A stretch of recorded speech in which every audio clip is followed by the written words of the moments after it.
Good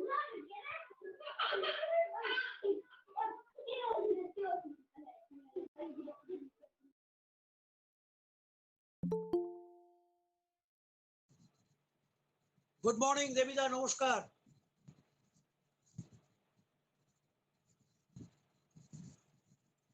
শুনতে পাচ্ছি না, মাইক্রোফোন অন করুন।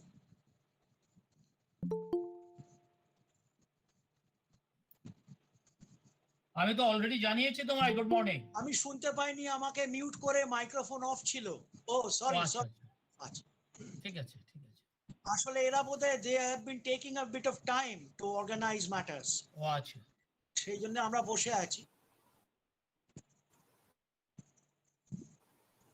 খুবই খারাপ অবস্থার মধ্যে দিয়ে I passing through real trying times because হঠাৎ কাল ইউনিভার্সিটি পরীক্ষা পাস, সেই জন্য things are in the doldrums. Students are agitated. We are about to start the program. Principal ma'am. all right. Madam. Right. Should I mute? Madam.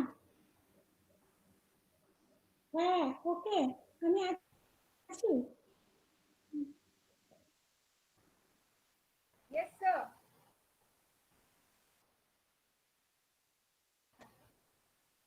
Sir, madam, shall we start the program? Okay. হ্যাঁ শুরু করো শুরু করো। So we are about to start the program now.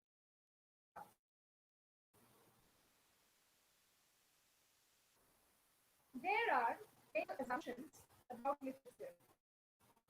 That it is supply of creativity, that it bears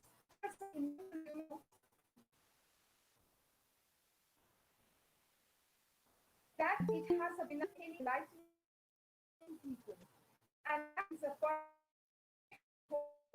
with state of absolute gospel, and that is the subject to subject communication.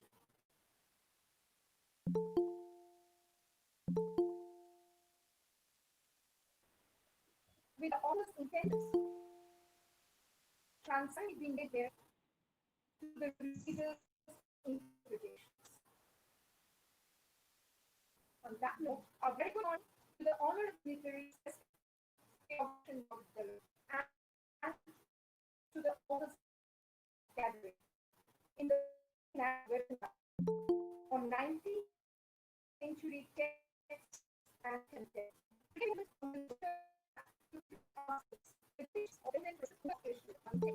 Requests are principal Dr. Rita Bar to give the welcome entrance. Please.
Start once again. There are many simple assumptions in literature that it is a sublime act of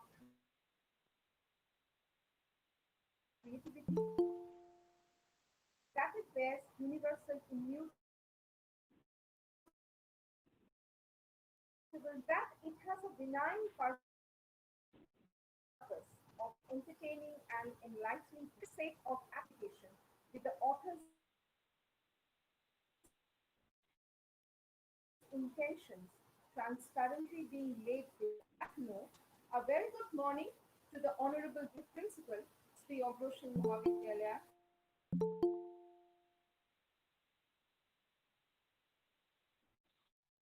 and to the august gathering in the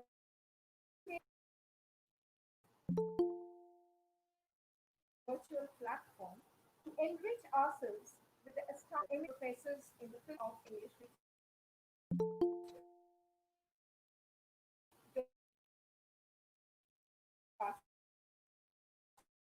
to give the welcome address.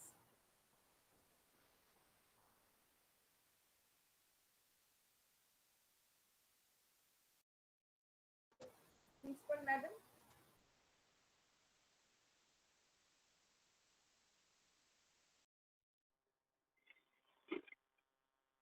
Hello.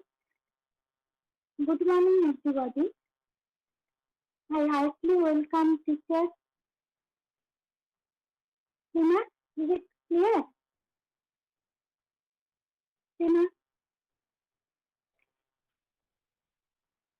হ্যাঁ ঠিক আছে বলুন। I heartily welcome teachers, scholars, students, and honorable research persons to today's webinar. The title of the webinar is 19th Century Text and Context, organized by Department of English, Sri Agroshan Mahavidyalaya, in association with ICSC. I want to offer my thanks to our research person, Professor Sivananda Bhattacharya, Department of English, Rabindra Bharati University, Professor Devi Prasad Bhattacharya, former Professor, University of Kalyani, and Dr. Hemraj Bansal, School of Humanities and Languages, Central University of Himachal Pradesh. Our college is situated in the district of Uttar Dinajpur, where most of the students belong to first learner generation. We organize conferences continuously for students to enrich them in their subject. The outbreak of coronavirus has caused a new challenge to us for continuing education, especially among the students who are mostly not technically sound, and the problem of network is the main obstacle for us. In spite of that, we have to vindicate the 4 pillars of education: learning to know or jnana, learning to do or karma, learning to live together, shaya, and learning to be atma. I think webinar is one of the best ways for this process. Moreover, each and every institution are getting an opportunity to lead national and international level research persons to enrich ourselves, which might be difficult in seminars which was organized by us previously. As I am a student of social science, I like to be a good listener in today's topic. I am confident that after the end of this webinar, you will enrich enough. And it is also request to all the participants to cooperate us in because it is the network problem is continuing. Once again, I welcome all and wish the success of this lecture series through this webinar and wish everyone well. Thank you.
Sorry, I can't get to hear anything. Nothing is.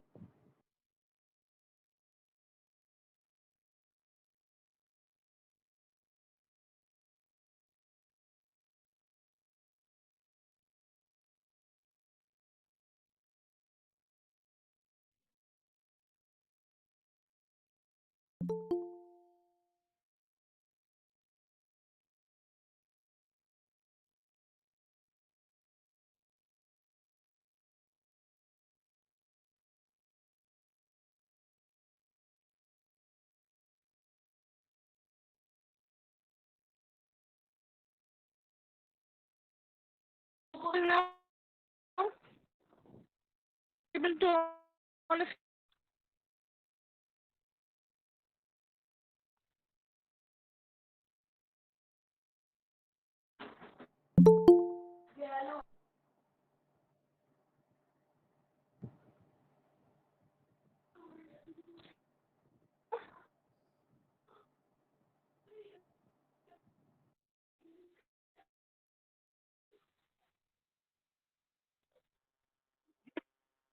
of you, please tell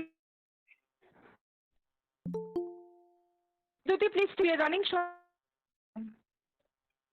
Professor Sivananda Bhattacharya is audible. Lina, I think Professor Sivananda Bhattacharya can continue.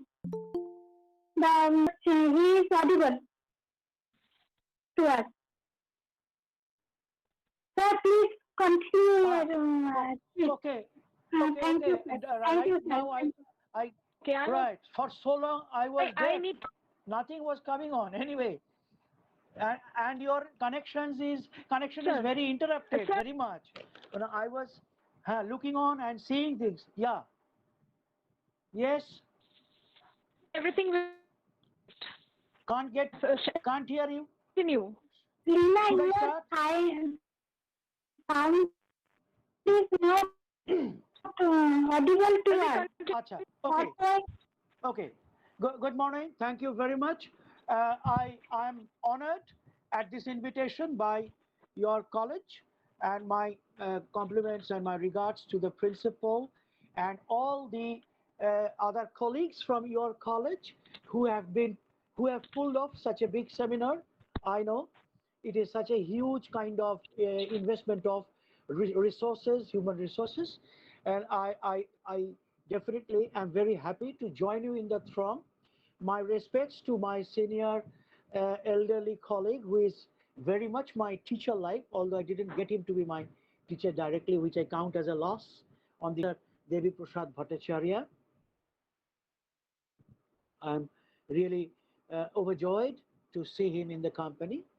I have been asked to kind of negotiate on Keats's final ode to autumn, because I think one of the major reasons may have been that it is one of the most popular ever poems read by the undergraduate scholars. Whether it is there actually materially matter, because whether there or not, we need to kind of chime those lines and hold the poem. Unless we have read these poems of Keats's, our acquaintance with literature, English literature, and for that matter, any literature at all, will not be done. Now, we cannot directly jump straight into the poem because there is a long prelude to be done. I shall be very short about it. I shall compact it to a very crisp, minimal, negotiable thing. But I have to introduce the pathway that leads us to autumn that way. Uh, John Keats is perhaps the sweetest of the romantic poets. He is all hailed, universally acclaimed as the most perfect poet ever in English literature, perhaps also a perfect example of a perfect poet in world literature as well, across pastures, across disciplines and fields, languages, etc. Naturally, Keats was quickly maturing. Within 5 years' time, he matured to become a Shakespearean poet. The only Shakespearean poet outside of Shakespeare is John Keats. Critics and scholars and readers will not perhaps much differ from my arduous estimation for Keats in such terms. Because Keats's attitude to life, Keats's existential concern for life, his aesthetic, overall thoroughly sensitized aesthetic approach carried over into his life as well, in the world of poetry as in the world of broad world at large. Read Keats's letters, read Keats's biography, how he interacted with life, men, manners, matters of time, how his friends looked up to him, regarded him as their poet, prophet, friend, philosopher, and guide. And all that within his not even 27 years complete life. He died 26 plus. And naturally, within that short period of time, it was an oracular, it was a prophetical development of personality, both as a man and a poet. Now, romantic literature was actually trying to ask in a new vantage of looking at life.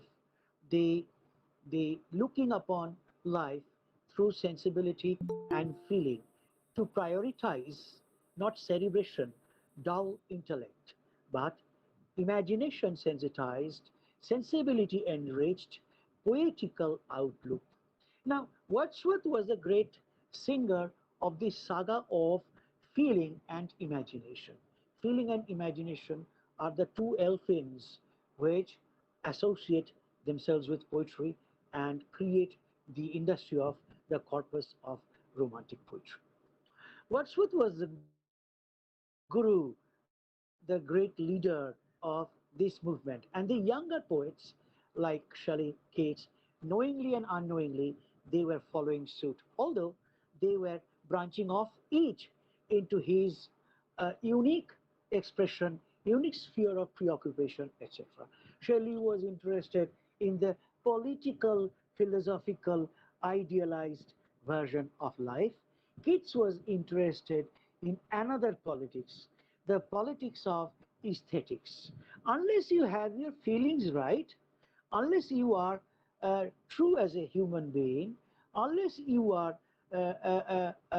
full of empathy, it's a term for universal and poetical sympathy is called empathy.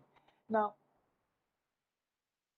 Keats, how Keats was maturing to nurture such a philosophically enriched poetical kind of feeling, poetical attitude and poetic credo is important to note, because at the end of this great journey, this quickly maturing, developing great journey of about little more than 5 years, because Keats had tried, was quickly moving through experiences. And like a very sincere scholar, like a very sincere student, he was sincere in everything. As a medical student, he was very sincere. As a brother, he was very sincere to his brothers, etc. He was very sincere to his friends. He was sincere to the whole world. A great humanitarian poet whose chief motive behind writing poetry was to cure the world of its sorrow. Why does people suffer? Why do people suffer? Why do men die? Why do we suffer from half-realized ambitions, half-realized joys? Why can't we perpetuate our happiness and remain there forever, unerringly, without any decline? Here, Keats's slow perceptual development was bringing him into closer proximity with a proximity of Shakespeare. You know, Shakespeare in his sonnets, for example, Shakespeare in King Lear, for example, Shakespeare in Hamlet, for example. Oh, this too solid flesh will melt. This is a great existential question of Hamlet. That this noble work, man, but this man, so rich in his ambition, so rich in his philanthropy, so agog with love, so inventive in his ideas, but suddenly he is taken a prisoner of time and space. He has to die like cattle. He has no stability in this world of flux. This is the great Shakespearean question. Actually, the great classical question in Virgil, in Horace, in certain other, you know, great poets, of course. But Shakespeare took it to newer heights. And Shakespeare took it to newer heights across in his drama. And King Lear was asking for the sufferings of the poor people. Ki- uh, Definitely, excuse me, I have to.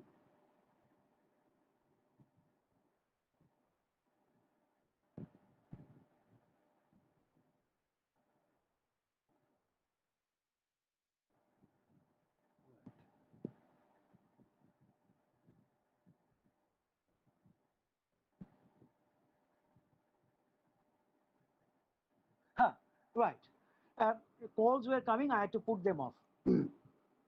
Shakespeare was, in his great sonnet, he was taken up with the theme of time and suffering and death, isn't it?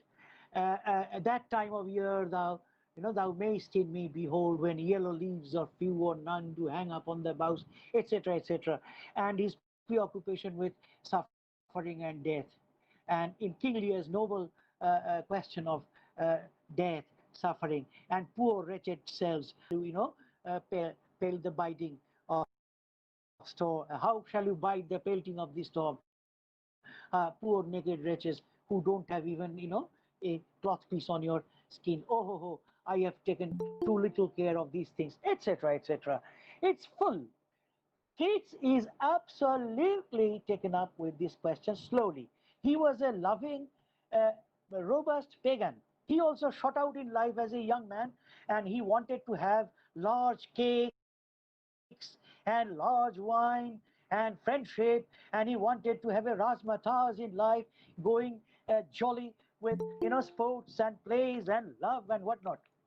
And he wanted them pathologically, kids had it in him, he wanted everything perfect. Small measures will not satisfy him. He wanted everything to be perfect.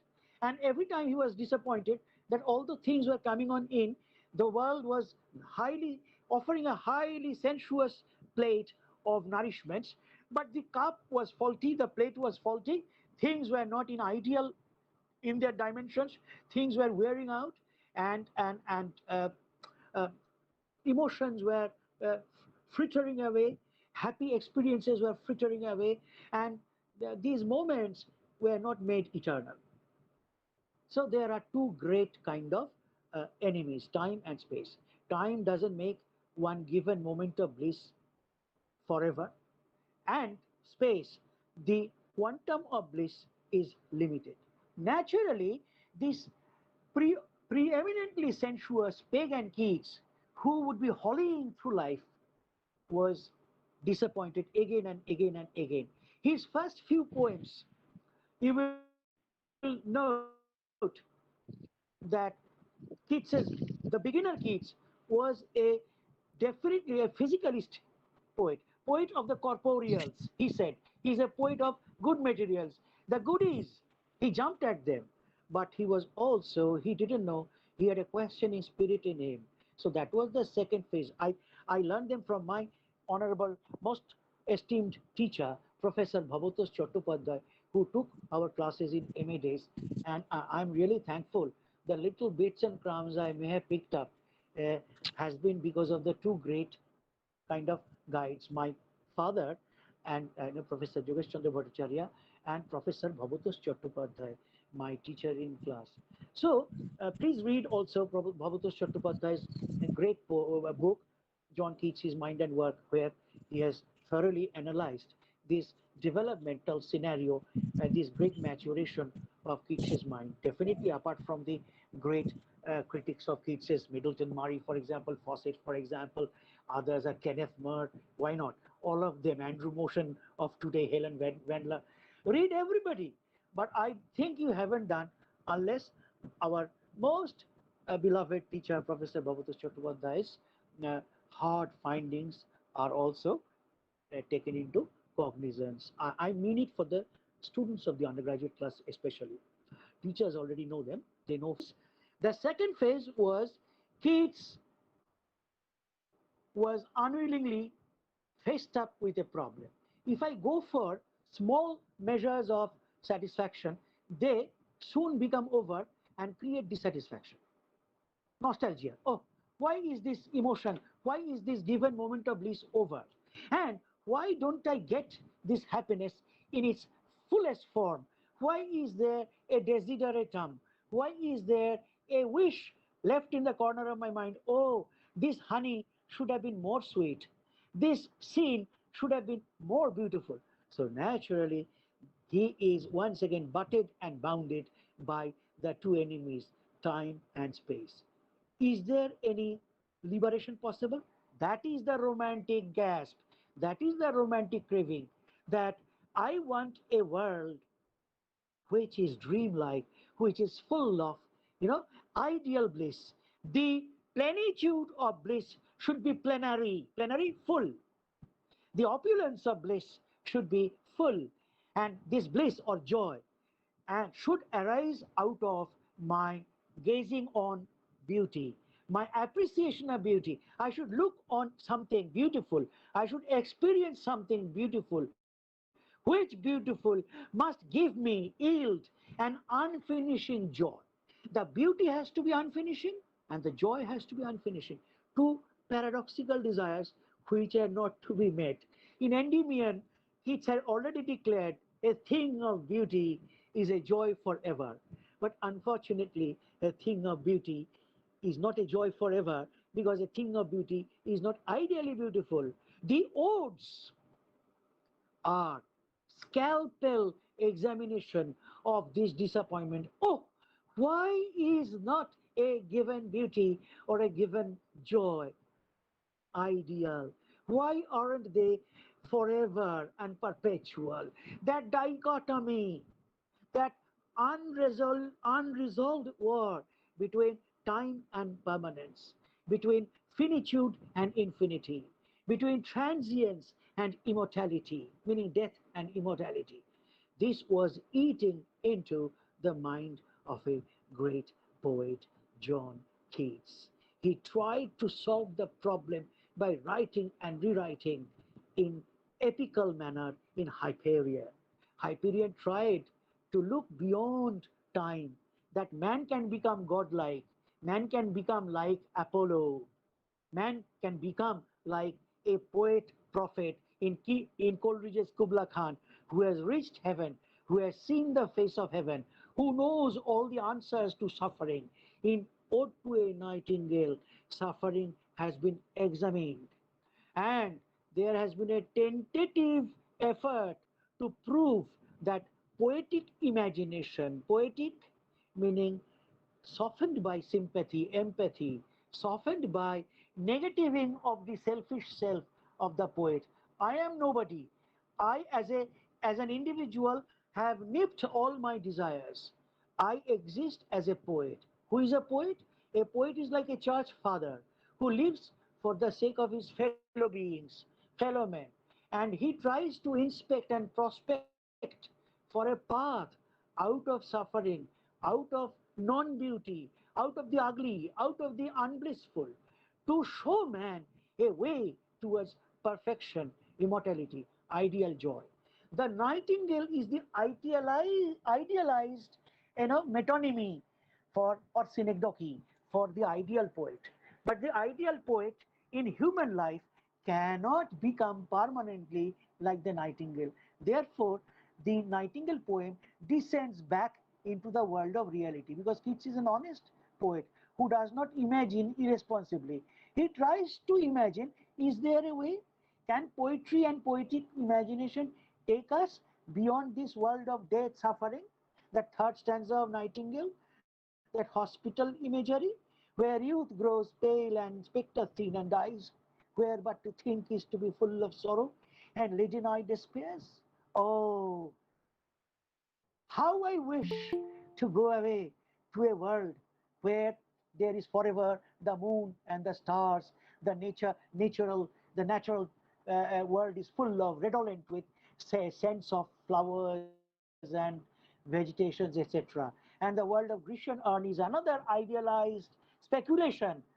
Is the world of art going to give us, deliver us a world of eternity where men and women can always go on dancing and loving without dying? The irony is they can only when they turn to stone. But alas, that the Hamlet question comes back. We cannot become stone. If we become stone, meaning we are dead. When we are dead, we can no longer enjoy. It is as long as we are within life that we can enjoy. But if we die, we can't. Still wouldst thou sing, and I have ears in vain. So death is not a solution. Death sometimes is a wish. Out of frustration, the romantic mind sometimes becomes frustrated and thinks of dying. But dying is no solution. Dying is an ignoble, cowardly, incipient, unwise decision. You have to stay in life. You have to achieve a fortitude. You have to be a manly man. Read the letters of Keats. The poet is a hero. The poet must not fall into the trap of that pessimism. That's why Keats did not see eye to eye with the Calvinistic, Christian, Orthodox, pessimistic idea that the world is a valley of death, that the world is a vale of suffering. In one of his letters, Keats says, no, if the world is just a vale of tears, it does not justify. It must be something more than that. There has to be some purposiveness. Is there any meaning in the tears? Can the tears be made constructive? Yes. The poet must try to school his intelligence. And he must school his intelligence, his faculty of thinking, faculty of cogitation. Cogitation is made up of both intellect and imagination. He must discipline himself by drawing upon experiences. Like a true student, he must draw upon experiences, question their purposiveness, and he will school his intelligence, and he must try to teach his mind to become a soul. What is a soul? A soul is which, responds to the sufferings of the world. It says, and this is what Shakespeare did. Shakespeare lived the life of allegory. It says, this is what Jesus Christ did. Jesus Christ also lived the world of allegory. And the poet says, Keats says, the poet has to cultivate negative capability. Apon hote bahir hoye baire dara. You become, you cease to be a person with your positive questioning, governed by reason. No, this is not reasonable. This cannot happen. Applying the rules of time and space, this cannot happen. Poet must not say that, because a poet has to invent. In order to invent, innovate, you must not, you must not, what should I say? You must not uh, make logic chopping in everything. You first have to imagine, is it a possibility? So, poetic imagination has to be assisted up by your sympathetic disposition, the affective disposition to imagine, to possibility, possibilia. That possibilia is projected in Grecian urn. But a poet is not just a poet, enumerator, a tabulator of all those never imagined ideas of happiness. A poet has to be a true guide, philosopher of life. Who can be a true guide and philosopher of life? One who knows the answers to suffering, the answers to the ugly, the unbeautiful. Nightingale does it, and melancholy does it. Ode on melancholy. In Ode to Psyche, Keats already has promoted the theory of psyche. Keats says, the poet's poetic imagination is psyche, enriched by empathy, enriched by negative capability. Now, psyche must go through the experiences of life. Psyche must try to live ardently. Psyche must extract the experience of everything, good and bad. The poet must not go for the beautiful only. It says, when a given experience is experienced at its intensest, then that emotion or that experience loses its ugliness and becomes a sublime experience. Even a painful experience, when it becomes too acute, there is a beauty to it. What is it? Oof! Oh my goodness, what a transfiguring experience. I cannot bear it anymore. Oh my goodness, it is outstanding. This ecstatic, outstanding, lends a quality of sublimity to every experience, positive or negative, good or bad. The poet has to have this generosity of disposition within him. Ode on melancholy, therefore, goes for every experience at its intensest and wins back the greatest of wisdoms. What is that? If you want to know the truth of life, you have to go for beauty and joy with utmost pressure. Go for joy and beauty with utmost pressure. Then you will kick back and you will know that in giving joy and beauty, the earth gives not joy and beauty. You will be acutely realizing this paradox. Only those especially gifted people can philosophically realize this antinomy, that in giving us apple, the earth cheats us of the true appleness of an apple, because every apple is a non-ideal apple. There can be a better apple than that. In going for sweet, beautiful mistress, what you get is one mistress who is not ideal, who doesn't look to be ideally beautiful. She could be more beautiful, more sweet. She could be more appeasing, more fulfilling. Now, this philosophical sense comes in the last stanza of Ode on Melancholy. Beauty that must die, and joy whose hand is ever at his lips, bidding adieu. So, goddess beauty is in this world is nothing but goddess melancholy. Now, should we then despond? should we then despair? It is not possible in our human life to achieve the status of the nightingale, the undying immortal quality. It is not possible for us, so long as we stay in flesh and blood, to achieve the immutability, the indeclinability, the perpetual blossoming youthfulness of the Grecian lovers etched on stone. They perpetually go on showing their love for each other. They perpetually remain forever beautiful, forever, happy. Oh, happy, happy, boughs, forever green. You will never shed your leaves. But that cannot be, alas, in real life. So this is a kind of paradox. So what should be my final message to people? As a poet, should I say that, oh my dear people, I try to look out for a way to happiness, forever happiness. As a doctor in poetry, I try to show you a way out of the darkness into a world of light and beauty and perfection. The final poem comes with all the problems solved. Ode to Autumn, which is a sui generis. I don't know how to classify it. Is it a romantic poem? Because there is no thud and no croaking of desire. Keats does not say, oh, what men or gods are this? What mortals both? In Tempe or the dales of Arcady, I will go, I will go. And then Keats says, heard melodies are sweet, but those unheard are sweeter. So Keats is jumping. And Keats says, I will fade away into the forest world with the oh nightingale. I will go away. Dance and provençal song and sunburned mirth. Gone are those jumpy dances of expectations. Oh, life, give me more, give me more. What does he say?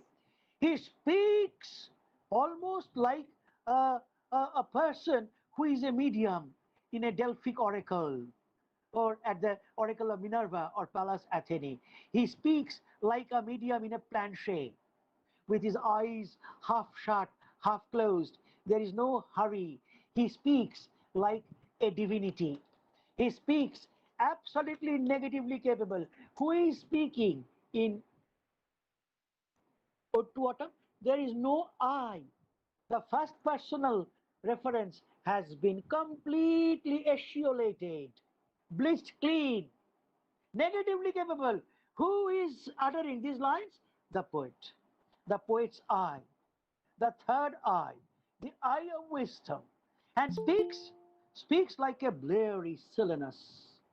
He is drunk with the happiness that life has given him or her, or it, and speaks as if he is hypnotized, and speaks with no hurry, with utter clammy sense of ease, the other facet of romanticism. A classical expression of romanticism. Classical means perfect. Ode to Autumn is the swan song of Keats, where we meet all the agitated, exacerbated queries that Keats had been making all his life long, where how to take life, how to look upon life, how to come to terms with death, how to come to terms with me, ourselves, how to come to terms with the world of existence. And he gives us a biosphere, a total look of peace, productivity, fruitfulness, donning the mantle of an infrangible, unweariable rather, kind of satisfaction. With what an ease, lovely ease, with the Shakespearean felicity of expression. Matthew Arnold and others, Ruskin and others, they all have noted, especially the old school, they go gaga over this, this immaculate, perfect poem, Ode to Autumn. This is one of the a few perfect poems ever written in literature. The structural integration of thought, strophe by strophe. First stanza, first strophe. Second stanza, second strophe. Third stanza, the finale, the grand strophe. Very much as Bernard Blackstone has pointed out, it is like a choric song with a prelude beginning, then the the notes fattening out, and then there is a great lateral horizontal expansion of the notes into the form of a concert in the last stanza. It is a wonderful Handelian music. Bernard Blackstone calls it almost like the musical equivalent for it will be like Handel's music. Handel, the great German, yes, Handel is really German, at least non-British, great musician. The entire poem. Excuse me. Excuse me. Right. Can you hear me? Hello? Can you hear me? Right. Am I audible? Yeah, right. But disturbances have been coming on. Anyway. Yes, sir, you are audible, sir. Huh, Sir, right. you are audible, sir. Can you put your Yes. phone, sir, in a state order, sir? Oh, but then, Yes, sir. acha, Instead of but it will not remain like that anyway. Let me try.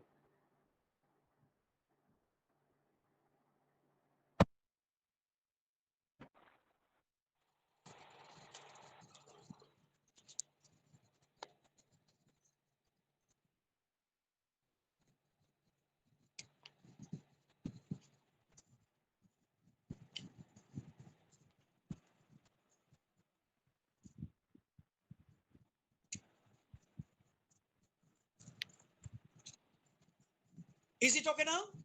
yes, sir. Right. Please, sir, continue, sir. Right, Please, right, yes, sir. right. Season of mists and male of fruitfulness.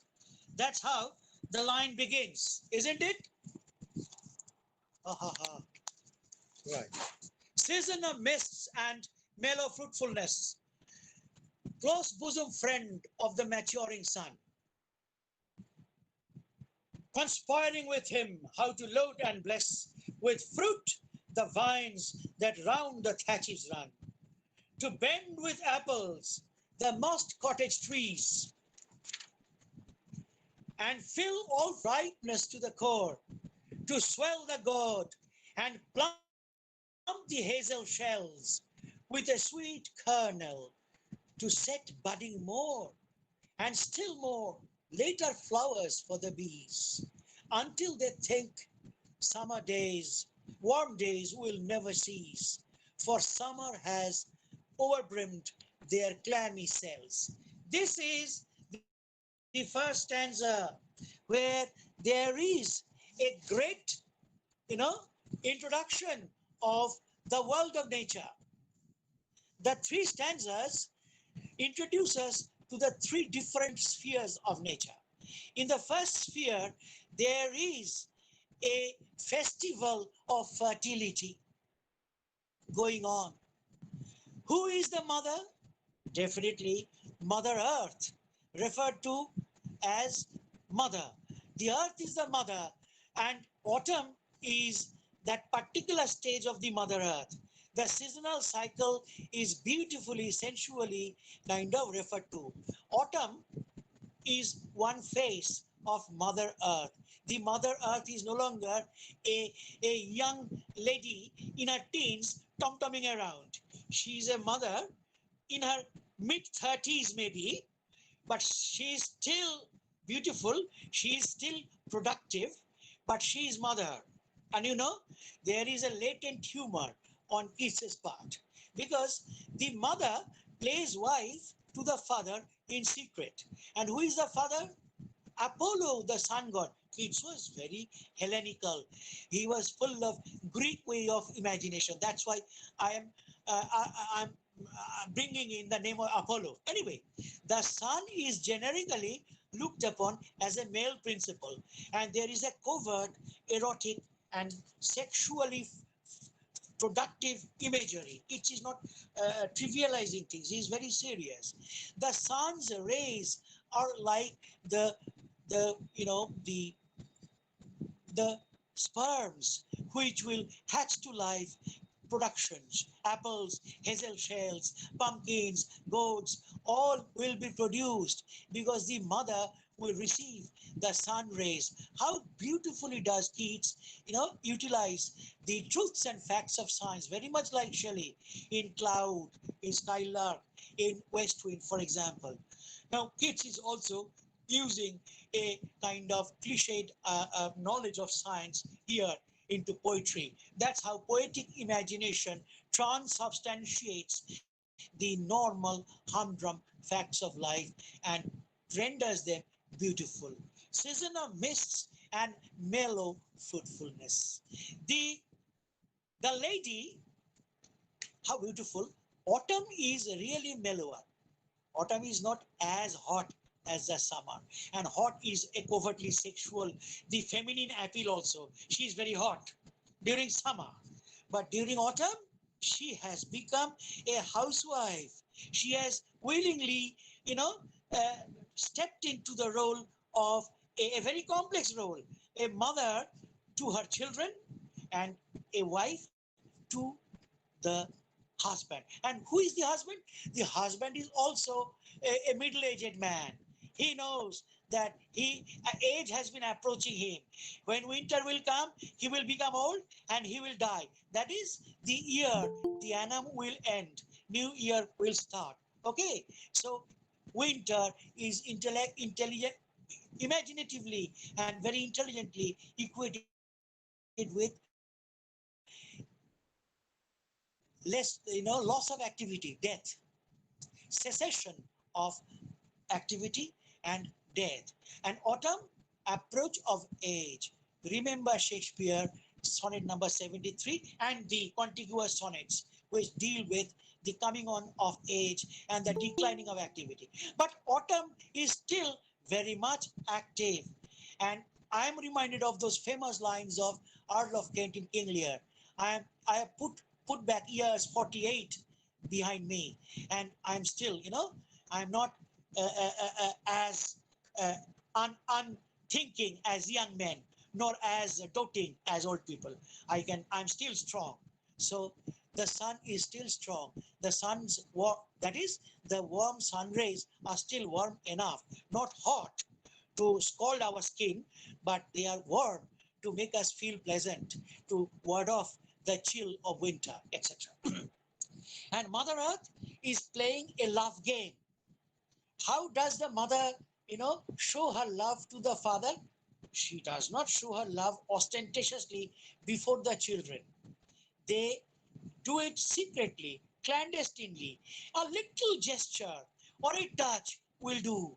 They show their love and appreciation for each other because they know each other and love each other so intimately. So they don't have to put on a placard, I love you, I love you. That is what the new lovers have to do. They are forever in fear of each other, in fear of losing each other. That's why they do it so kind of loudly. But this father and mother, they love each other. The father knows that this lady has been showing me her grace. She might not have shown any interest in me because I am no longer that young. But I am grateful to her that she still comes to me as my partner because she actually loves the children and I am the father of the house. I should be doing my job because I love my wife and my children. You see, a whole domestic familial bliss has been implanted here. Why? That's great sensibility that we are a great family. It's a cosmic family. A cosmic family where definitely the children, we are children, and the earth is a mother. And the earth as a mother is definitely humoring the father to ask out of him more favors, more favors. Why does the mother oblige the father? Because she is a mother at heart. I have to think of my child number one, get something out of the father for him or her. Child number two, so. That's how it is. So once again, if we read now the line, let me in passing refer to a few lines of Keats's which he wrote, remembering this poem. He wrote it in September 22, 1819. How did he come to write the Ode to Autumn, meaning to autumn? He says to one of his friends, Reynolds Hamilton, how beautiful the season is now, how fine the air, a temperate sharpness about it.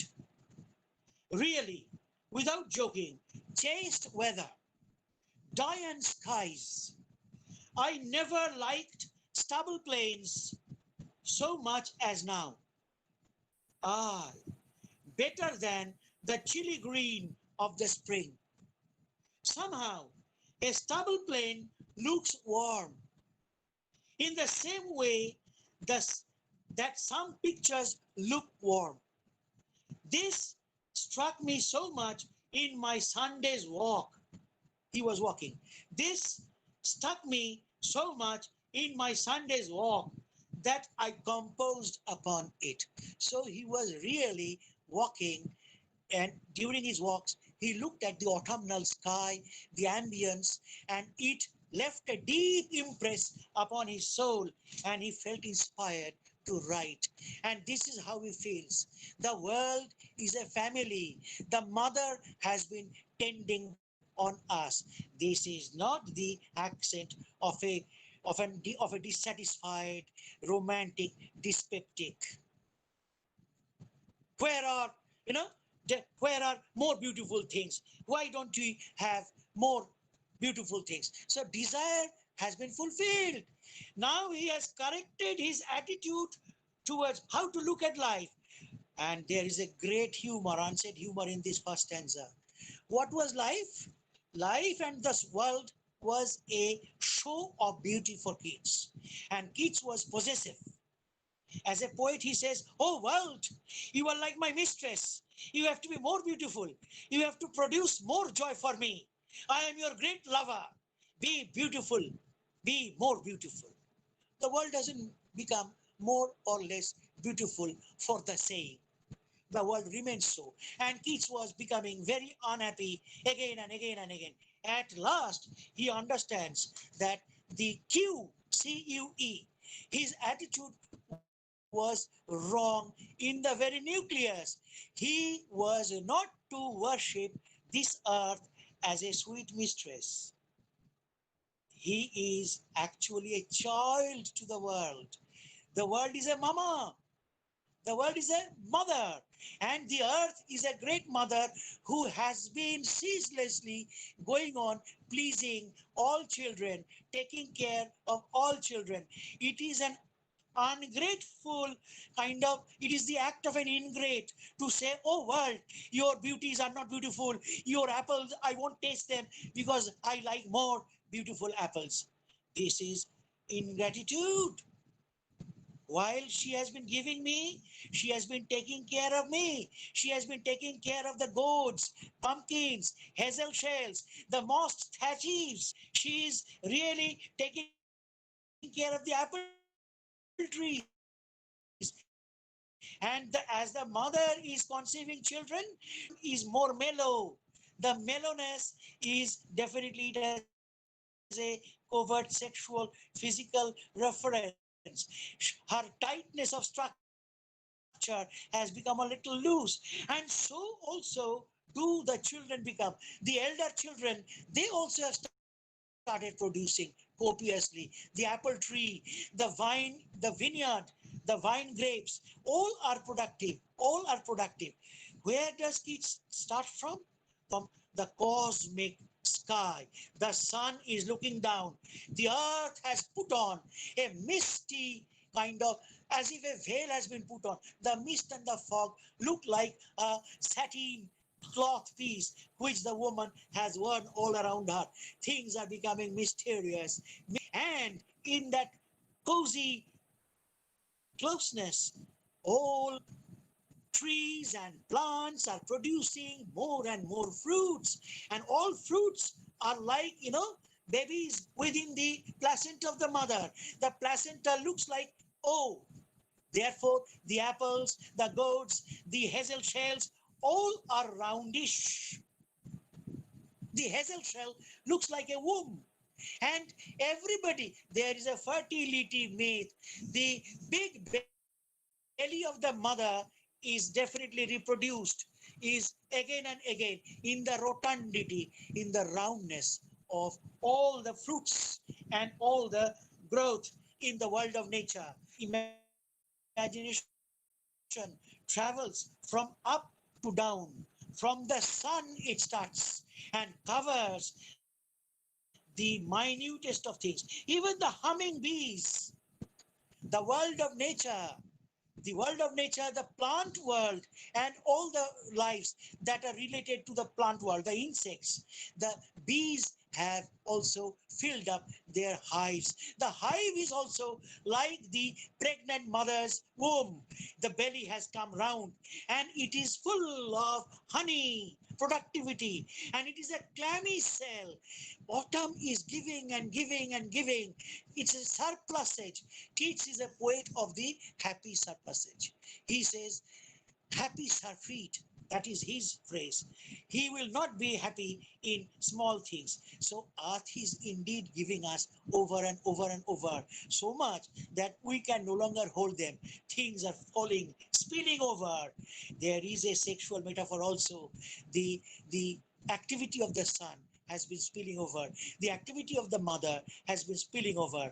And the animal world, natural world, and the animal world shows the bounty of the mother and the father. The parent have been conspiring. What a jolly, beneficent use of the word. Conspire in the Latin sense. Co-spirero, to breathe together. The father and the mother have been whispering to each other, look at my child, how we have been, from behind, we have been blessing her to load and bless the vine. Load and bless the vine.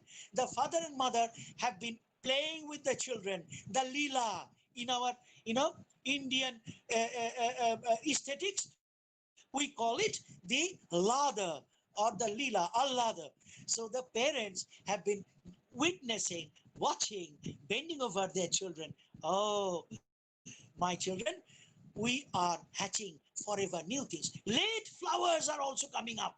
So there is a kind of illusion as if spring has come back. Like spring, autumn is also the temperate weather, isn't it? It has referred to temperate weather. But the difference between spring and autumn is that in spring, there is flowers, flowers, flowers.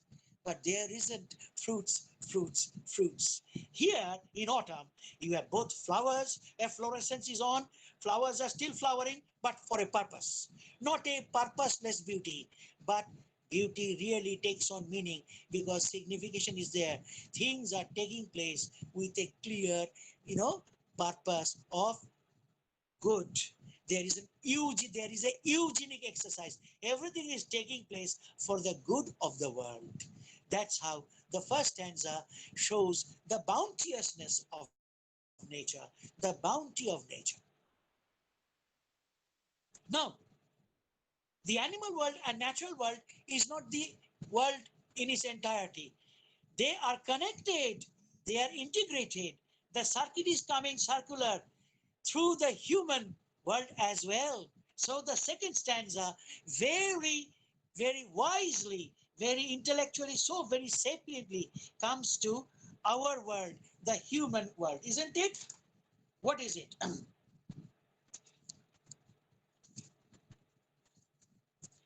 Right.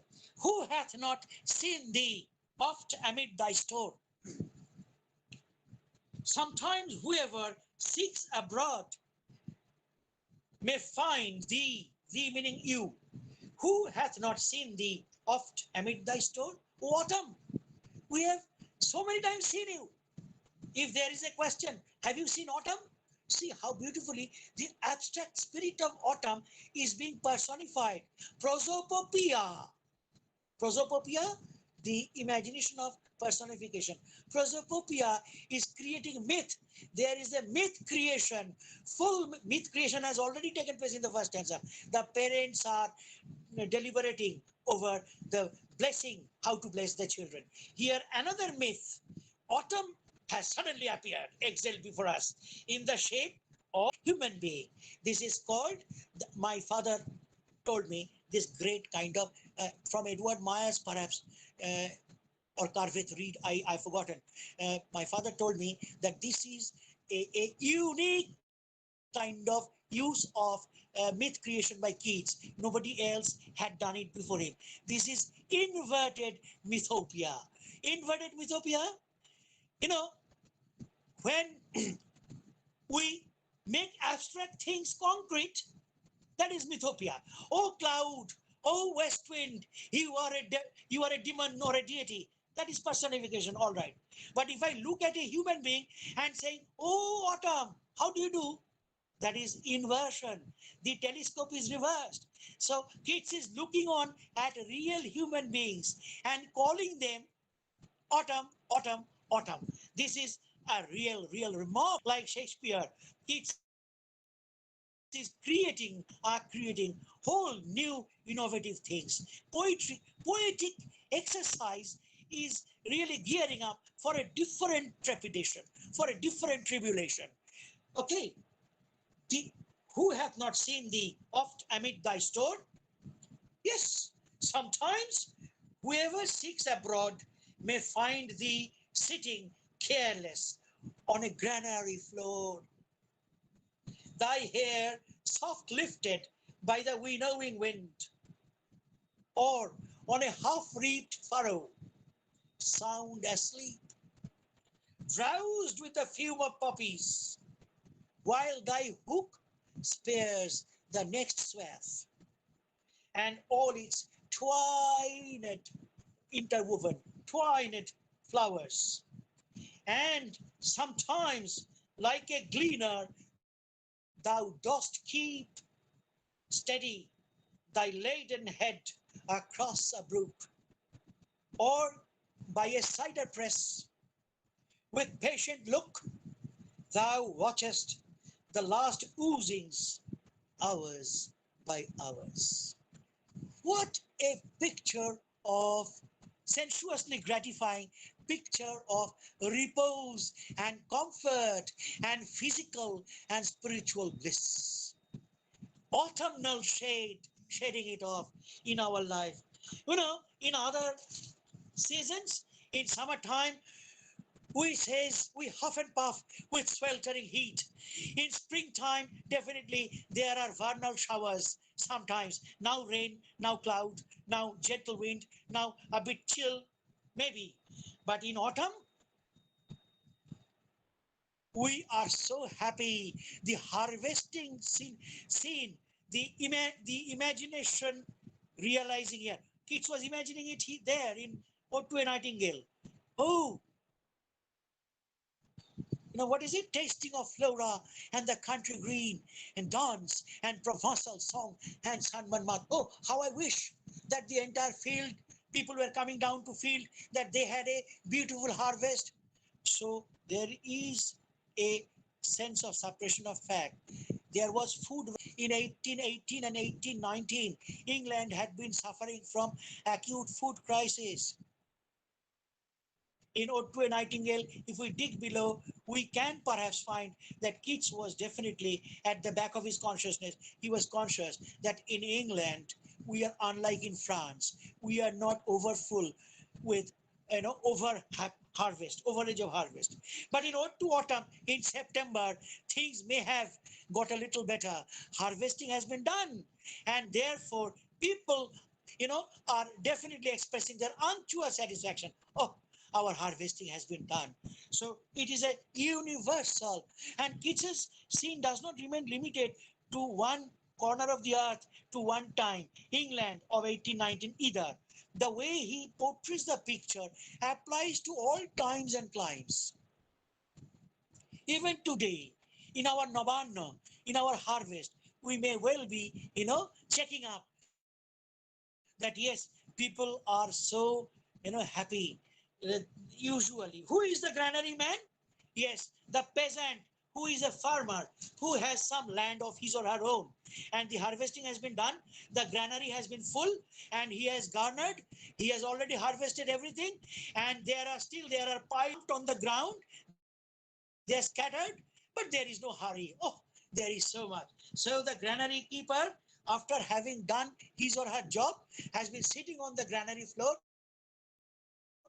and he is very tired, but this tiredness is aesthetic happy labor.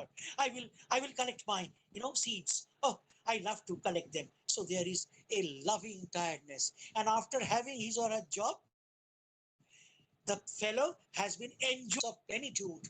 And what is the wind doing? The wind is Mother Autumn. She is coming from back and plying her fingers through the long hair of the farmer. The hair has been blowing in the wind. So that's seeds, or when we thresh seeds, the seeds bump away, and the whole things they shake. So it's almost like, or if we use a winnow, the meaning of winnow in Bengali, it is, what is it, kulo or chaluni. When you use them, so things shake. So as if the wind is activating the mill of the winnow, and the hairs are, they are moving, they are shaking in air. A tired son or daughter, have you become tired? I am there to take care of, to nurse you. So the winnowing wind. So even the wind is behaving like the harvester. Or on a half-reaped furrow. Furrow, the furrow is the kind of interface between two plots of land. In Bengali, al. And usually the land, when it is tilled, they also grow, waves, wavy lines. They are also loosely called furrows. Now this furrowed, this tilled land where cropping has already taken place, the furrows remain with stubbles, or sometimes the uncropped part where the cropping has been going on. It is perhaps the opium plants where opium is being reaped. Okay, half-reaped furrow sound asleep. The reaper who was using her scythe or sickle and cutting off the flowers, the poppies, for their seeds. What happened? The poppy seeds from which we gain opium, they exhale odor, and that odor definitely create a kind of dazedness. They produce soporificity. They produce somnolence. So there is the danger, this happy danger of falling asleep as you inhale. If you breathe in the odor of opium through the poppies, you fall asleep. But the reaper enjoys, as she was or he was doing the job. It's a beautiful kinetic image shown as static. It's a very modern. It is very modern, isn't it? The reaper is falling asleep. She or he has just fallen asleep, but she has not yet, plummeted to the ground. She is static, or perhaps inclining. She is dozing off to sleep, and her scythe is held in hand, and the poppy, the tangled poppy flowers are also in another hand, and she was about to, or he was about to apply the scythe, but because she is now, or he is now asleep, she can't do it. It's a beautiful sculpturesque kind of image produced by nature herself on the field. The reaper is there, and sometimes like a gleaner, and it is satisfaction. It's a picture of satisfaction. Sometimes like a gleaner, thou dost keep steady thy laden head across a brook. It's perhaps a lady from across the other village, which lies on the other side of the small river, the rivulet or the brook or the ford. And it's a village ford or a rivulet which is knee deep. It doesn't have much deep water. You can cross it walking. You can wade through the water. And the lady has come, the young maid, Arguably, the young maid has come. She has come onto the field which doesn't belong to her. She is a very poor lady. She actually gleans all those seeds that lie idle on the field. The farmer doesn't care to take them. His granary is full. Okay, Baba, I have taken so much, and there is still to be, still it could be taken from the fields, but I don't. Let the poor people, if they take, I don't mind. So the poor people come over and they glean. There are millions of such seeds and corns still left scattered all over the fields. She has gleaned them. She is also happy. All the year round, she is a very poor fellow. Keats is very conscious that there is poverty. Keats is coming from the other end. Even the poor people, they become a little happy thanks to Mother Autumn's, organic efforts. Mother Autumn, as it were, is humanized. She knows that my poorest of the poor children, they also need to have something before winter sets in. So even they are allowed to have some, some seeds to make their, both ends meet. So the gleaner is very happy, and there is a very beautiful picture of acrobatic fitness on the part of the lady. The lady doesn't apply her hand and to keep, her head, to keep the basket erect and unfallen. She knows how to maintain her dynamics, her body balance. And even while crossing the river, she doesn't hold or set correct her basket. The basket remains atop her head and she crosses over. That's a very, very mind-filling, satisfying look. Okay. And there is a boy or a girl, a young soul, who is standing by the side of cider press. And the cider presser has been pressing the cider. Cider is the juice of apple. Usually, some ferment is admixed to it. Now, cider press, apple or apple-like stuffs are pressed very much like the sugarcane press we are used to say.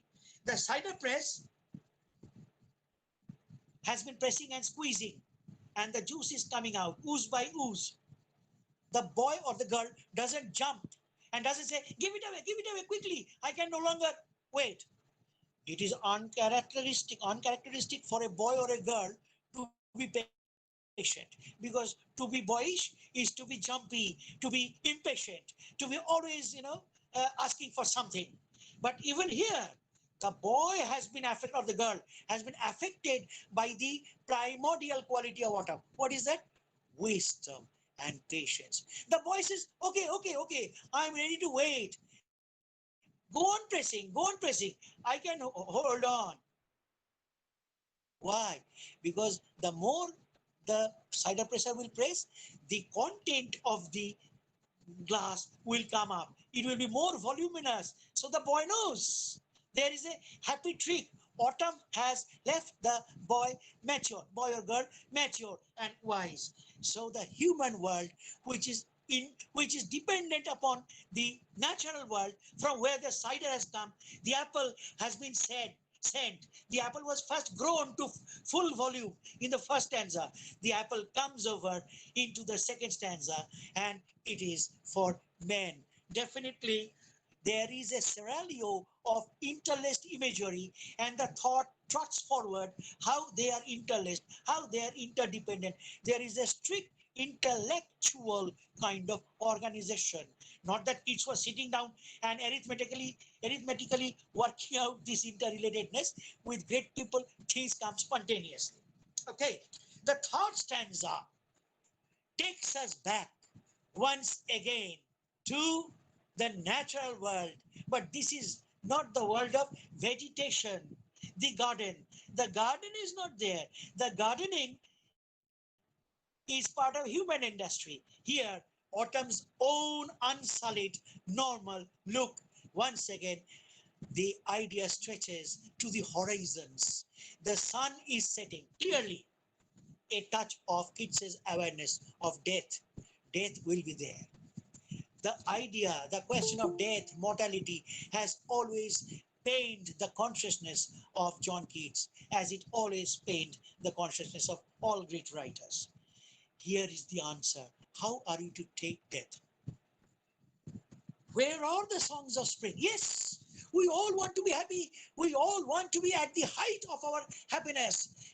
Romping and stamping. There should be a razzmatazz and a jamboree of happiness.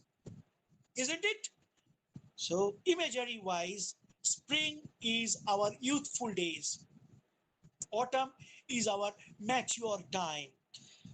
Somebody may question, yes, we are so desirous of springtime holly, springtime festivity. A quick rapier thrust from Keats's side, a good humored smile thrust, by Keats to Shelley. Shelley was writing in West Wind, if winter comes, can spring be far behind?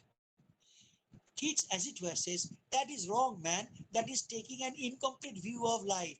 You should pick up only spring, and you will not have the intellectual and emotional wherewithal to see through the plan of life, that life is entirety.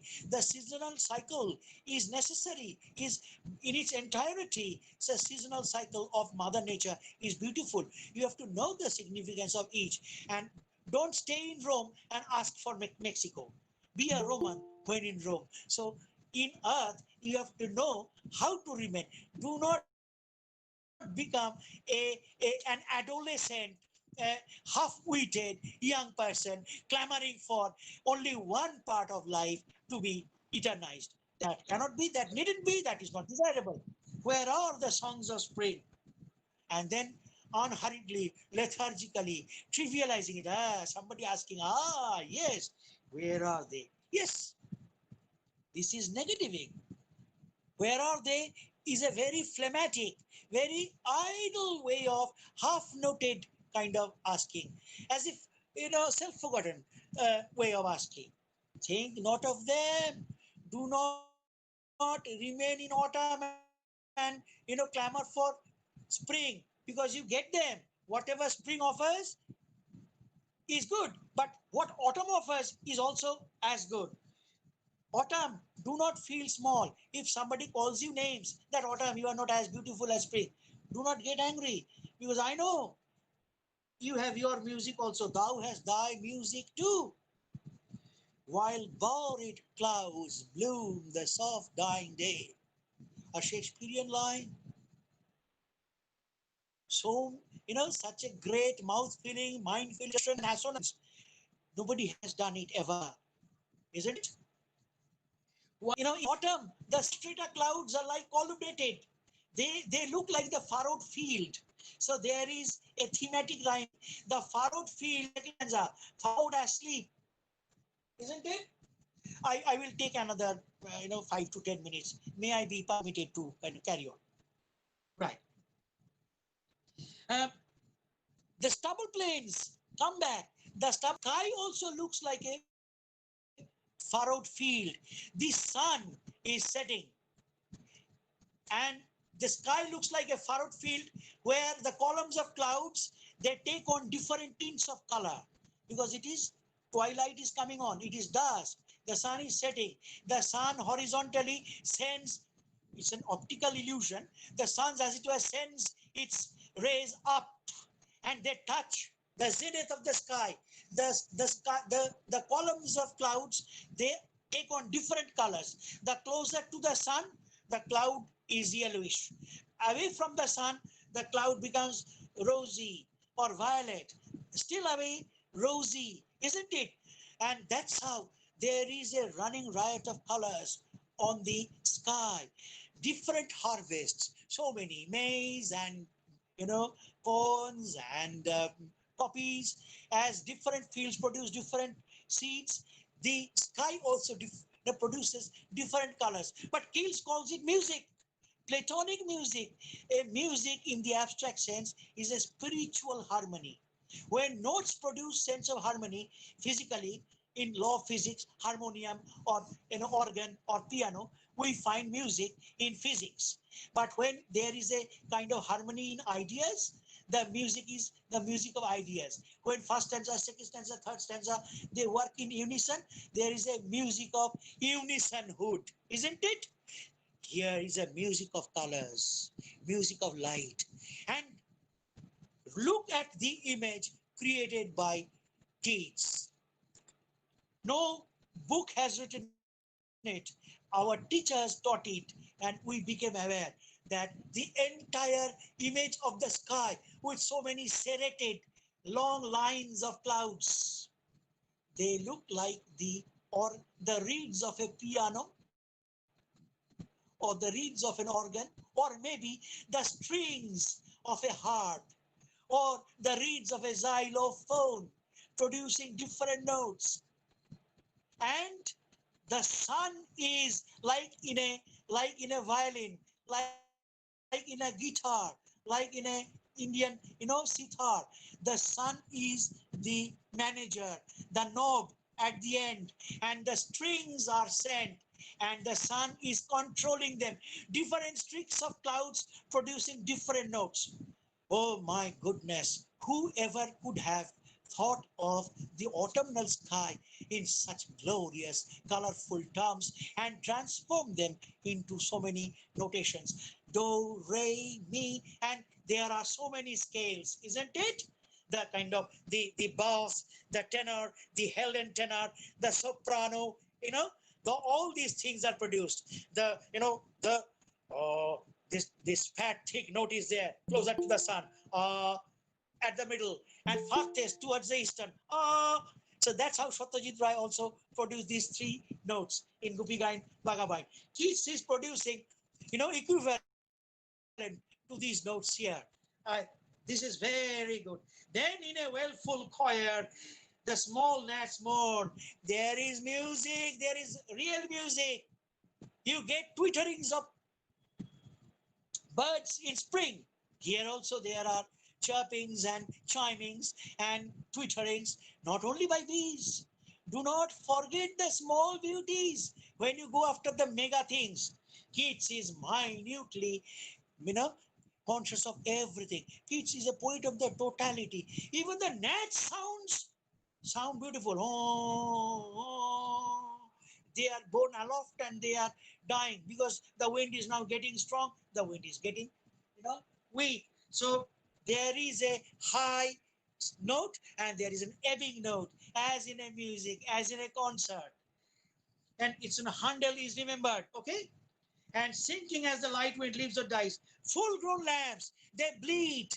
Even the loud bleating of lambs, they sound so beautiful because the beauty lies in the eye of the beholder. When your mind is satisfied and beautiful, everything sounds beautiful.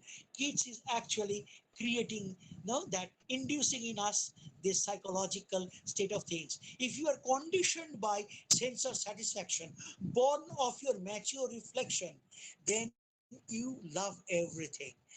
Then, like the granddad, like the grandfather, grandmother, who don't get angry with the little children, grandchildren, they lovingly, accept everything. They give profoundest tolerance. They love to, even they don't get annoyed by the annoyances created by the sweet children. Keats has risen to this immutable principle of seeing everything with the eye of love. Although there is a consciousness that death is coming. Winter will be coming. Death will come. But where is the, why need we to be disturbed about it? Hasn't Earth given us, as long as we are there, hasn't Earth given us her best? Doesn't our mother love us? If death will be coming, let it come. When we'll have to go, don't make much of it. We are not nervous. But is there immortality? Yes, immortality is there. We shall not remain, but Mother Earth, Father Son, their eternal play, their eternal doing good to their children, these three theaters, the animal world, nature's world, this gardening, this human world, and this music in the autumnal sky, they will remain forever.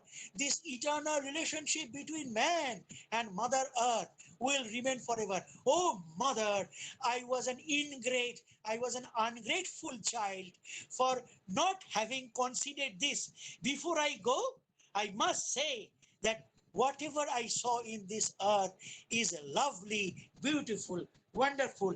The robin redbreast chirping, the gathering swallows, when they go back, forming a phalanx, they fly across the world, across the sky, and the light is going dark and dark and dark, and they are all cackling and going back.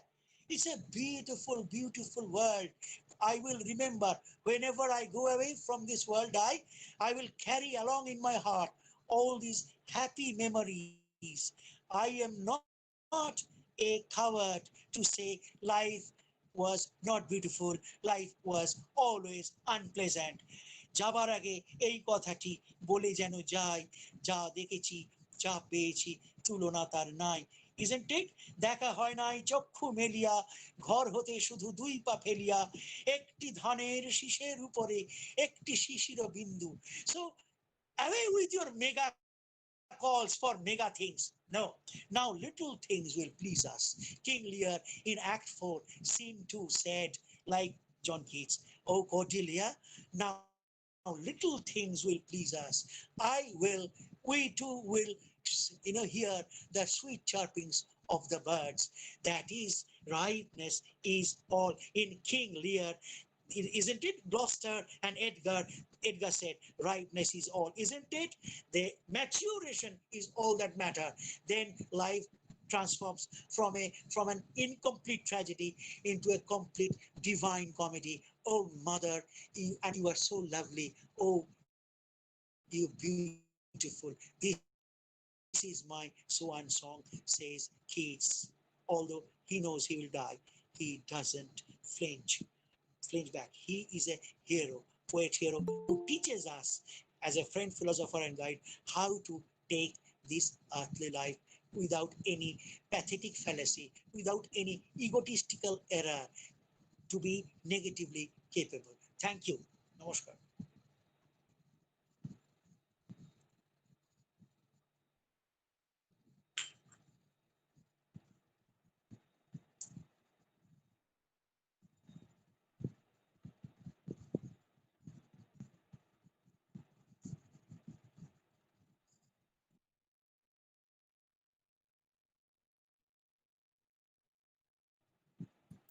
Lina, I have done. I have concluded my talk. Thank you, Professor Bhattacharya, for chairing it. Right. Lina, should I give my observations? Lina, can you listen to me?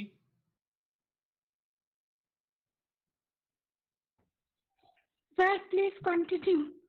Please, the network of Lina is some problems are facing by Lina actually. I cannot So, follow you. I cannot follow you properly. And therefore, should I give my observations on this lecture? yes, sir, yes, sir. You can. All Sir, right, sir. all right. Now, Professor Chidananda Bhattacharya, who is like my younger brother, not only in respect of our title, Bhattacharya, but in the true sense of the term. In his bright, brilliant, philosophical, scintillatingly intellectual analysis of John Keats and his poem, not Ode to Autumn, I would call it To Autumn, he has simply, I think, swept me off my feet. Why? Because next lecture will be delivered by me, and not on poetry, but on Charles Dickens, not on something emotional, not on something imaginative, but on something hard, day-to-day, prosaic, a novelist of great repute, a novelist who is remarkable not only in the history of English literature, but also in the world literature. My problem right at this moment is how to speak, because Professor Bhattacharya, Professor Chidananda Bhattacharya, has simply overwhelmed me. And therefore, I do not know how to start, how to begin, and how to impress my audience by my, perhaps by my dull and not so imaginative, not so interpretative, interpenetrative lecture. I object. I protest. Sir, please don't play such a humble thing. I know what you are capable of. No, Chidananda, I am capable of, but after your typhoon-like, intellectually brilliant lecture, I feel really overwhelmed. I am feeling like swept off my feet totally. Thank you. My pronouns to you, Dada. All right, pranam. Now, any question from the audience? Only please ask 2 questions. Any question from the audience? Because after Professor Bhattacharya will give answers to those questions. I will begin. 2 questions from the audience.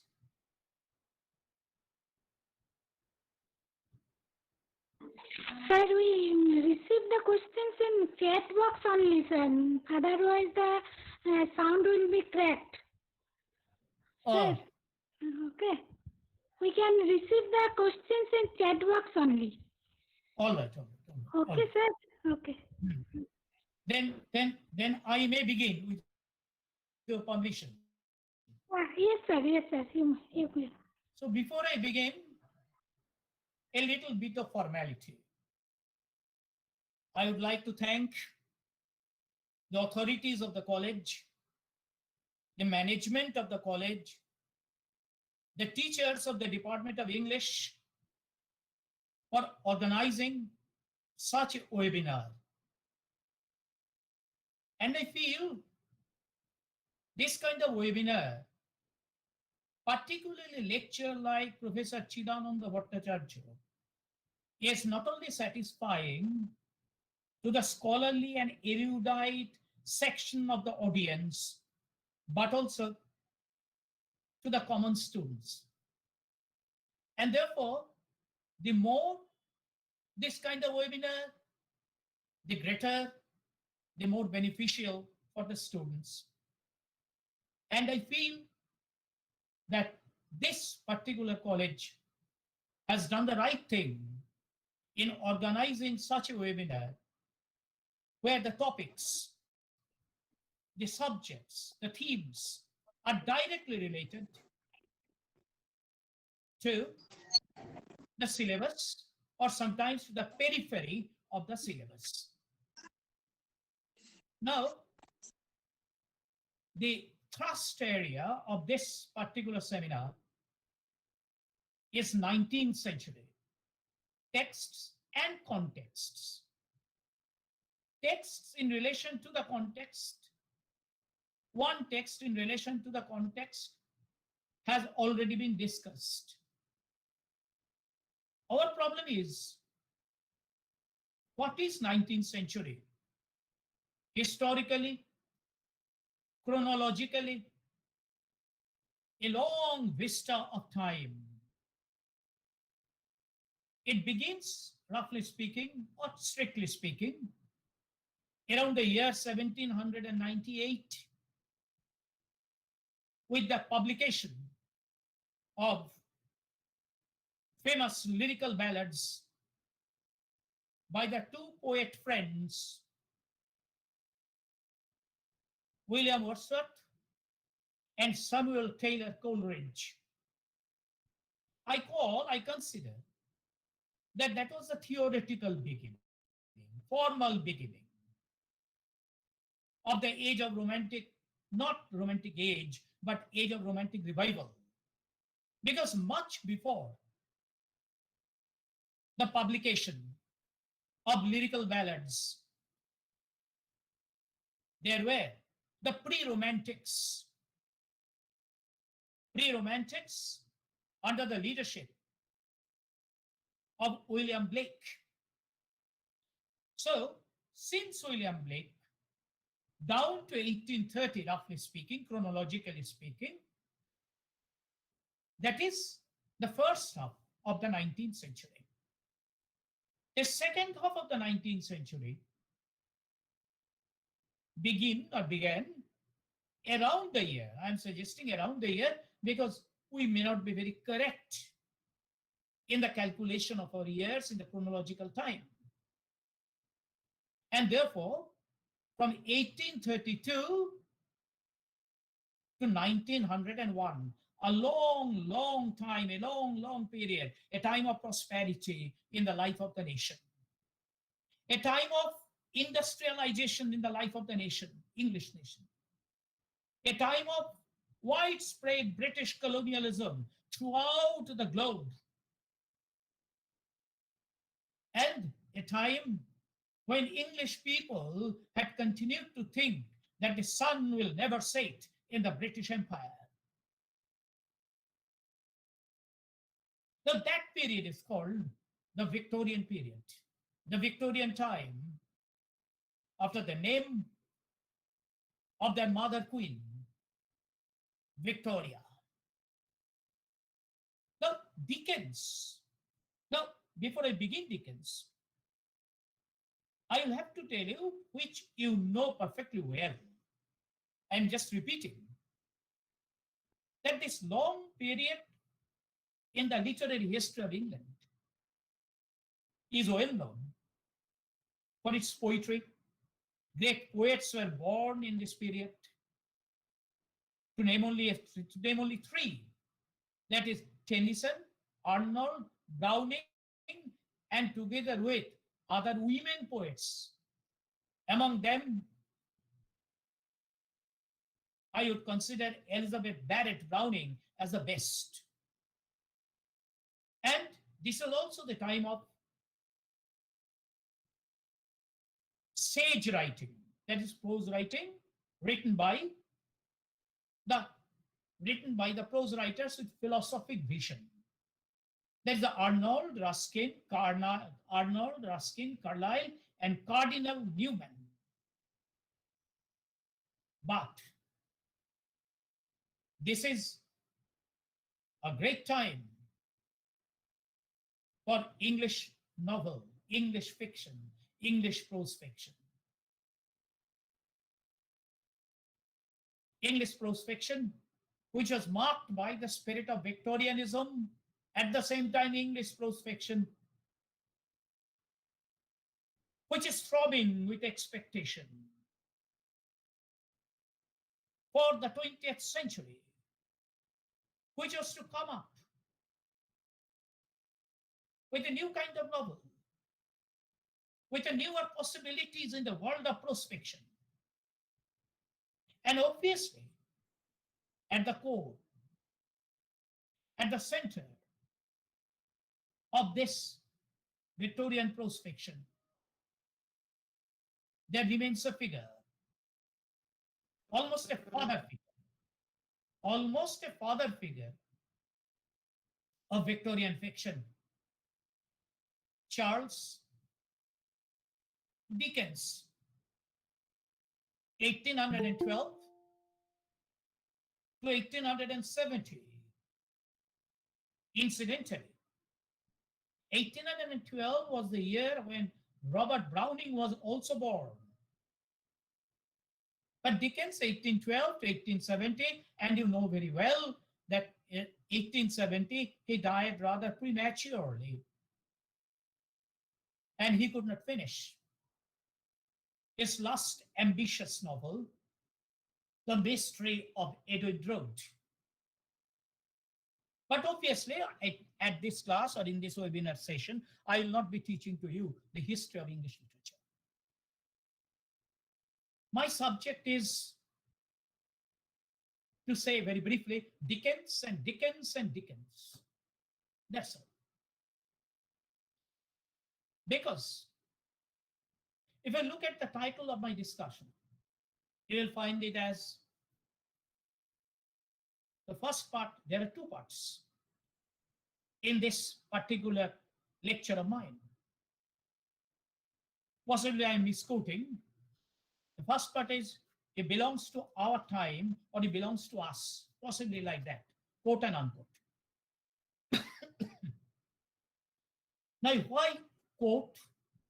From whom I have extracted this quote I've extracted this quote from a biography of Charles Dickens, written in 2 volumes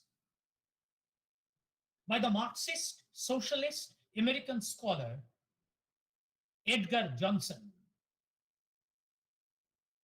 Edgar Johnson, in the 2nd volume of his book, Charles Dickens, His Tragedy and Triumph, has made this particular statement. He belongs to our time. He belongs to our time. He belongs to us. Obviously, like me, you can also, the audience can also understand that by this particular statement, he means that Dickens is not merely a Victorian. His appeal as a fiction writer is not limited to what we may call the geographical, cultural, literary spaces of his own time. He transcends the barriers of time. He transcends the barriers of Victorianism. And as he transcends the barriers of Victorianism, he turns out to be, within quote, within single inverted comma, he turns out to be modern. He turns out to be our contemporary. Even the 21st century contemporary. Why do I claim like this? Why do I say like this? Because in the common history of English literature, in the common book of any history of English literature, particularly in a book like Ramji Lal, you will find that he is unanimously declared as a Victorian novelist. But is he merely a Victorian novelist? Perhaps not. Yes, that he's a Victorian novelist, that he is very much Victorian, has been suggested by some of the early critics of Dickens. I will begin with, you have heard the name, perhaps you have heard the name of G.K. Chesterton, যাকে নিয়ে একটা বিখ্যাত গল্প আছে, Bernard শকে জড়িয়ে। খুব মোটা লোক ছিলেন জি.কে. চেস্টারটন, বন্ধু ছিলেন। বার্নার্ড শ ছিলেন লিন, থিন। তার কাছে গিয়ে একদিন চেস্টারটন with his usual sense of humor, irony and wit, suggesting, well, as I look at you, it appears to me that there's famine in England. Shaw is quick to retort and says, yes, as I look at you, I find that you are the cause of that famine. Right. Now that G.K. Chesterton, while making an assessment of Dickens in his famous book, Dickens, simply Dickens, Charles Dickens, did write this particular sentence. What is the sentence? If we have called Carlyle a man, I'll be repeating, if we have called Carlyle a man who saw, and Arnold a man who knew, we might truly call Dickens a man who tasted.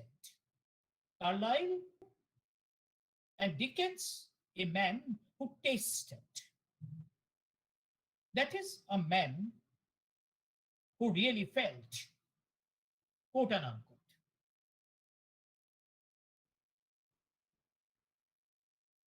Now, J.K. Chesterton is very precise in his statement, but the sentence has the multi-layered suggestions, meanings of its own. He means that Dickens as a novelist has succeeded in feeling the pulse of his age, in which he was born, he lived, and wrote as a novelist. In fact, the spirit of Victorianism in Dickens's novels, Dickens's fictional art, stands beyond any question, stands beyond any controversy. Why? In his general outlook on life, philanthropic, humanitarian outlook on life. And then also, we find it in his celebration. He has celebrated the Victorian values, Victorian middle class values in his different novels. He has not only celebrated them, sometimes he has debunked them. Like with Carlylean vehemence, with Carlylean satire, with Arnoldian irony, he has debunked the limitations, revealed the limitations of his time. And therefore, a man, a novelist, who, according to the earlier critics, was saturated with the spirit of Victorianism. And G.K. Chesterton was echoed by the other early critics. One of them was George Gissing. George Gissing, who was mainly famous for his working class novels. He was the first English novelist to write broadly, I'm suggesting broadly, on the working class life. Now, George Gissing, in his two books, Charles Dickens, A Critical Study, one book. Second book is The Immortal Dickens. In these two books, he has referred to Dickens as a thoroughly Victorian novelist. Followed by, you have heard the name, Lord David Cecil, early Victorian novelists, and Dickens the novelist. Lord David Cecil's two novels, two writings, two critical books on Dickens, early Victorian novelists, and Dickens the novelist. And I shall refer to two other critics. One is peculiar surname rather, Arthur Quiller Couch. Arthur, spelling is quite easy, Quiller Couch. Charles Dickens, title of the book is Other Victorians. Charles Dickens and Other Victorians. And followed by George Santayana. George Santayana, Soliloquies in England and Other Soliloquies. These are some of the representative early critical works on Dickens, where Dickens is primarily considered as a Victorian novelist. But there can be change in the critical outlook, in the critical approach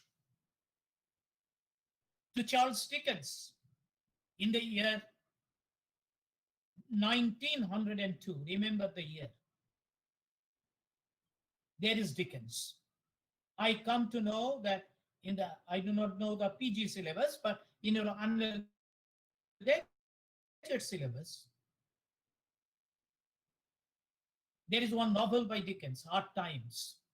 And Hard Times is called one of the later novels of Charles Dickens. Now, before I talk about Hard Times, very briefly, I will draw your attention to that particular essay article published in the year 1902, 1902, titled Dickens, Dickens, the two Scrooges. Scrooges, name of a character in Dickens. And the article was written by the American scholar Edmund Wilson. Edmund Wilson, in his anthology of critical essays entitled The Wound and the Bow. That is the anthology of the critical essays by Edmund Wilson, The Wound and the Bow, and one of the critical essays is on Dickens, The Two Scrooges. Now, according to Edmund Wilson, Dickens should always be considered as an essentially complex novelist. And therefore, he has suggested in his own way that while appreciating Dickens, while reading Dickens, we must have to concentrate not only on his early novels, not only on his novels written in the middle phase of his career, but particularly on the novels written in the last phase of his career. And Edmund Wilson suggests that Bleak House onward, Bleak House, one of the novels by Dickens, 1852, published in 1852, followed by the novel in your syllabus, Hard Times, 1854, Little Dorrit, D-O-R-R-I-T, 1857, followed by three other novels. One of them is very, very famous. The opening paragraph of that particular novel is well known to many of us. This is the best of times, this is the worst of times. That is how that paragraph begins. That novel is a tale of two cities, written against the background of the French Revolution of 1789. A tale of two cities, Great Expectations, 1861, and the last completed novel was Our Mutual Friend, 1865.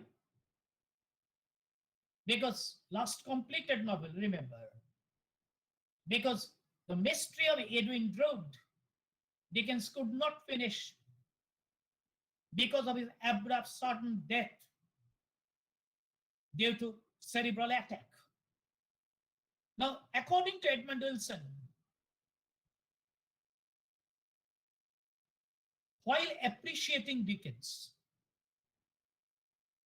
while considering the complexity of Dickens, while making an assessment of the proper qualities of Dickens,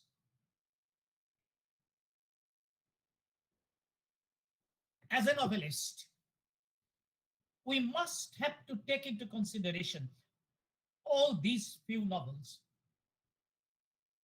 You may set aside A Tale of Two Cities, because I would call it not a historical novel, but a historical romance. And the other novels, Bleak House, Hard Times, Little Dorrit, Great Expectations, Our Mutual Friend, are set against the background of socio-cultural, economic background of the late Victorian period. The late Victorian period, which was throbbing with expectation for the new age to come in, for the 20th century to come in. And according to Edmund Wilson, we should nullify, we should reject the earlier ideas about Dickens. What was our earlier ideas about Dickens? That he was a comic artist, mainly he's a comic artist who exaggerates, who caricatures, who melodramatizes the situation, who is superbly sentimental, possibly more sentimental, more melodramatic than any popular director of any Hollywood film. And at best, he's a humanitarian reformist. That is a common popular idea about Charles Dickens. But Edmund Wilson requests us.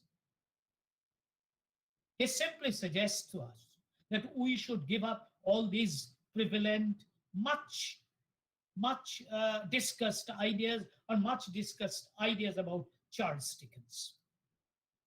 We should try to look upon him in a new manner. And not only Edmund Wilson, but he was followed by, it will not be possible for me to name so many writers, so many critics writing on Dickens. But I will refer to some of the representative of them who have explored in Dickens the complexity, stylistic complexity, the complexity in the narrative art and technique, the exploration of the socio-cultural, economic complexities of the 20th century. Why 20th century? Because Dickens in all these novels is not only a Victorian, but is anticipating. He is foreseeing. He is a forerunner of the ideas, of the tendencies, artistic tendencies of the 20th century. And therefore, some of these critics have suggested like this. Who are these critics? A.O.J. Cockshut, peculiar name, A.O.J. Cockshut.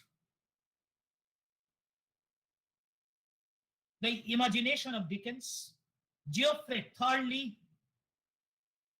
Australian scholar, Thurley, Thurley, the Dickens Myth, John Carey, The Violent Effigy, a study of Dickens's imagination, Humphrey House, The Dickens World, Angus Wilson, The World of Charles Dickens, and last but never the least, Edgar Johnson, Charles Dickens' Tragedy and Triumph, biography cum criticism, written in 2 volumes. Now, why do I particularly mention? Why do I particularly refer to these scholars, these critics of Dickens? Because all of them have either explicitly or implicitly, directly or indirectly, suggested that Dickens is more than a Victorian. He is, quote unquote, within single quote, modern. Because he anticipates our time. Because he approaches the moderns. the socio-economic, political, cultural, moral spaces. I'm repeating, the socio-economic, political, cultural, moral spaces of the 20th century, and even to some extent of the 21st. Now, when Dickens began his literary career as a novelist, his friend, one of the Victorian novelists, his friend also, Wilkie Collins, advised him, you should write in such a manner that the readers may cry, may laugh, and may think. Readers may cry, may laugh, and may think. Now, in his early novels,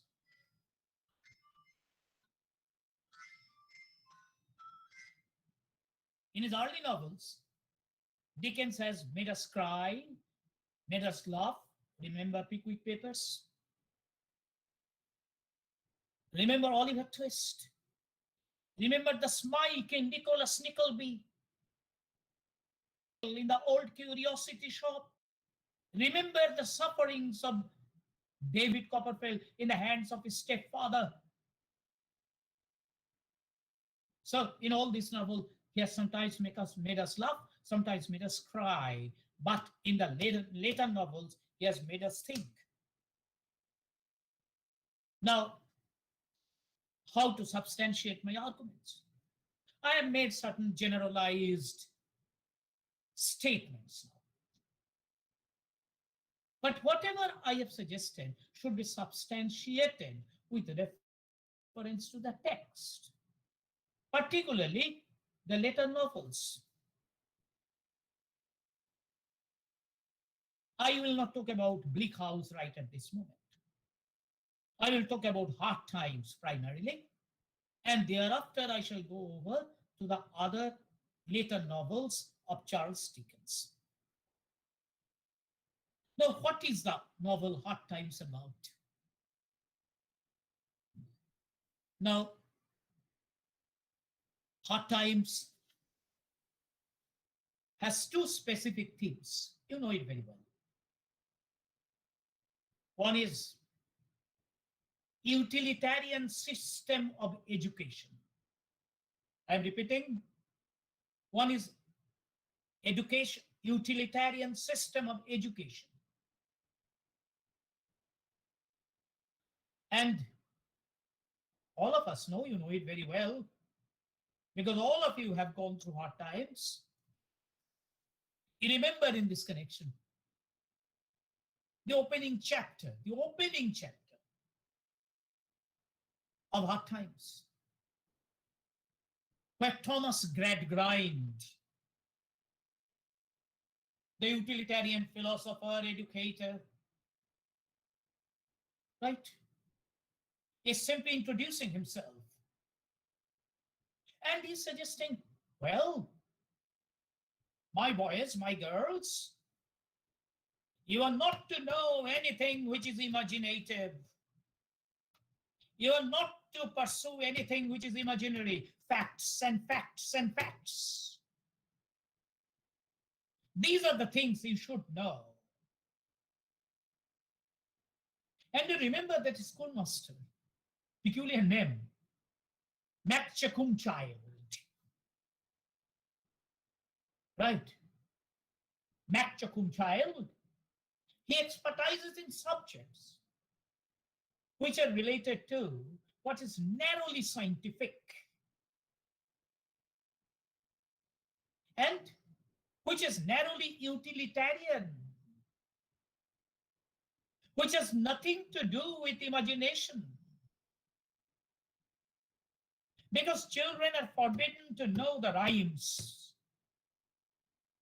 No great-grandchild has ever learned that very popular rhyme, Twinkle, Twinkle, Little Star. And therefore, banishment. Education system is such as to banish the people, as to banish men from what is imaginative, from what is human and human both. But the students, teachers are to constrict themselves, are to restrict themselves to anything which is technical, which is mechanical, which is utilitarian, which is down to earth, and which has nothing to do with kisses to autumn. And therefore, that is the kind of education which is essential according to Grant Wright. And together with this, there's another theme. There's another theme in hard times. That is the problems and the crisis in relation to, in respect of industrialization. Remember, Hard Times was written in the year 1854, a time when British colonies were expanding, extending in different parts of the globe, when England was advancing at the material level very quickly. The rapid industrialization of England was taking place. And সেই শিল্পায়ত যে সভ্যতা, এখনকার বাংলায় যাকে আমরা বলি, সেই শিল্পায়নের যুগে দুটো জিনিস দরকার. One is technical education and the other one is obviously the hardness of feelings and emotions, banishment of feelings and emotions. And we find it in the figures of Gradgrind primarily, and thereafter in the figure of his friend, Mr. Bounderby, or Bounderby. I do not know that. I generally pronounce it as Bounderby. Bounderby, a hardcore industrialist, industrial capitalist, unfeeling, unsympathetic towards his workers, unfeeling, unsympathetic, and favoring nothing human,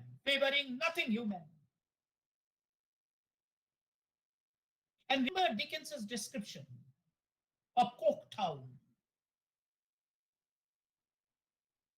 Notice the name. This is why Dickens is called Johnsonian. Ben Jonson, Johnsonian.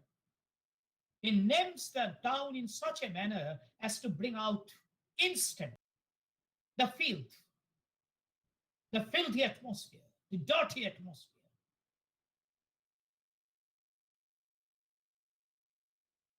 The heartless atmosphere of that particular town. That is why Coketown.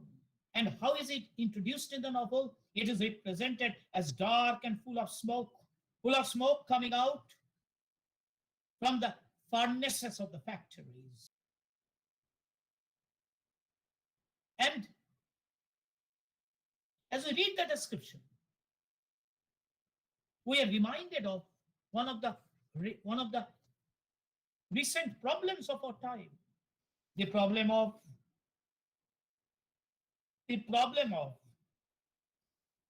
obviously, I'm sorry, yes, the problem of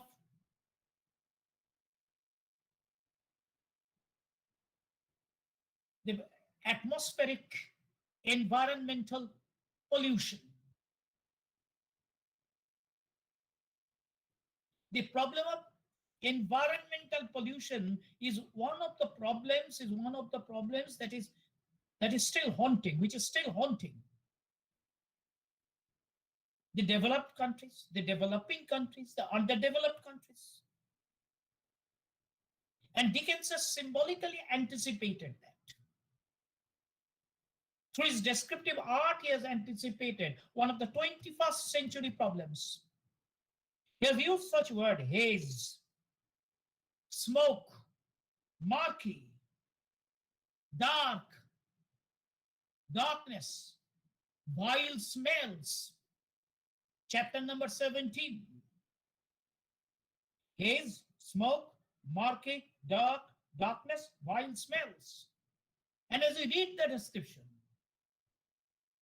we can smell. We can easily anticipate.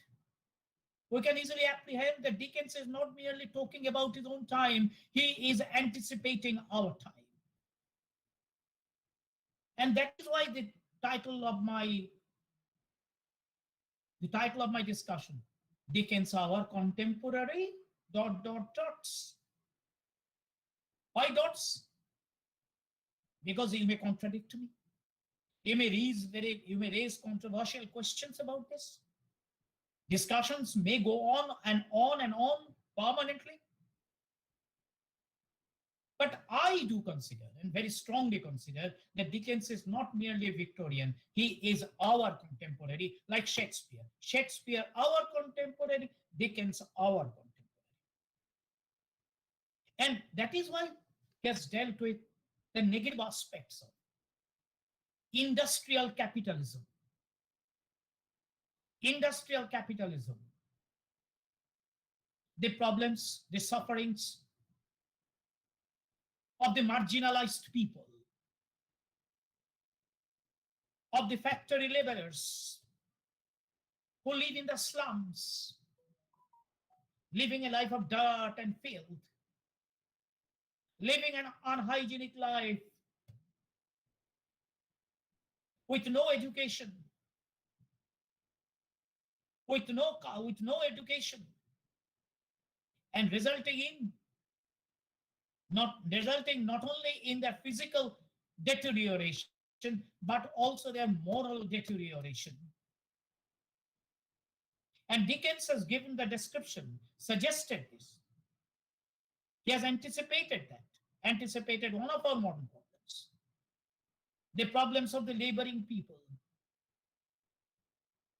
the problems of those who are crossing the boundaries of the state, Porijayi Shramik, in search of food, in search of shelter. Dickens has anticipated them much earlier, not only in Hard Times, but also in a novel's Bleak House. There is a chapter in Bleak House titled Tom All Alone's. Tom All Alone's. Tom -all -alone's. The phrase is borrowed from King Lear. The people living in the slum area are as helpless, are as intensely suffering as poor Tom in the play King Lear. And there is also in Little Dorrit, there is the description of the slum areas. The chapter is titled as Bleeding Heart-Eared. Bleeding Heart-Eared. এমন একটা slam যেখানে মানুষ সর্বদাই রক্তাক্ত হচ্ছে, দেহগতভাবে রক্তাক্ত হচ্ছে না, they are bleeding culturally, socially, economically, morally, and therefore negative aspects of industrial capitalism. And the sufferings of the people are augmented.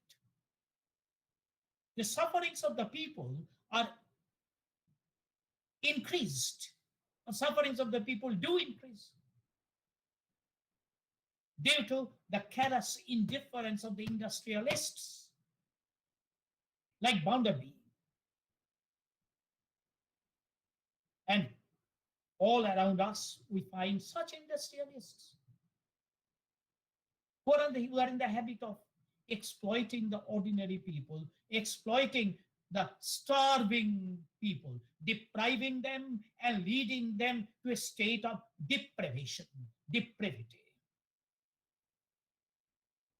Dickens had anticipated these problems of industrial capitalism of the 20th century, of the 21st century. And I do consider Dickens as our contemporary,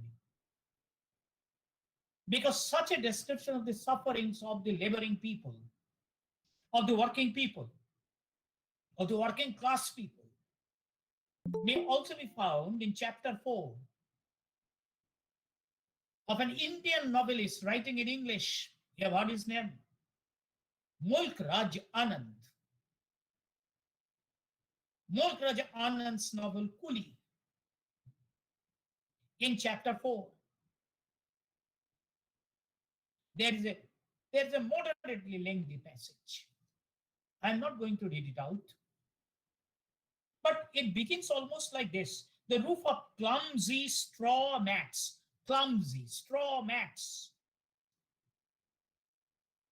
বাড়িগুলোর বর্ণনা দিচ্ছে।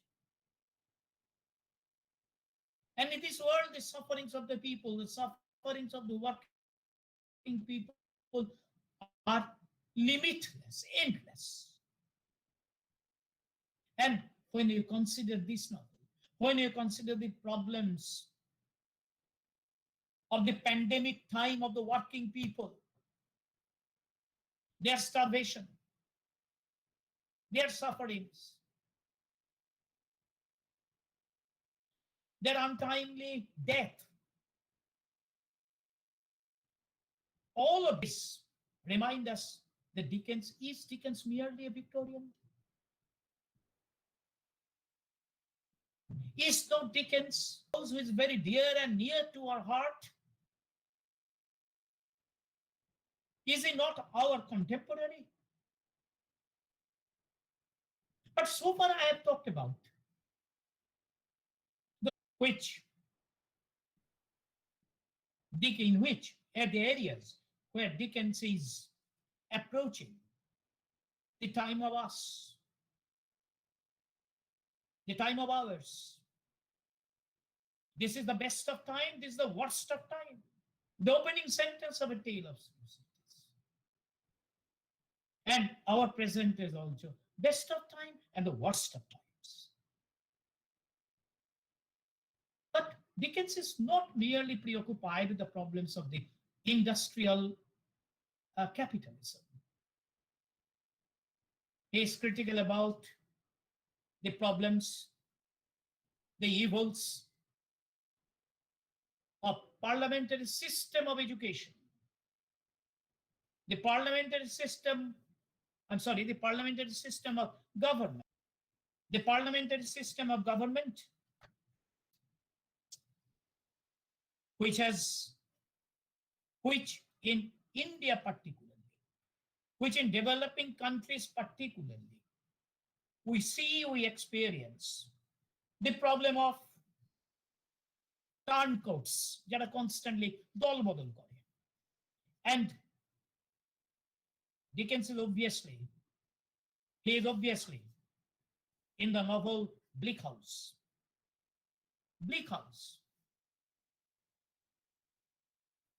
Very satirical description, very ironical description.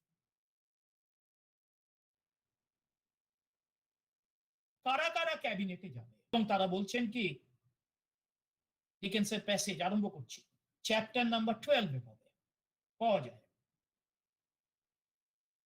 Supposing the present government to be overthrown,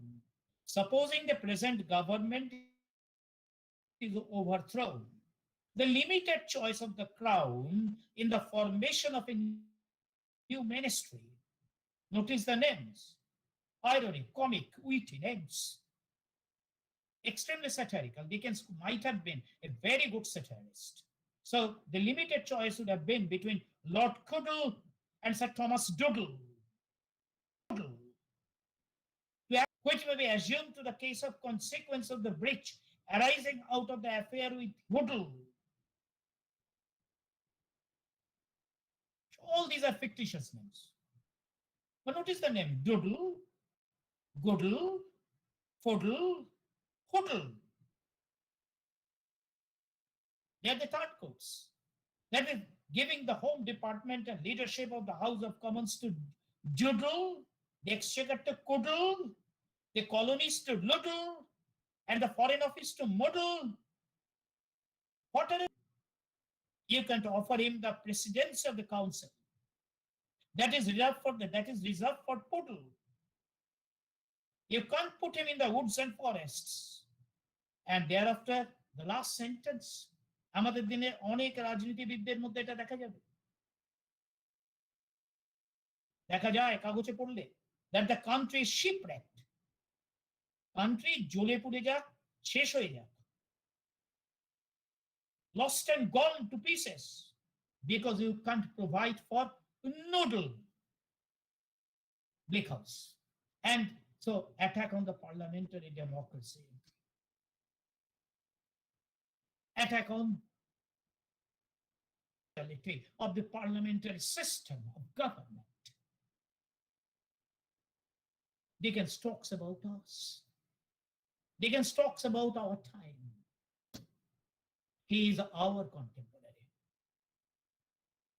But it is merely for all these reasons Dickens is our contemporary? No. In his later novels, Dickens is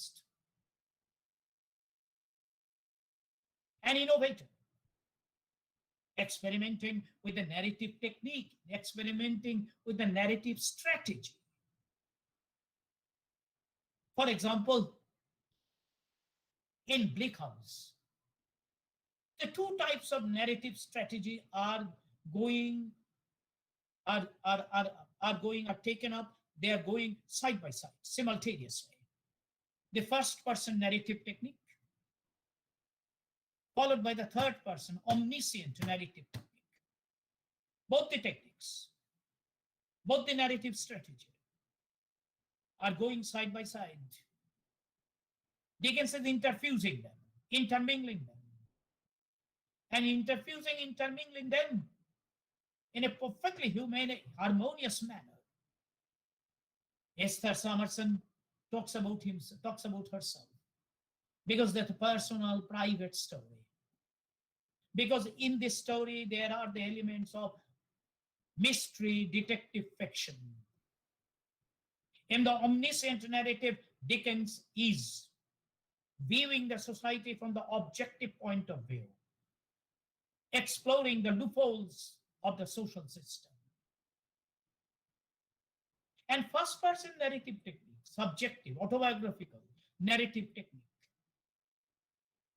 reaching the highest point of perfection in Dickens.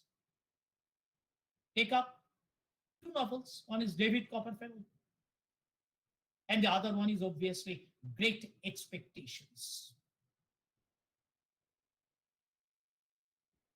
And if you feel interested, I think all of you who are the lovers of Dickens, who among the audience are the lovers of Dickens, have gone through those two novels very meticulously.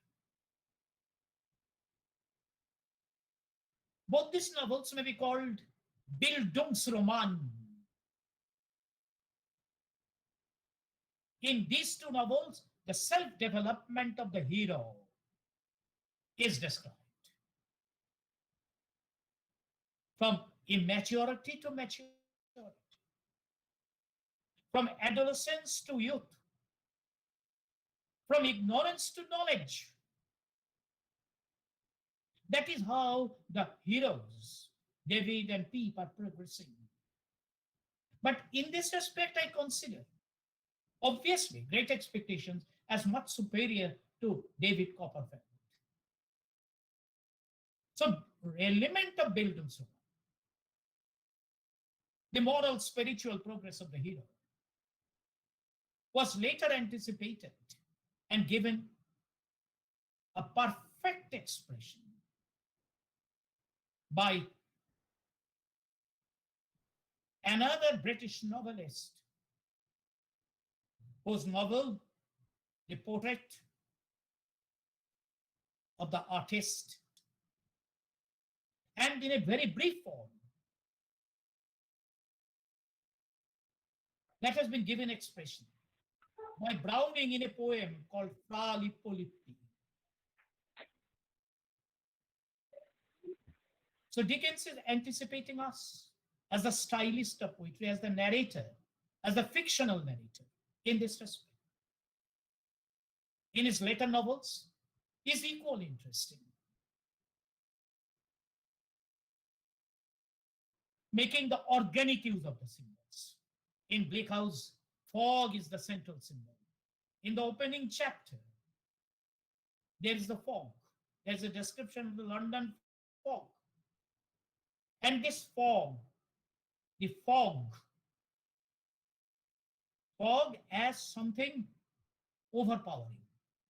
Fog as a symbol of confusion, perplexity, moral confusion, moral perplexity, social confusion, social complexity, legal confusion, legal complexity, has been presented throughout the novel. In hard times, Coketown itself is a symbol. In Little Dorrit, Dickens attacks the dilly-dally tendency of bureaucracy. And he calls bureaucracy the circumlocution office. He innovates the phrase red tape in order to attack it. And we know very well that many of us throughout our life, on different occasions, have become the pathetic victims of red tapeism. In Little Dorrit, prison house is also a symbol. The Dorrit's family, where practically Little Dorrit was born and brought up in the Marshalsea prison. And Marshalsea prison is used as a symbol. The people in the society are leading a claustrophobic life, a life of close confinement. A man like William Dorrit, for example, leading a claustrophobic life. And in our mutual friend, there are two symbols.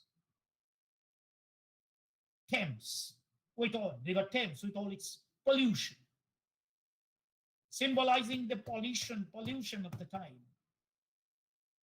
Pollution of the river problem, the problem of the modern day environmentalist. Your friend, dust is a recurring symbol. What does the dust represent? Dust represents money. Dust as money, money as dust. And therefore, Dickens says organic potential use of symbols as part and parcel of the novel's narrative, which is one of the 20th, 21st century features of the modern novels, has been successfully anticipated, not only anticipated, has been successfully employed by Dickens. In Great Expectations, through the life of Pepys and his associates, he draws our attention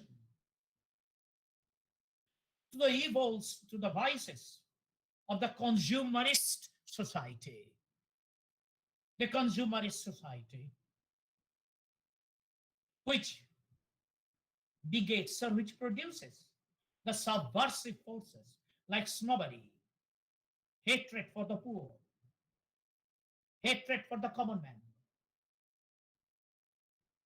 This is what has been suggested in Great Expectations. Therefore, will we call Dickens, or should we call Dickens, merely a Victorian novelist? Or should we come to the conclusion that Dickens has transcended the barriers of time and space? He is with us, he belongs to us. He is very much a 20th century and sometimes a 21st century novelist. That is my feeling. But subjective feeling cannot be the criterion of criticism. That is what TSA. Subjectivism in criticism is something bad, is something subversive. That is what he has told in the Segredude, in the essays of the Segredude. That is what he has told in the essay, The Principles of Criticism. And therefore, as one of the speakers of this show,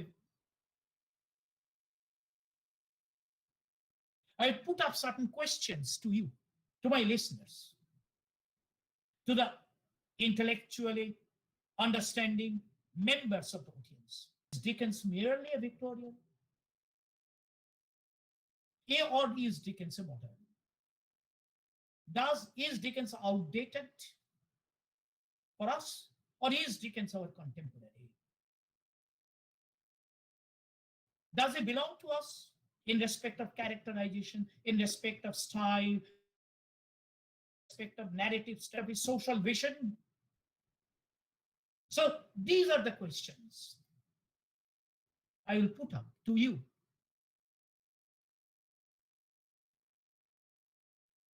My sympathetic listeners, please discuss it among you and please show me the kindly light.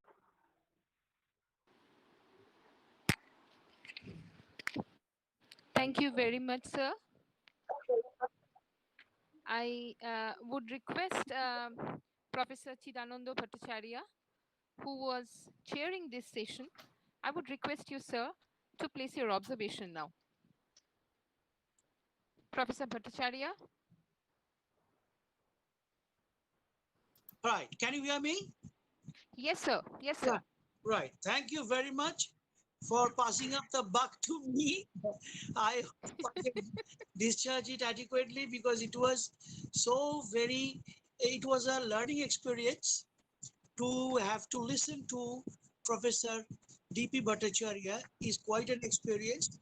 He was slowly, sensitizing us to the actual thing he had to put across, and the way he has dug deep into the even almost the psychic forge of Dickens, the way Dickens has gone about discharging certain outstanding responsibilities as a sociologically concerned, very self-conscious projector of his time.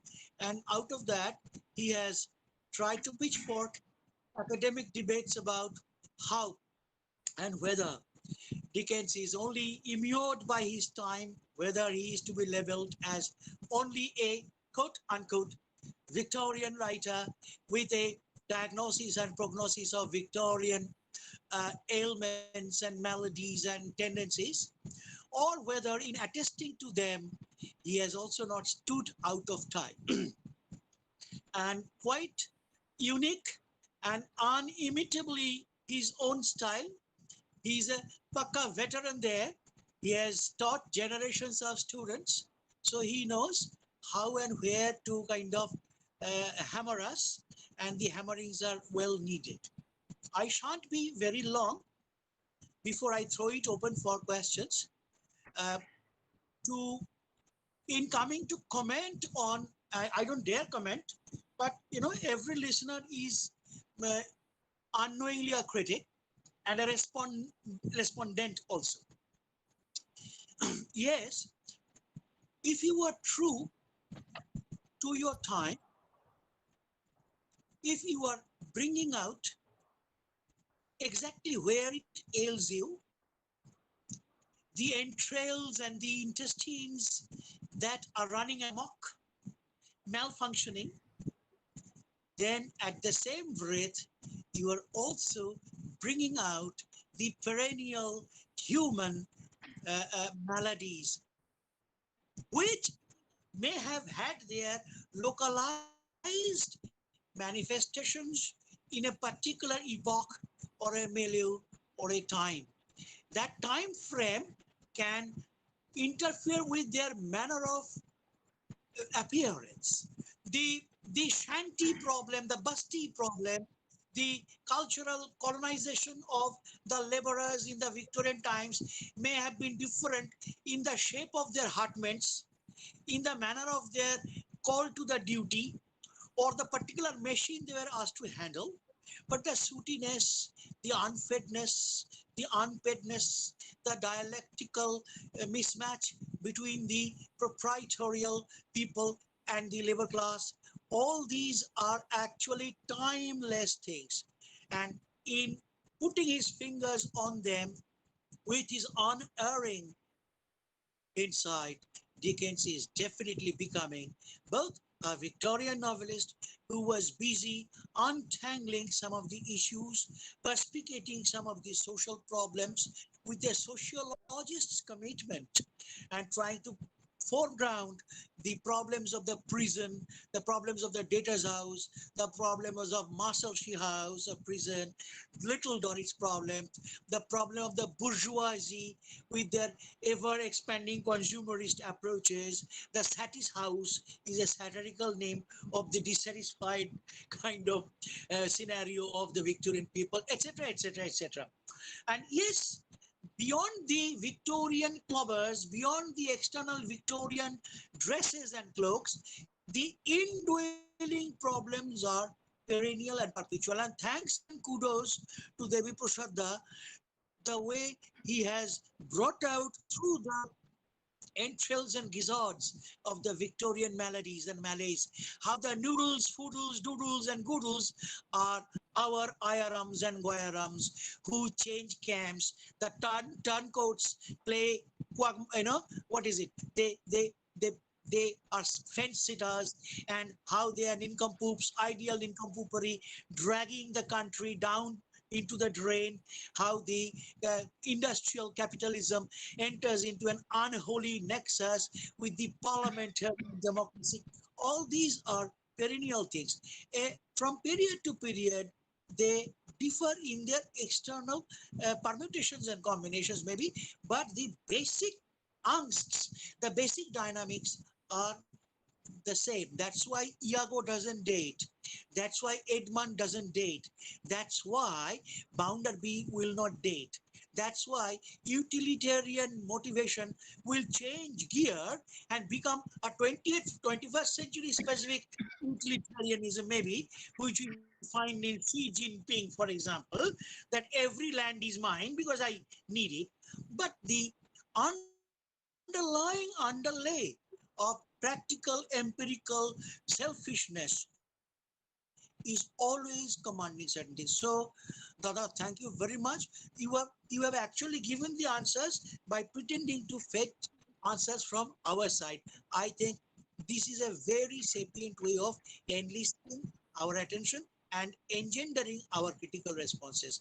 I will not be any longer on this point. I really congratulate Professor Bhattacharya, Professor Thank you. Deviprasad Thank you. Bhattacharya, Thank you, for Chidambaram. his son, for his right, really very useful, illuminating kind of. It's not a lecture. It is actually a peripatetic, Platonic statement to the Aristotles or Socrates speaking to Plato's. That's how our traditional, in spite of us, even when we sit back recalcitrantly, this is how very apparently naively going bit by bit, how Hey, Professor real. Chidananda Bhattacharya, please don't exaggerate. No, I'm not exaggerating. At least on the academic dais, I do not overstate. This is it. What you have done, let the coming generation What is understand it. what is All Hemraj is thinking about us? Yeah, I have also been become semi-veteran, so I can perhaps understand a more veteran soul has been at the forge. How you have been inscribing all these alertnesses, these receptions of certain problems into our psyche for the younger generation. They should note that verbal flatulence or fluorescence of words, which I am guilty of to a certain extent sometimes, is not it. How you can be absolutely apparently unassuming using very words. It's not kind of flashy stuff, but the actual substance which you are communicating to the listening set. Thank you very much.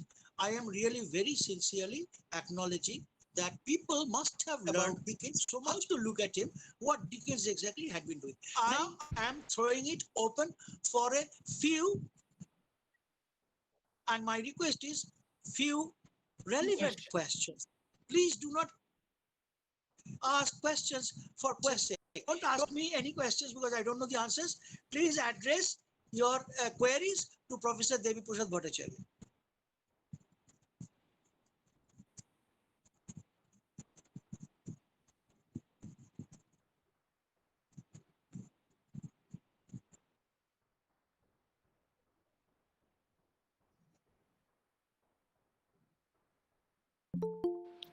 So, as of now, sir, there is no question. Shall we wait till the end of this session? As of now, there is no question in the chat box. Right. Right, sir. Sorry, sir. May I be permitted to speak in between? Yes. Sir, at present, I am tied to chains, meaning I am still head.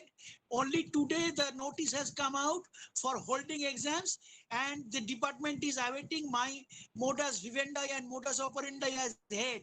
I have put them in animated suspension, and I've been lingering on here. So if there are no questions, then may I be allowed to kind of come back to my Robindra Bharati preoccupations, because I am being missed there. Messages have been coming in one on the other.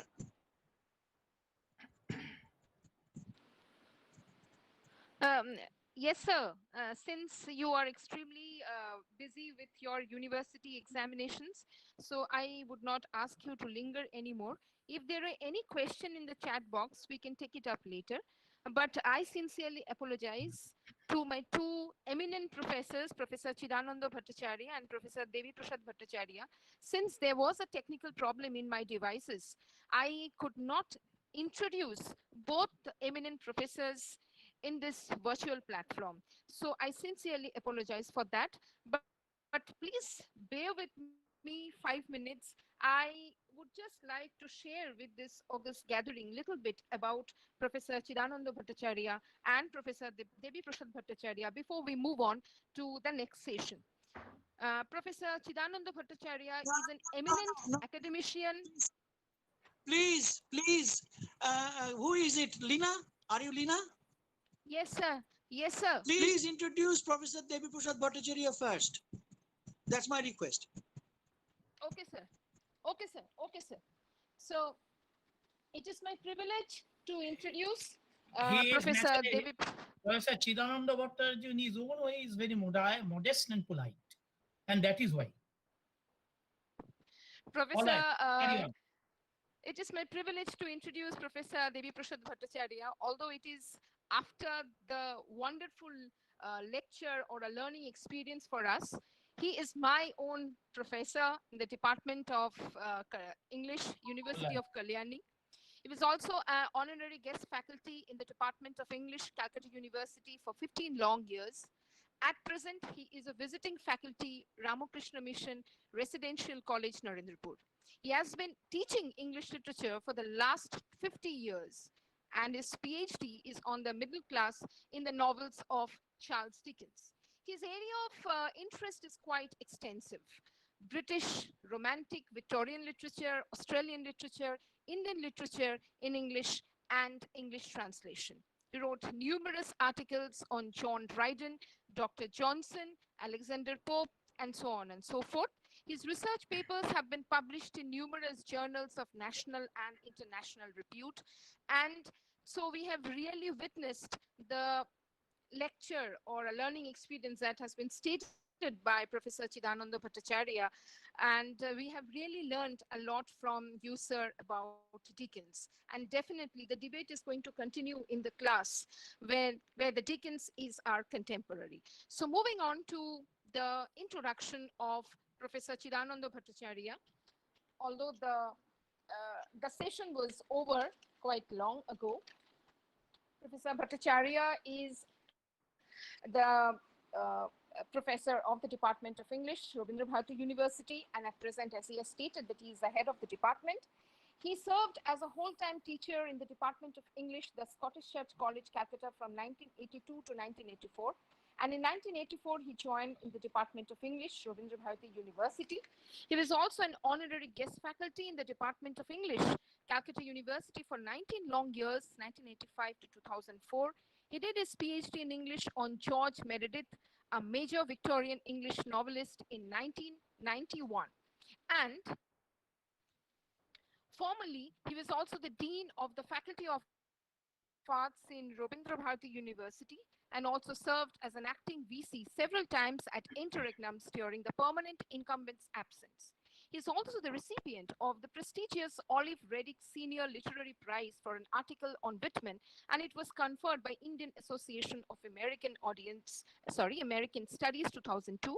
He has published and edited many books and has been a visiting fellow to different universities across the country at different times. He has been a resource person in several UGC-sponsored programs, and so with all these decades of experience, and he is a renowned academician. Today, he has enriched us with his fabulous lecture. So I won't delay you any more longer, Professor Chidananda Bhattacharya. Thank you very much for giving us time in this platform. Thank you so much, sir. Excuse Very me, ma'am, much. I have a question for Professor Bhattacharya. I put the question in the chat box, but you didn't. It was not read. Could I ask him the question, please? Yes, Excuse me. please carry on. My Who name is is the Bhattacharya? Chidananda Bhattacharya. Professor Chidananda Bhattacharya. Could I ask the question, please? Yeah, Please, please carry. Please. Sir, I'm your former pupil at Scottish Church College. My name is Debashish Sengupta, and I'm at RBC College now. Oh, Sir, it was a wonderful lecture which you gave on autumn. But my question is not on autumn really, but on Grisyanan. And in Grisyanan, in the last stanza, Keats calls the urn the cold pastoral. Then he forcefully goes on to say that beauty is truth and truth beauty, which I felt, it seemed to contradict the spirit. He has already called the pastoral a cold. He has already called the urn a cold pastoral. He has. have you done? Right. He has already called the urn a cold pastoral, and then he goes on to say forcefully that beauty is truth and truth beauty. Yes, Right. please. Right. So could you please clarify this position? Yes, I know Kenneth More and others. Some of them have found fault with it. And perhaps, right. Christopher Riggs, Kenneth More, some of them, they are of the sort with it that why should it be left cold as a cold pastoral? Because coldness becomes symbolic of death, unmoving, static, unresponding, etc., etc. Exactly. But the point is, the meaning does not take in isolation. The meaning grows out of a view of the entire poem. The entire poem is based on an imaginative juxtaposition of real life, the Hamlet's life, warm with blood, warm and pulsating, therefore mortal, and the stone Grecian sculpture, which is cold, therefore immortal. This antinomial existence is imaginatively fructified and used with a positive mood.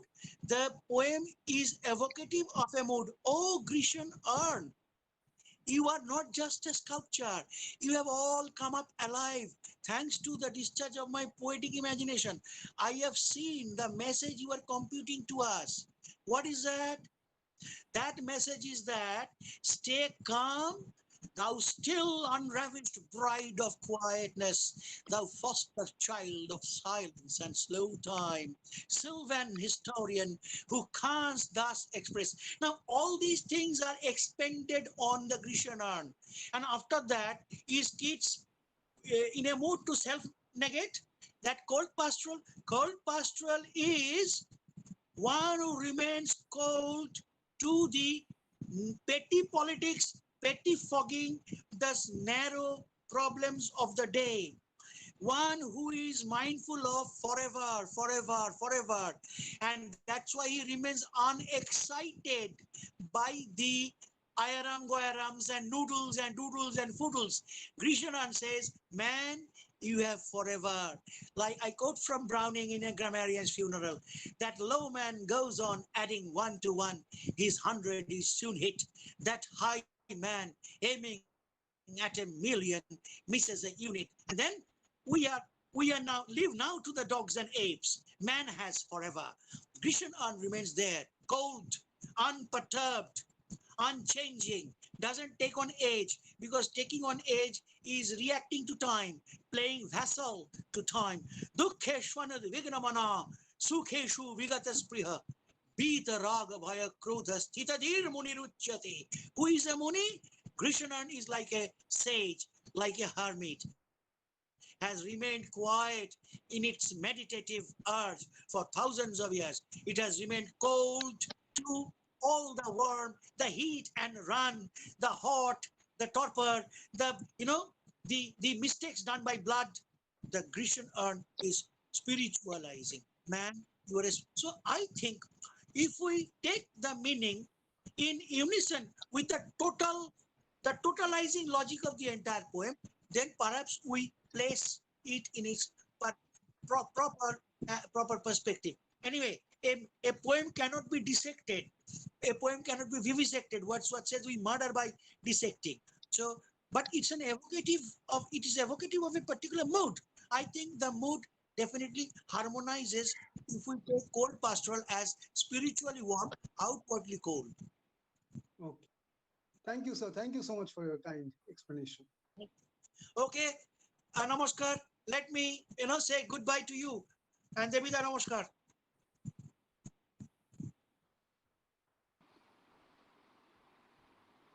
So, thank you very much. So, here we come to the final lecture on the 19th century literature, and it will be delivered by Dr. Hemraj Bansal,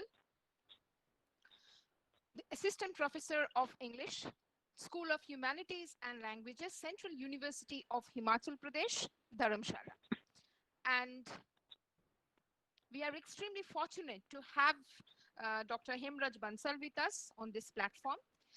And his topic for discussion is not niggle, but the pen, spaces of marginality and empowerment in Victorian women novelists. This session will be chaired by Dr. Shubhabrata Sarkar, Associate Professor, Department of English, Rishi Bankim Chandra College, Naihati. So I would take this opportunity to ask Dr. Shubhabrata Sarkar to introduce Dr. Hemraj Bansal and proceed with the session. Over to you, Dr. Shubhabrata Sarkar. Sir, please unmute yourself, sir. Sir, unmute yourself. Thank you, Dr. Leena Sarkar, for this brief introduction and giving me this opportunity to introduce Dr. Hemraj Bansal. Hemraj Bansal is serving as an assistant professor of English at the Department of English and European Languages, School of Humanities and Languages, the Central University of Himachal Pradesh. And he has several works that are very commendable and worthy publications are published in international journals. Dr. Hemraj Bansal is a new scholar working in so many fields interrelated like African studies, Indian colonial, post-colonial studies, and has been working very sincerely in the field of academic research. So a new star in the horizon of our academics. And after two wonderful lectures by Professor Hirananda Bhattacharya and Professor Devi Prasad Bhattacharya, we have the honor of the presence of Dr. Hemraj Bansal. Without wasting any time, I would like to request Professor Dr. Hemraj Bansal to begin his speech. Thank you, Dr. Shubhrat Sarkar. A very good afternoon, greetings and namaskar. So before I start my talk, let me convey my deep sense of gratitude to Dr. Jaita Basu, Principal Agrasin Mahavidyalaya, Uttar Dinajpur, Kolkata, for giving me this opportunity to deliver a talk amidst such distinguished and established scholars as Professor Devi Prasad Bhattacharya and Professor Chidanand Bhattacharya. I am also highly thankful to Dr. Leena Sarkar Bhaduri, the convener of this national webinar, for according me this space to share my views on Victorian women writers, particularly novelists. And yes, ma'am, you have been so much meticulous in your all communication with me. And thanks for all the pain that you took for making this webinar happen. My sincere thanks to Dr. Jayashree Das, Head Department of English, and who also happens to be the organizing secretary for the intellectual feast that I released in the earlier two talks, and I will try to keep that momentum going. I will try to do so.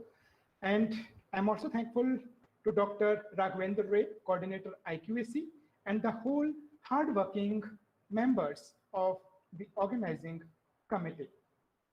Now let us come to the topic that I chose to speak on.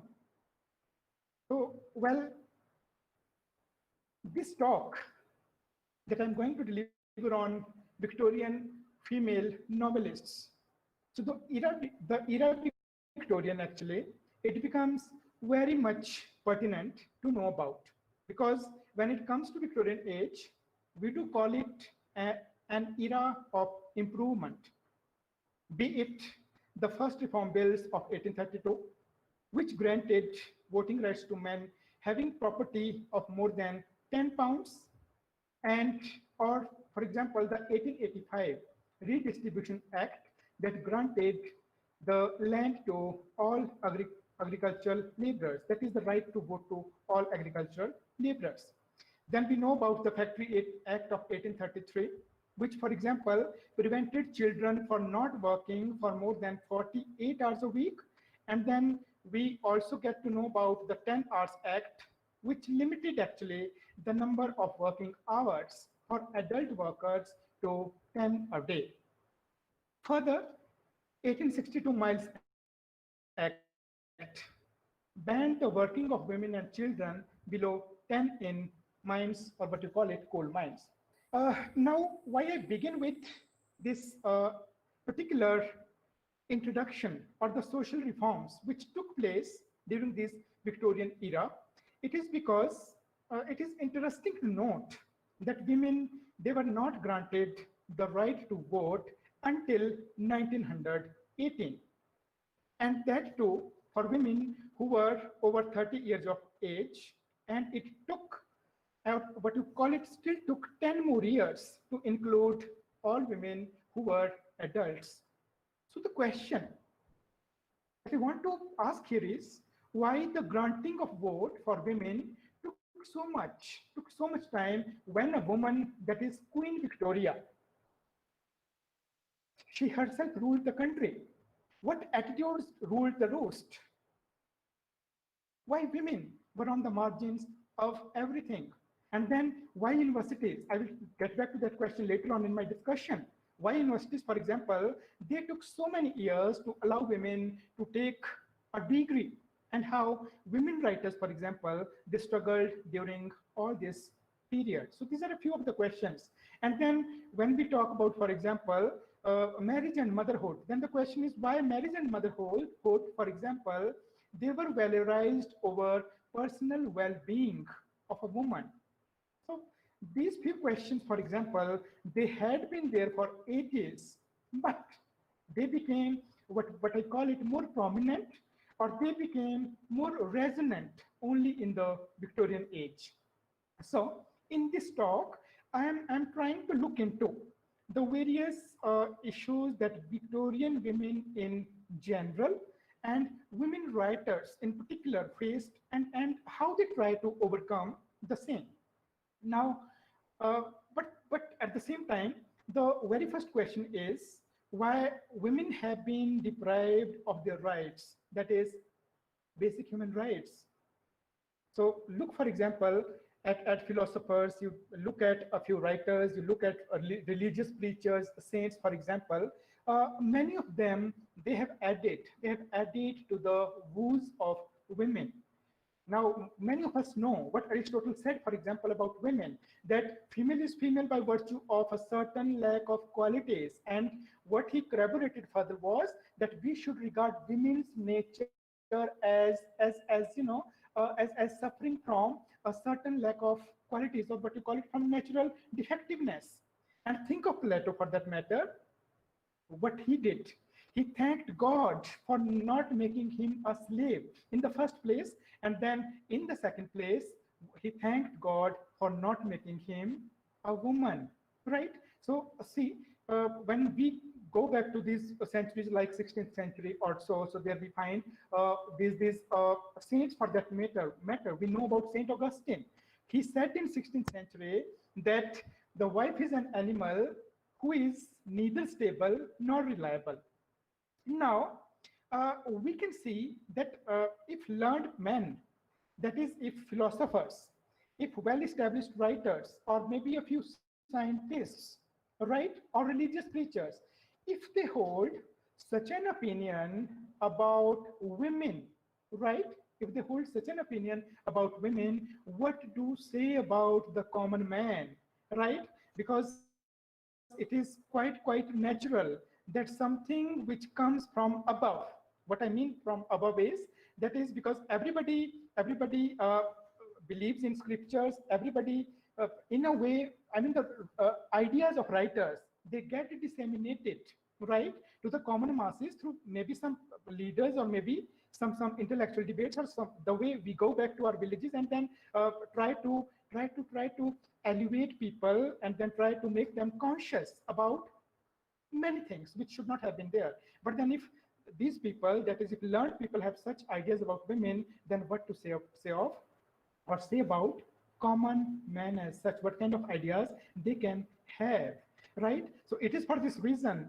Just look at, for example, Paule de la Beer. I mean, this writer, this 17th century writer, that is why she was critical of everything that men have written. I mean, of course, we cannot find fault with everything that men have written, but what she said at the time was that everything that men have written about women should be viewed with suspicion. Why? Because they are both the judge and the party, right?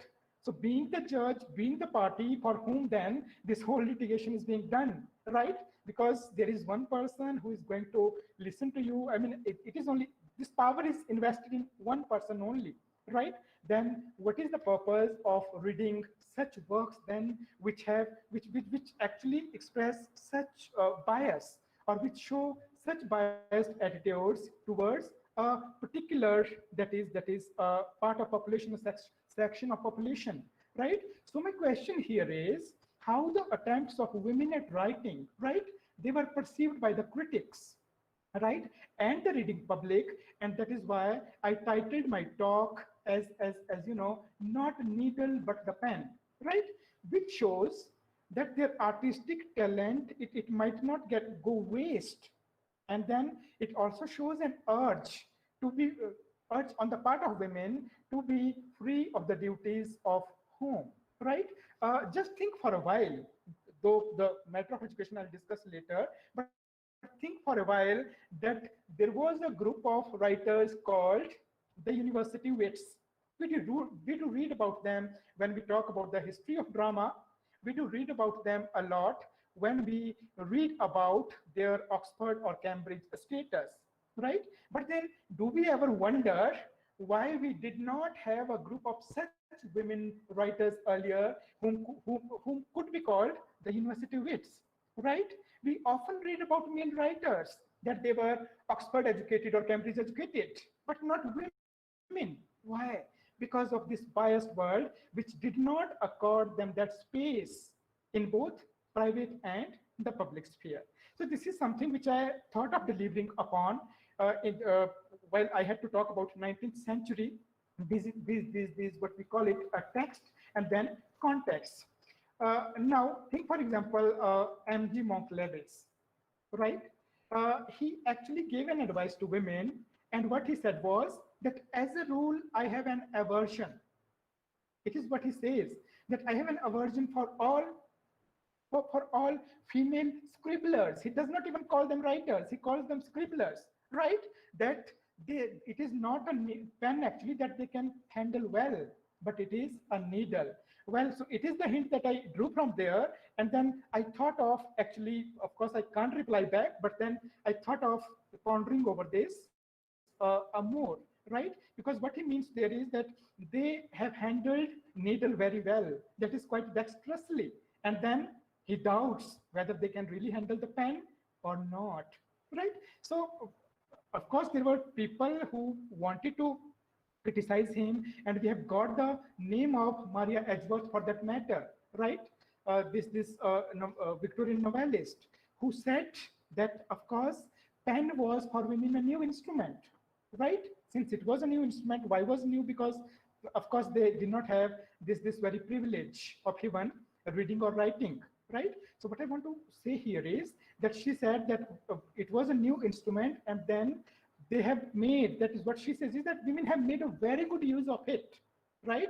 As the so-called learned men have made of it, that is centuries ago, right?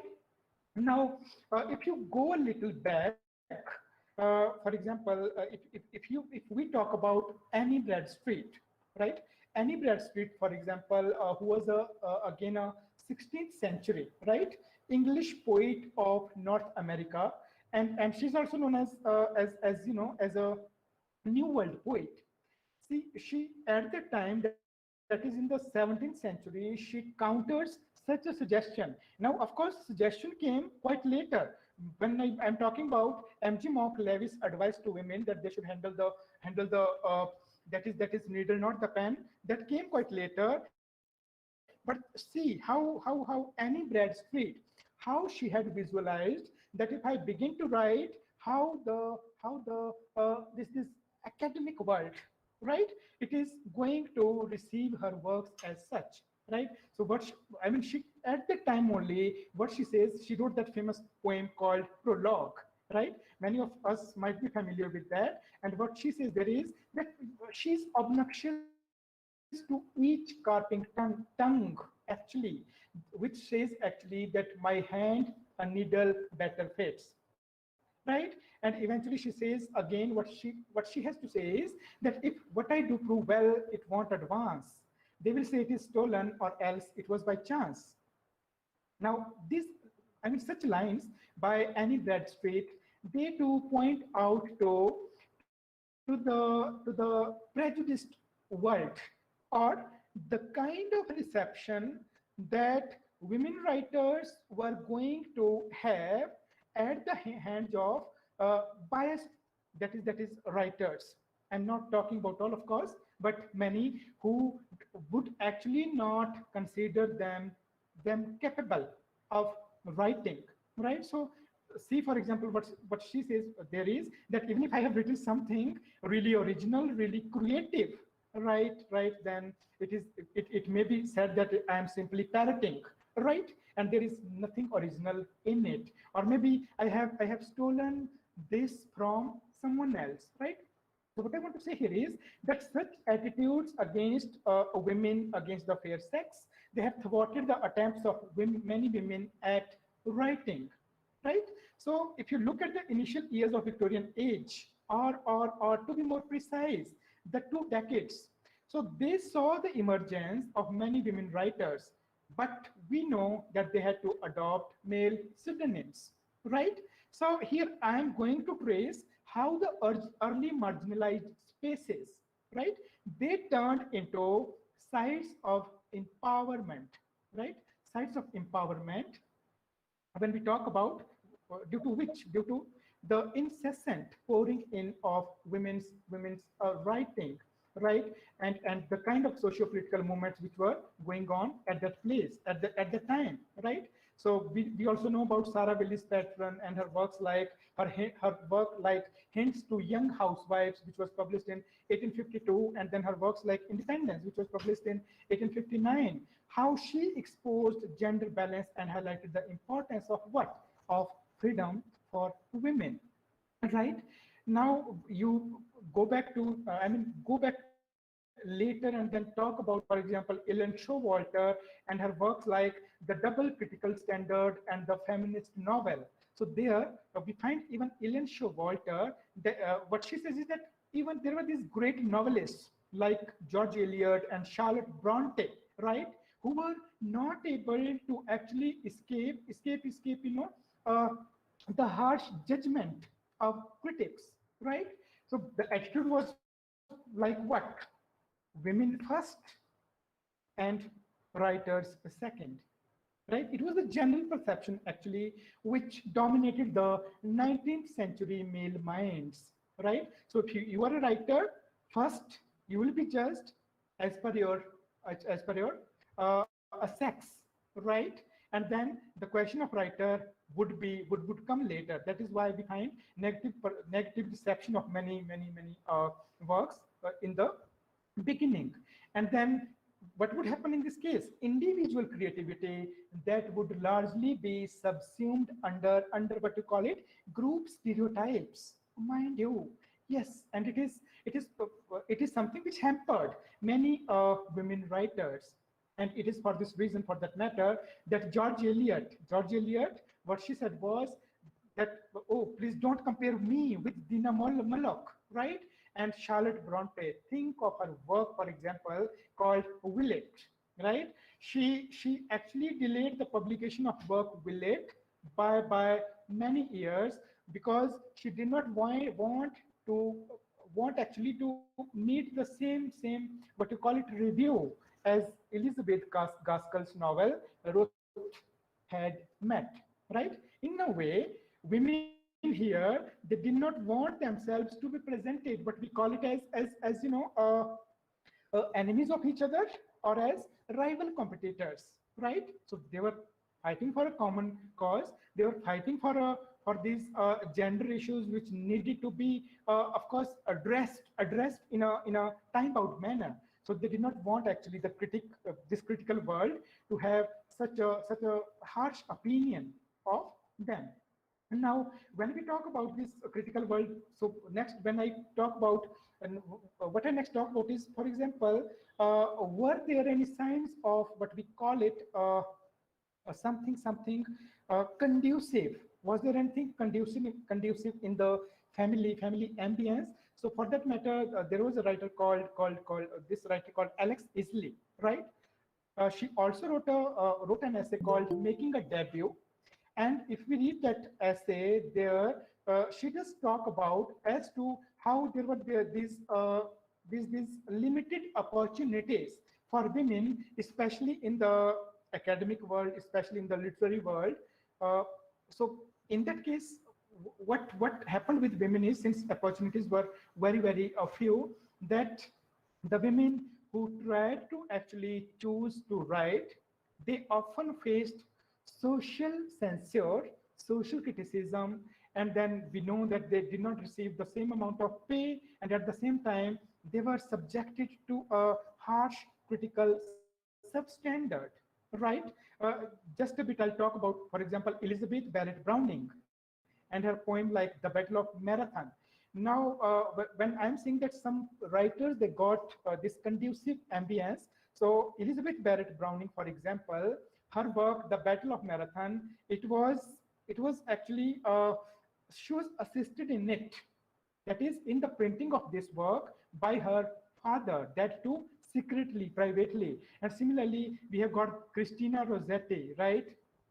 And her this that work called verses dedicated to her mother, for example. So it was also privately published when she was just 17, right? So what I want to say here is that there was also such enabling influence at home, which encouraged both the young poets tremendously at that time. And among the novelists, we have got, for example, Lisa Linton, right, who was supported by her father when she wanted to go to London and write her first novel there. Of course, she did not have money, and then her father at the time, he supported her, and that is how she was able to come up with her first novel. For example, the Ajit the Egyptian, or there was also the second novel. The name I'm just uh, mixing it. What I want to say here is that these women writers, thus they were able actually to some of them, they were able to succeed because of better home ambience.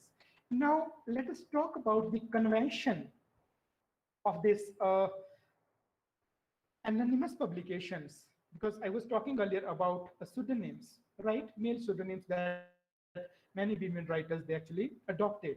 So if we talk about this convention, so it was also adopted by uh, many periodicals, quarterlies, or monthlies of the time, and they enabled many women writers to publish their works anonymously, right? For example, they could write then on masculine topics as well, right? Apart from traditional feminine areas. And it is exactly what George Eliot did. George Eliot, who was originally, of course, Mary Ann Evans. We all know about that. So she did this by submitting her first work or first prose publications to Coventry Herald and Observer, right? And George Eliot, she also exposed what? For example, the Victorian double standards in her essay that she wrote, and which became quite famous as well. For example, the essay was called "Silly Novels by Lady Novelists," right? So in that, actually, she is quite critical of the critics, right? Who do not at all acknowledge, who actually, if a woman becomes really very that is important, famous, or so their enthusiasm actually it drops down completely to the freezing point, right? So it is what she was trying to expose in that essay. And it is for this reason that George Eliot thought that, oh, why should I must actually adopt a male persona, a male name, right? So it is what she did, and she continued to adopt this male persona even after her that is uh, a female authorship, right? Or the question of female authorship, it was discovered, right?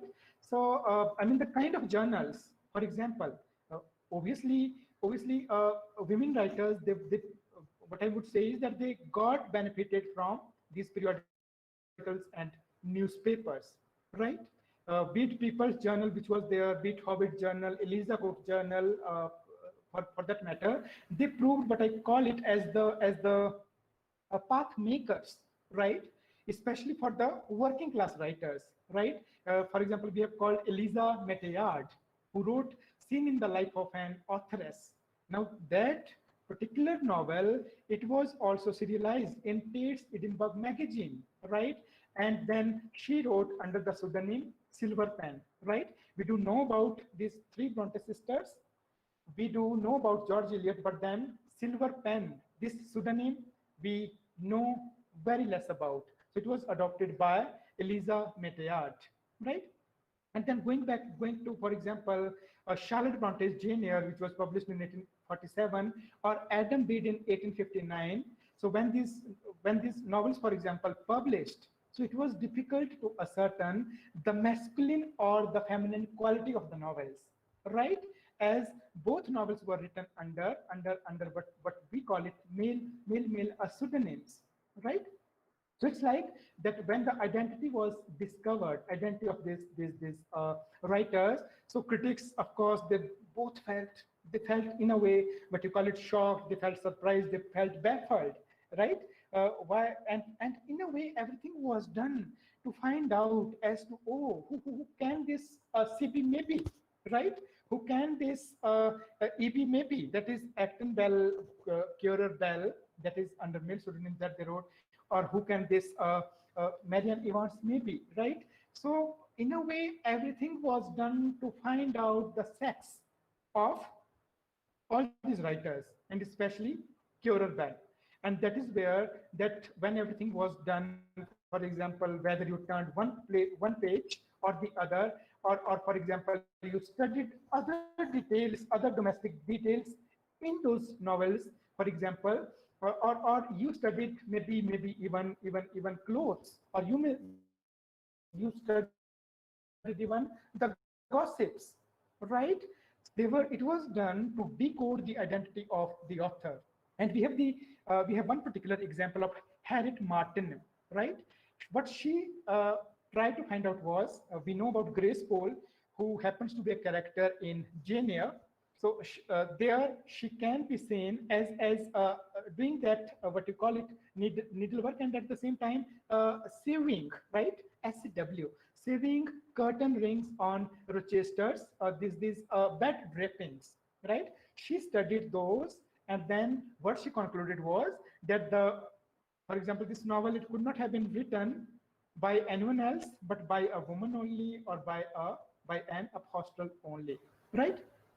And you think of the Brontes, who in their but we call it a radical innocence, I would call that. They tried to expose, they tried to confront the bias criticism. For example, we have got Charlotte Bronte. She went to the critic of what we call it, just a minute, that is the Economist. Yes, she went to the critic of Economist, and what she said to him is, that is to you, I am neither a man nor a woman, right?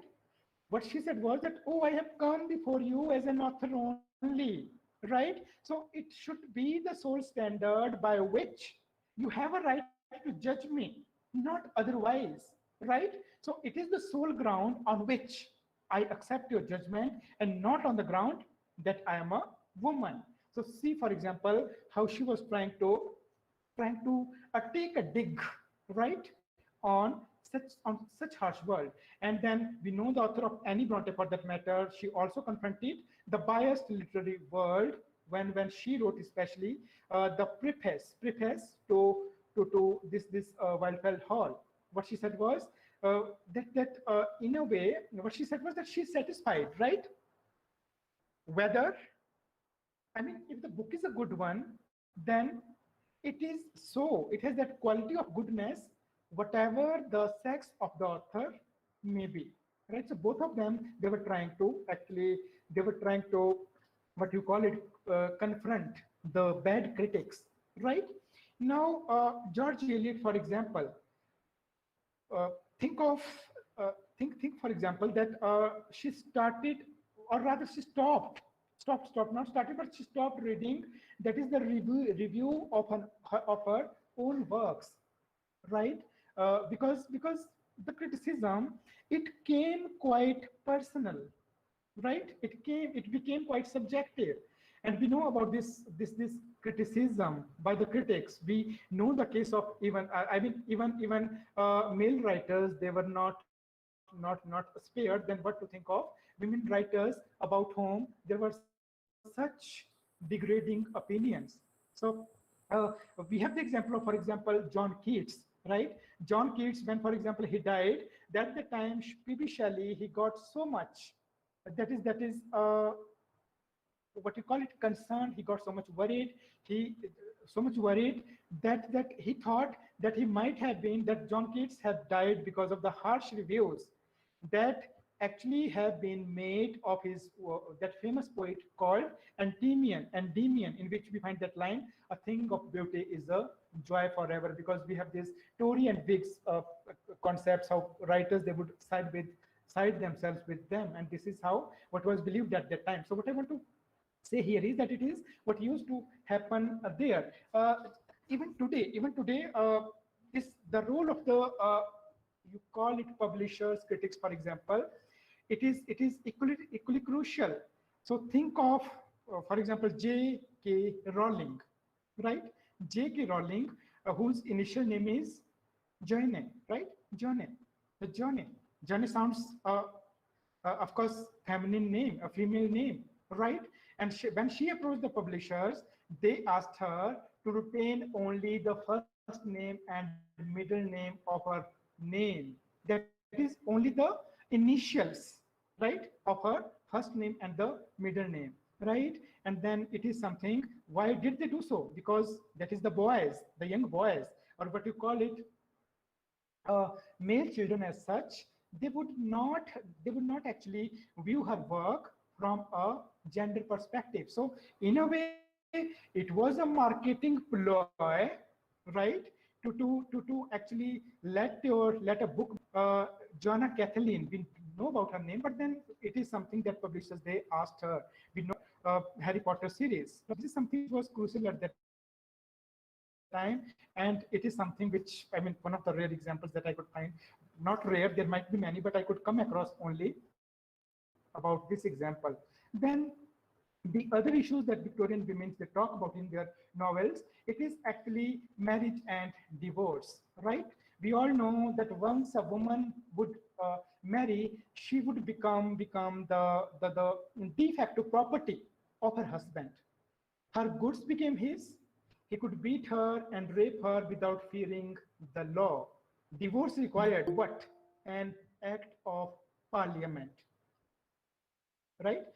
So just a few minutes back, we were actually listening to Professor Devi Prasad Bhattacharya, and Sir was talking about Charles Dickens, right?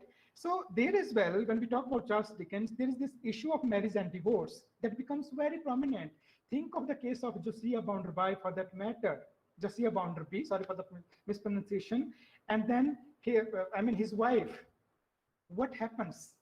And then on the other hand, you draw a contrast between Stephen Blackpool, who was very poor, and his wife, his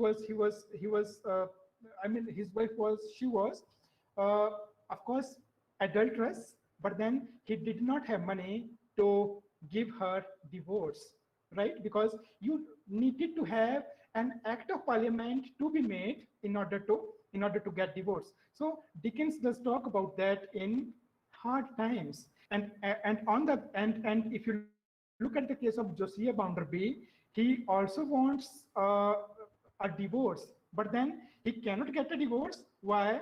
Because he cannot prove he's rich. He can get an act of parliament actually enacted, but then what is the problem?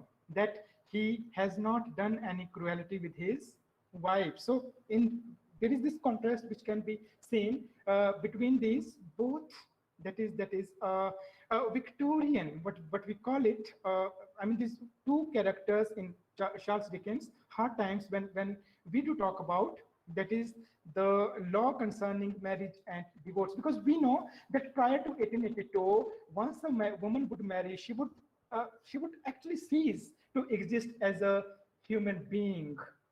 That is, the wedding day, the day of the marriage, would mean that now the husband is going to subsume your complete entire identity as well as your being, right? So for example, be it a wife's body as well as her possession, everything completely belonged to him. So I was reading an article by V.L. Macbeth, right?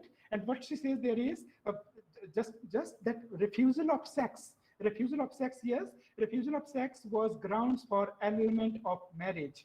And such laws, they actually came to an end, or they were actually repealed only in 1891, right, when a high court actually ruled or prevented the husband from raping his wife, right, or what you call it, that is ill-treating her for his conjugal rights, right? So on the other hand, there was this a lot of inequality in terms of divorce, right? Well, the husband, for example, I just talked about Josiah Bounderby, he could divorce his wife on grounds of adultery, right? So that he could pass his property freely to the male heirs. For a woman, for example, she had to prove what you call it sodomy, you call it rape, you call it cruelty or incest or what not, right? But then, like a man, she was not allowed to claim damages from the third party, and it is for this reason that it is one of the reasons that when you go to the reformist angle, so there we find Barbara Bottichin, right? Barbara Bottichin. Barbara Bottichin, actually, she was a leading feminist of 18, and she also fought for divorce laws, which were passed in 1857, right? And let me tell you, I was reading this in the Cambridge history of women's writing, that the number of cases or divorce cases, they rose from three. There were just three cases of divorce in 1857, and the number rose to 300 in 1858. Why? Because 1857 laws, they did provide that space to women, although there was this group of clergies, right? There were these thousands of clergies who had signed a petition against this 1857 divorce law. Now, when we are talking about these divorce laws, let me take you back again to the discussion of Jane Eyre. What happens there? Why do you think that Rochester Fairfax is not able to seek a divorce from his wife, Bertha Mason? Obviously, the reason is that his wife was, in the first place, alive. The second thing is that she was insane, right? And whatever, for example, she did would not have been considered valid grounds of divorce, because Bertha Mason, she has been projected as insane, and that is why she is kept imprisoned, what we call it, in the attic, right? Now, although he loves Jane, but he cannot marry her. And that is why the marriage is broken in the church marriage, which yet had to take place, of course. It comes to an end before it even starts, because the moment it is revealed that he is married. So it was, I mean, seeking a divorce, for that matter, it was not easy. Also know about single women or widows who were not allowed to own their property and possession, for that matter. Even children in the event of divorce were kept in the custody of a father. We know about that, right?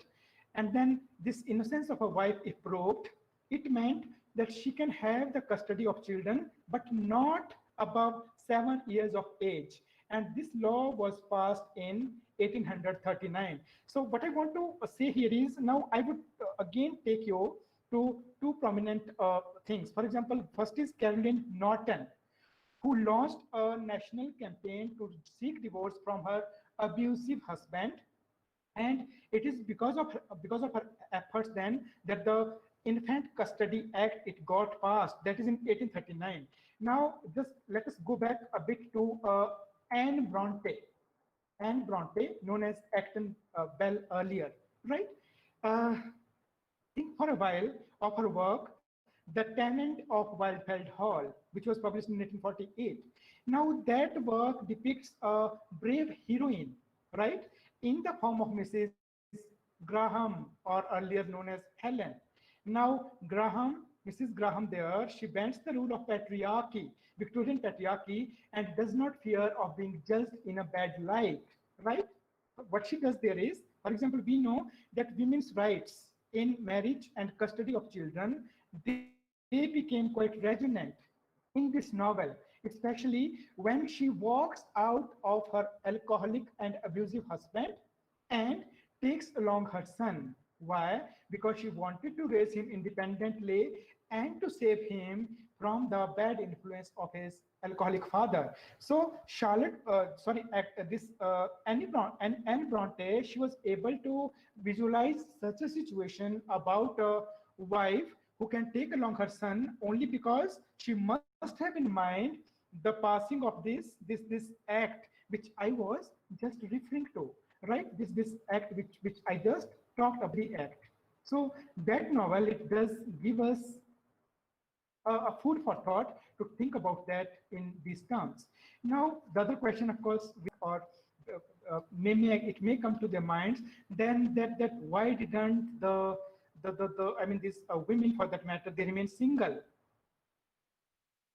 Of course, we know the answer. It was because single women were also scoffed at and deemed immoral, right?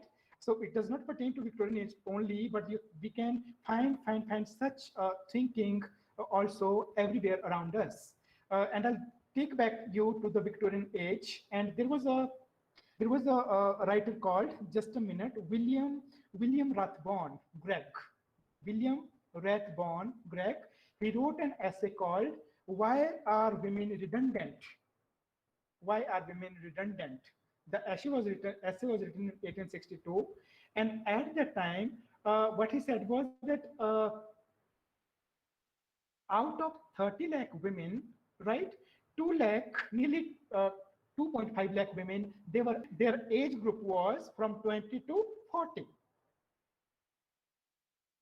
Now, he denounced these women, and he predicted that these women are going to have a life of misery.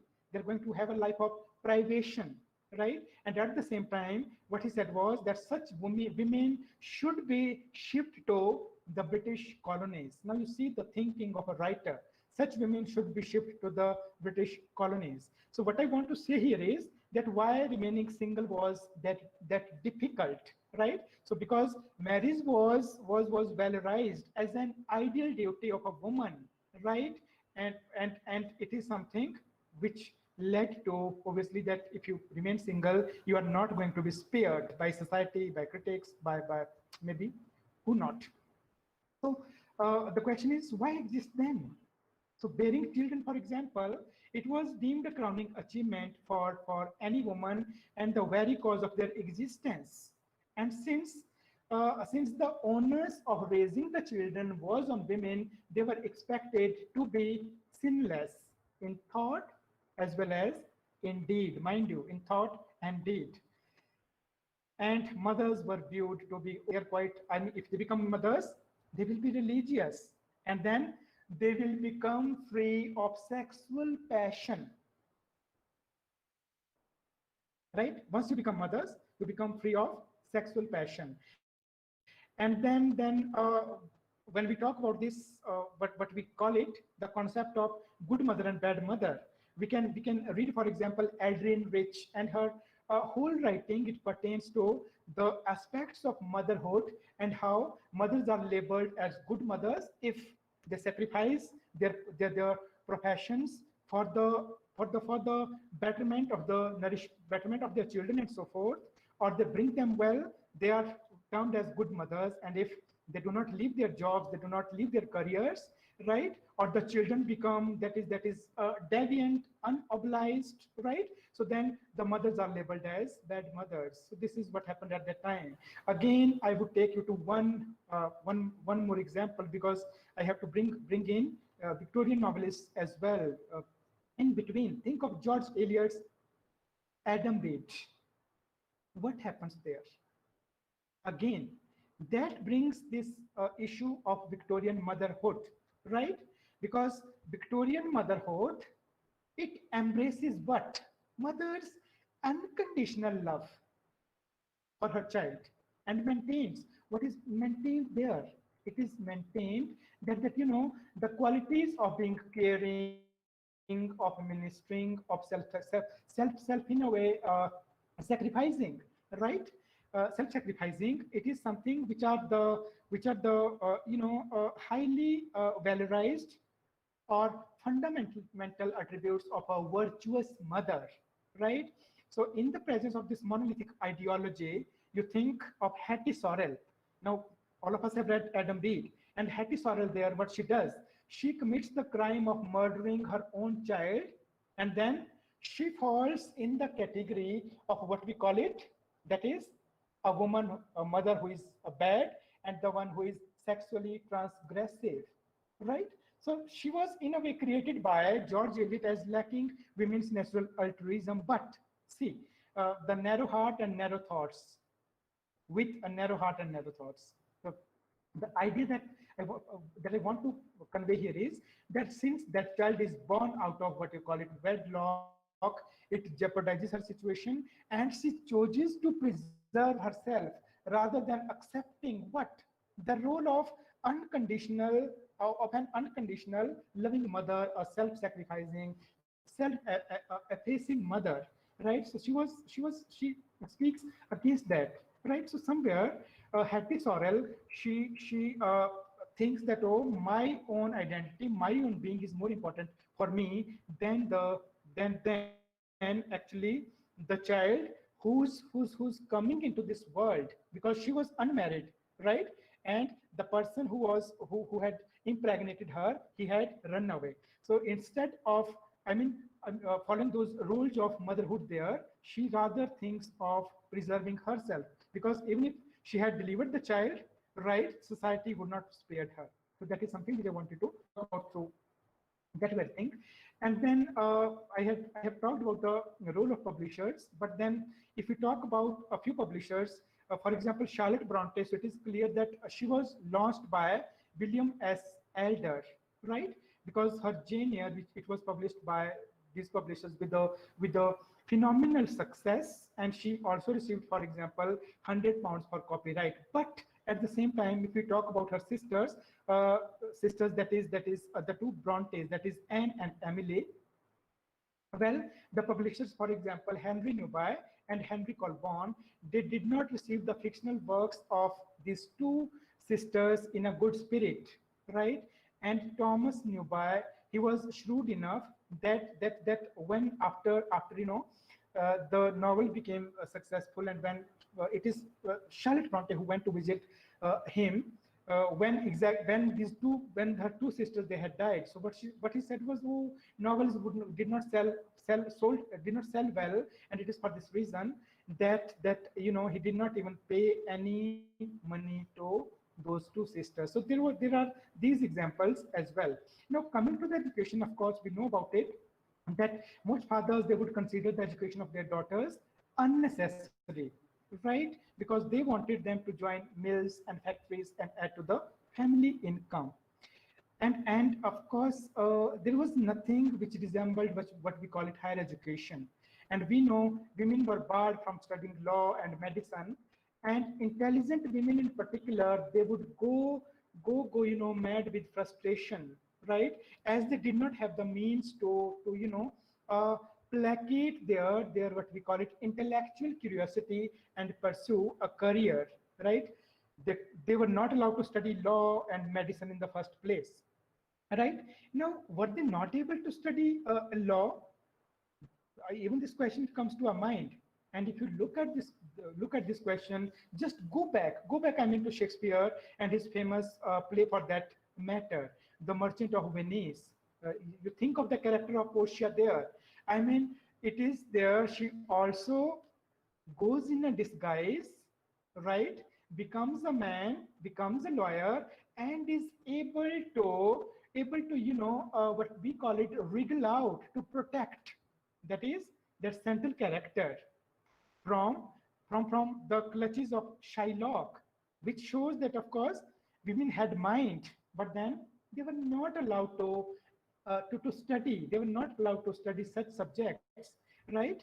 For example, law. So why there a woman in the disguise of a man can become a lawyer, can defend.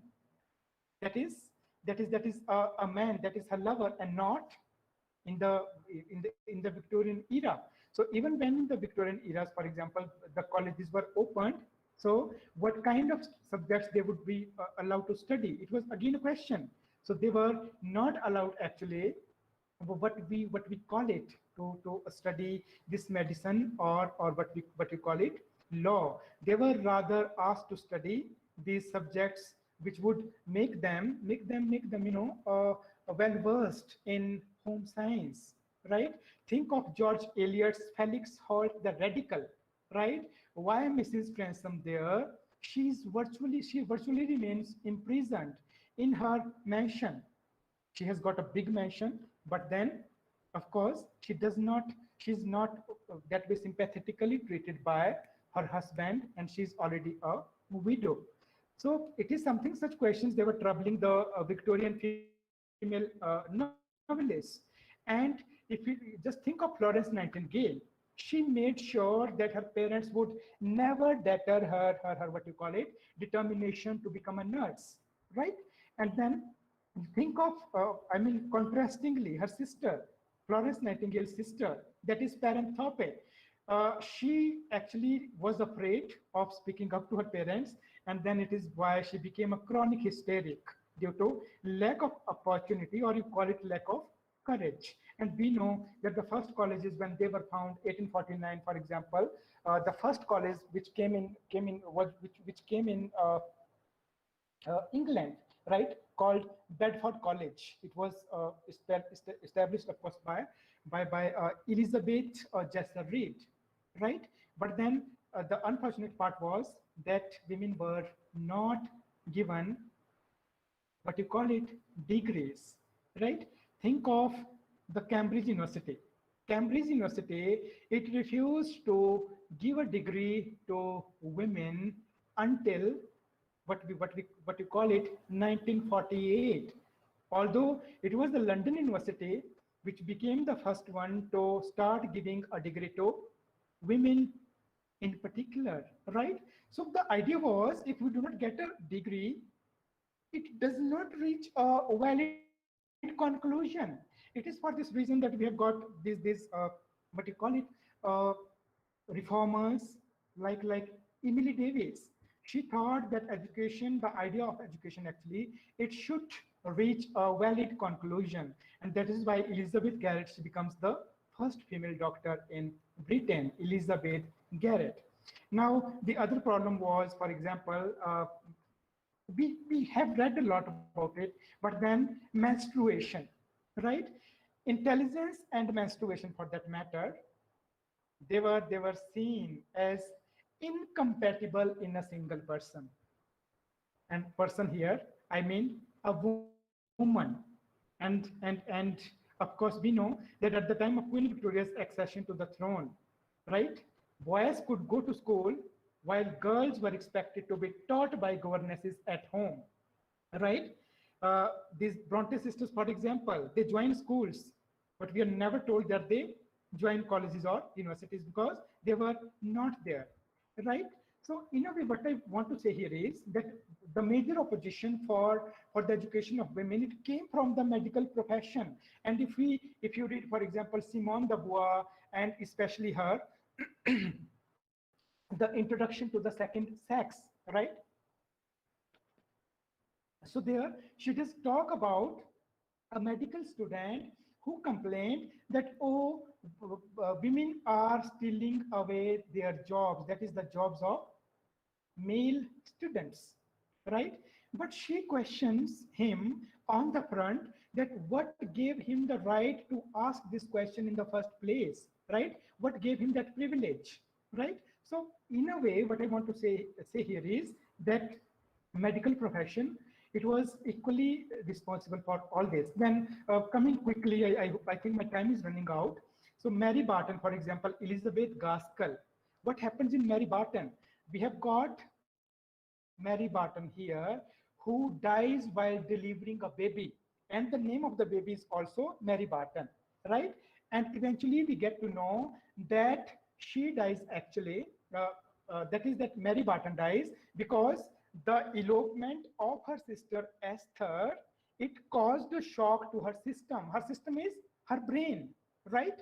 That elopement, that if a woman would elope, it would castigate a woman so much so that anyone who was her near relation, they would go on feeling what? The dishonor, the disgrace that was thought to be brought on such women, right? And you think of the attitude of the Mary Barton's husband, John Barton, who does not, after this, view his sister-in-law Esther in a what I call it, in a positive light. And it is for this reason that he does not allow his daughter now, that is his wife of Mary Barton, who dies, and her daughter, that is Mary Barton now, she is not allowed, actually, he does not allow her to join a factory, but asks her to do the work of a seamstress, that is, to do dressmaking. Whereas Mary Barton, of course, she wanted to have a happy life because her family had always been in poverty. So for her, marriage becomes she uses marriage as a way to change her class, right? But then, of course, the father did not agree. So it's like that her aunt's fallen character, it is viewed there as responsible for, but we call it as I mean, it is taken as I mean, lesson is drawn from this. And then the younger people, that is the younger Mary, she may actually follow her path, right? So in this way, Esther, that is the woman who had run away, she is made to feel like a rejected, rest, loathsome creature, right? And eventually, it so happens that Mary, for example, she vows to liberate, that is, her aunt and nurse her back to her health, right? So it is how it was viewed that a single act of elopement, it can completely tarnish your image, right? And now think of her second novel, Ruth, for that matter, where we find the eponymous heroine, right? She also works as an apprentice at a seamstress's shop after she becomes an orphan because both her parents, for example, they die. So in both these novels, if you look at, for example, this man Bellingham, who convinces Ruth in that novel that let us run away. She goes with him. He's very cunning. And thereafter, when the marriage takes place, Bellingham's mother, for example, she comes there, and when her son falls ill, she calls Ruth a temptress and takes her son away.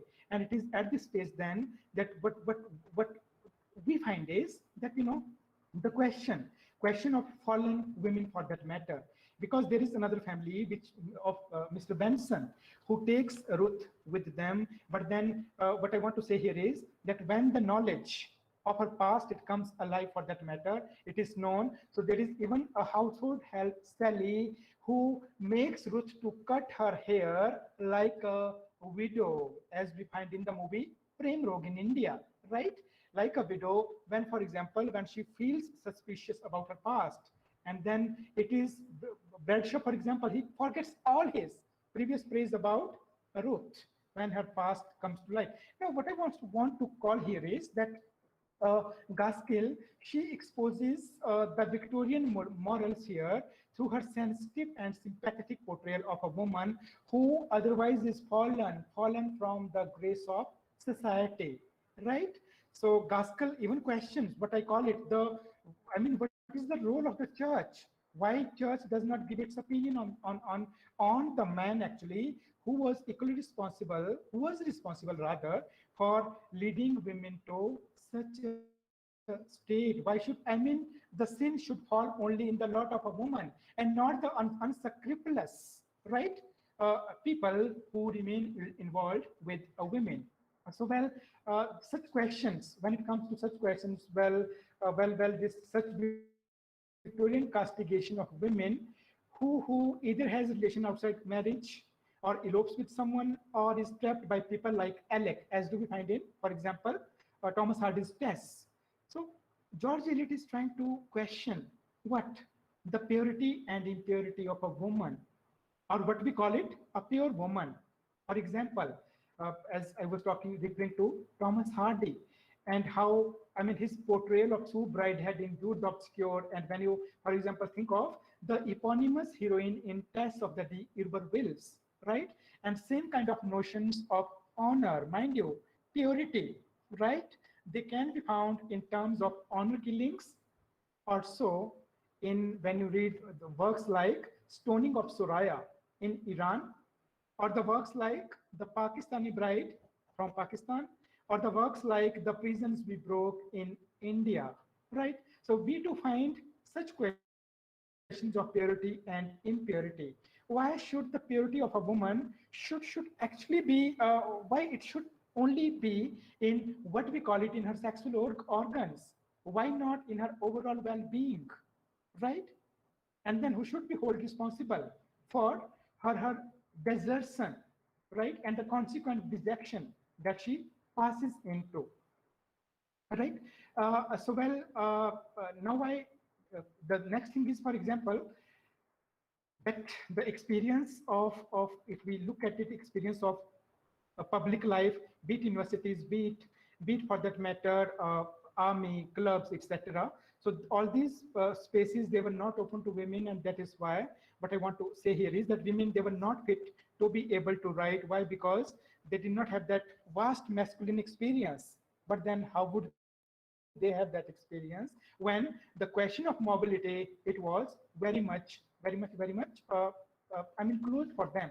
I'll take just 5 more minutes because I want to conclude my talk on that. When we talk about these spaces of empowerment now, this can be found in fictional corpus of late Victorian female novelists, right? And it happened because we know that colleges were open for women, and educated and liberated women, they begin to question the foundations of paternalistic society, right? And the supposed bliss of the traditional Victorian marriage, right? They frankly dealt with questions of sex and marriage, and of course, it was projected by them that home is not the only sphere for them, and that enforced motherhood, it victimized them, right? So they also dealt with issues of single motherhood. So of course, you can go quickly to novelists like Olive Sacrainer, right? And you can talk about her novel, for example, Story of an African Farm, which was published in 1883. That is why I'm going to the last 2 decades of the Victorian age now. So this Story of an African Farm, for example, it of course challenges traditional gender roles. And she promotes an assertive heroine here who believes in sexual initiation, premarital sex, and free thinking. And the heroine there, for example, there is Lyndall, right? She refuses to marry the father of her son. And pregnancy out of wedlock, which caused furor. There is this question. Now think of, just a minute, I'll take you back. Think of Hattie Sorrell in Adam Bede, who was looking for, that is the man who made her pregnant. And here, think of this heroine, Lyndall, for example, who knows the father of her son, but then does not want to be tied in marriage, right? And then we have got the examples of George Egerton, for that matter. And then we have got another powerful writer, for example, Alice Mona Caird. And she, for example, her one particular, just a minute, one particular article called Marriage. Alice Mona Caird and her article, for example, Marriage, which was written in 1888. She actually took up the issue of mismatched marriage and female submission. Her novel, for example, The Wing of Azrael, right? That deals with the question of a husband's cruelty and marital rape. And what she said is that the idea of career is more what you call it, rewarding and fulfilling for a woman than marriage. And then she also defined marriage there as the most hypocritical form of woman purchase, right? Woman purchase. This is something because Alice Mona Caird, she wrote a lot many novels, but then of course she's not much talked about, right?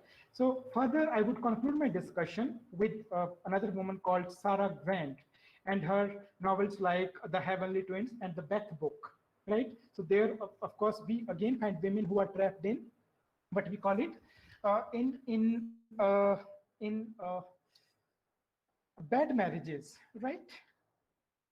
Although I'm not saying she was against marriage, but what she criticized in marriage was the ignorance of women and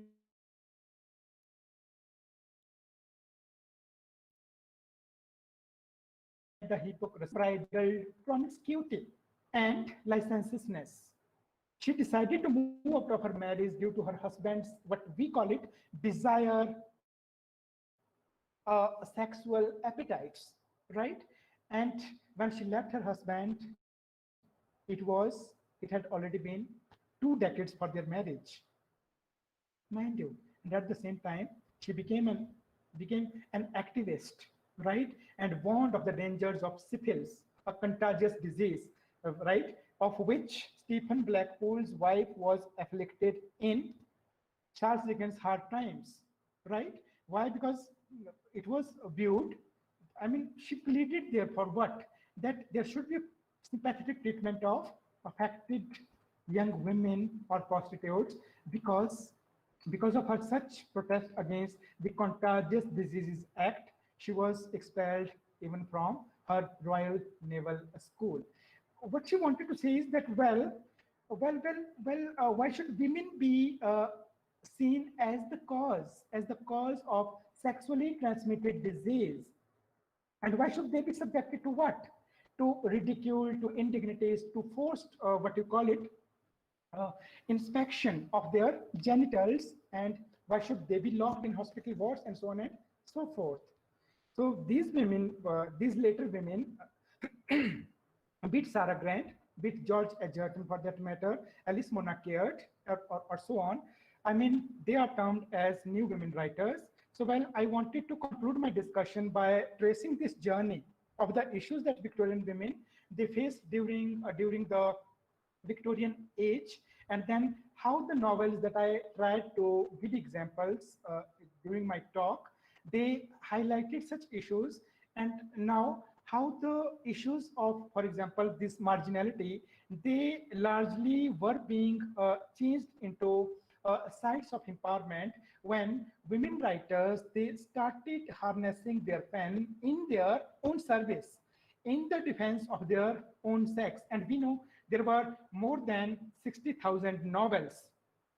There was the publisher's circular in England, which calculated nearly 60,000 novels published in the Victorian era, and by nearly 270 novelists. And yes, the women, they were carving out a space for themselves. And it remains accountable also simultaneously why so many, social and political reforms, they took place. So I close my talk here. Thank you very much.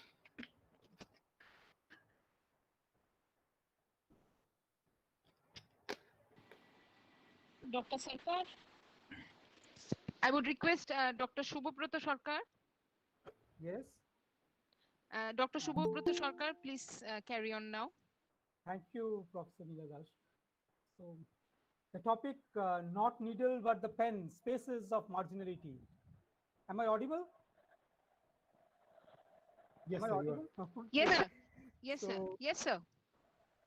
Hemraj Bansal sir's topic, not needle but pen, spaces of marginality and empowerment in Victorian women novelists.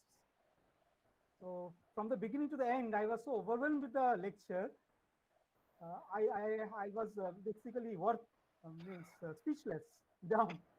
A scholarly, well-researched, comprehensible, lucid, and definitely an in-depth study of the sociology of publication, with special reference to the women writers of the 19th century.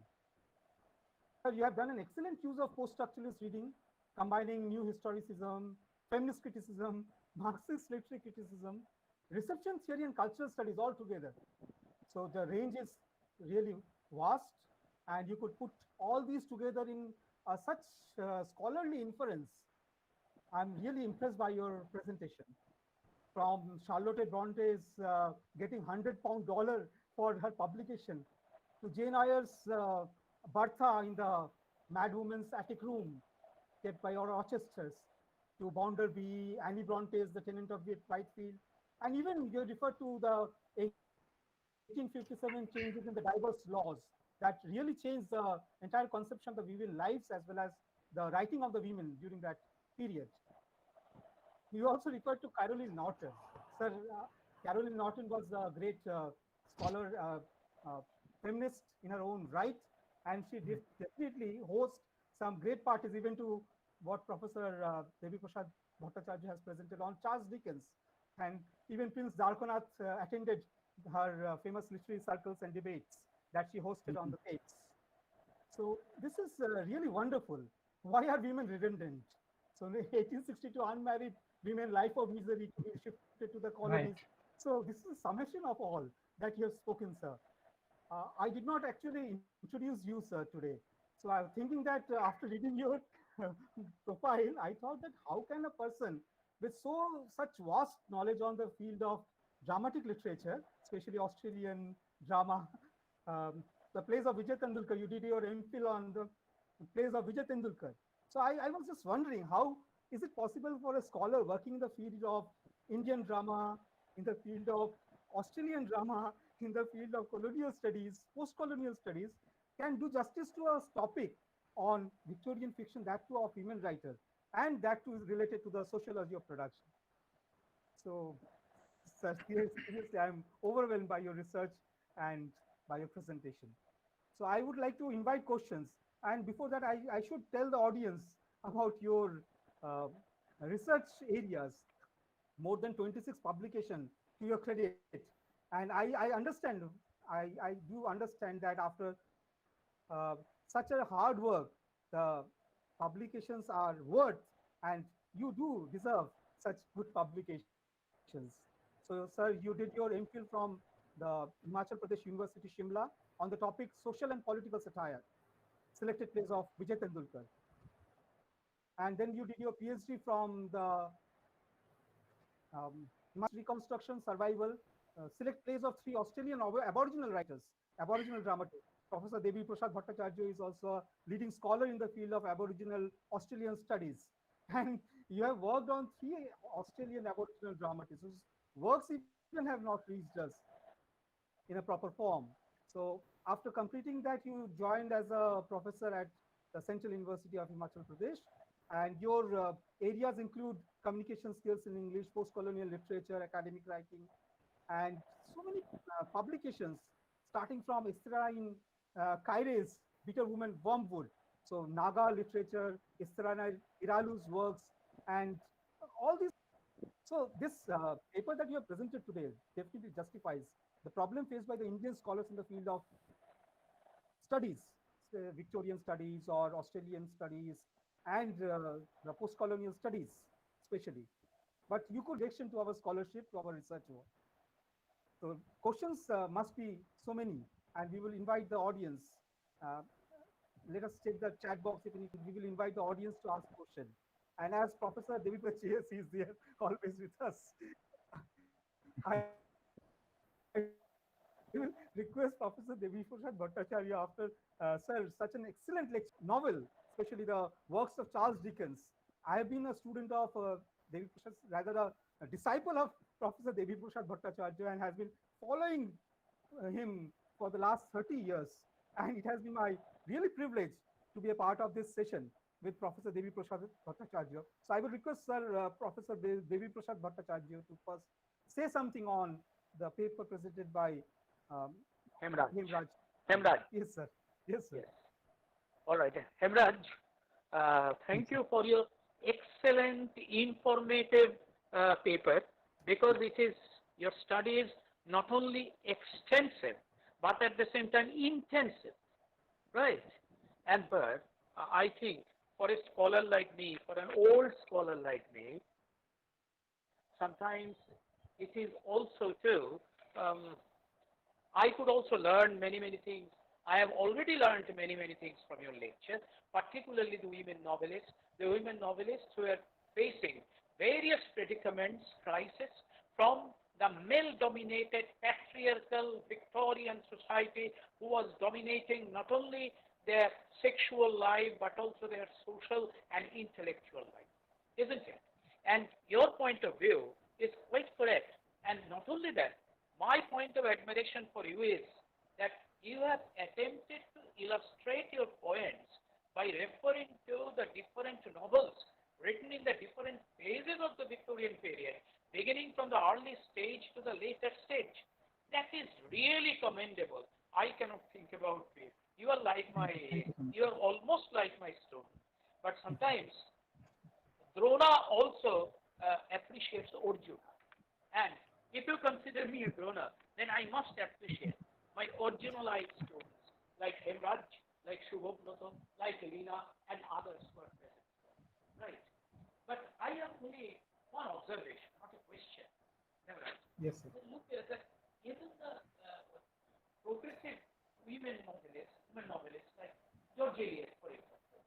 George Eliot is also conservative in the presentation of his women. For example, Dorothea in Middlemarch, in spite of his high intellectual lofty ideas, she ultimately goes back to her household life, isn't it? That is something peculiar. In Jane Eyre ultimately confesses, readers, I married. I married. What is this kind of compromise? Why is this kind of compromise? In Bankim Chandra, the novelist, one of the leading novelists of the 19th century in Bengali literature, Devi Chaudhurani, in that particular novel, Devi Chaudhurani became a dacoit Sardarni, and he rose against the patriarchy. But ultimately, at the end, we find him doing our household work. Once again, compromise. I think because of the overburdening pressure of the patriarchal system. I think you will agree with me. That is my observation. Well, sir, you want me to respond to that? No. Sir, in the first place, thank you so much. Professor Devi Prasad Bhattacharya, sir, that in a way you made my day. I don't know whether I deserve that the accolades actually that even the chair Shubhra Sarkar and you, of course, showered on me. Let me respond to the query that you, not query but observation. We know that there were many compromises in the Victorian era. And that is, there was the question of the Victorian compromise in the first place. Compromise between, let us say, science and religion, compromise between, that is, democracy and monarchy, and then compromise between, let us say, the private sphere and public sphere of a woman. Right, sir? So when it comes to private sphere or public sphere of a woman, first let me take, I'm sorry, I was not able to hear you that much when you made that observation, but I could actually get. The first is, why does Jane Eyre actually go back to Rochester, right? So what I want to say here is that she does not go there when for example, Rochester is married, right? So she feels sympathy for him. Why? Because he was loving her for all those times, and he was not a bad man at heart, right? He was not a bad man. Why? Because had it been so, he would not have actually, because he would not, his wife, he would have actually left his wife in an asylum, in a bedlam, but he does not do so, right? So he keeps her there in the attic. Obviously, again, that is not justifiable. Sir, are you able to listen to me, sir? Second thing is that she marries him on her own terms. So the question of choice does come up in the case of this particular heroine, that is Jane Eyre. And if you talk about, for example, we talk about Mrs. Graham, you refer to George Eliot as well and Adam Bede as well. So there we may find that this particular heroine, sorry, Tenant of Wildfeld Hall, you were talking about that. So there as well, although the woman tries to go to her husband, but then when he does not stop drinking, then she thinks of marrying a man again of her choice, Mr. Gilbert, if I'm not mistaken. So she marries him there. Again, she exercises her choice. So both these women, they exercise their choice there.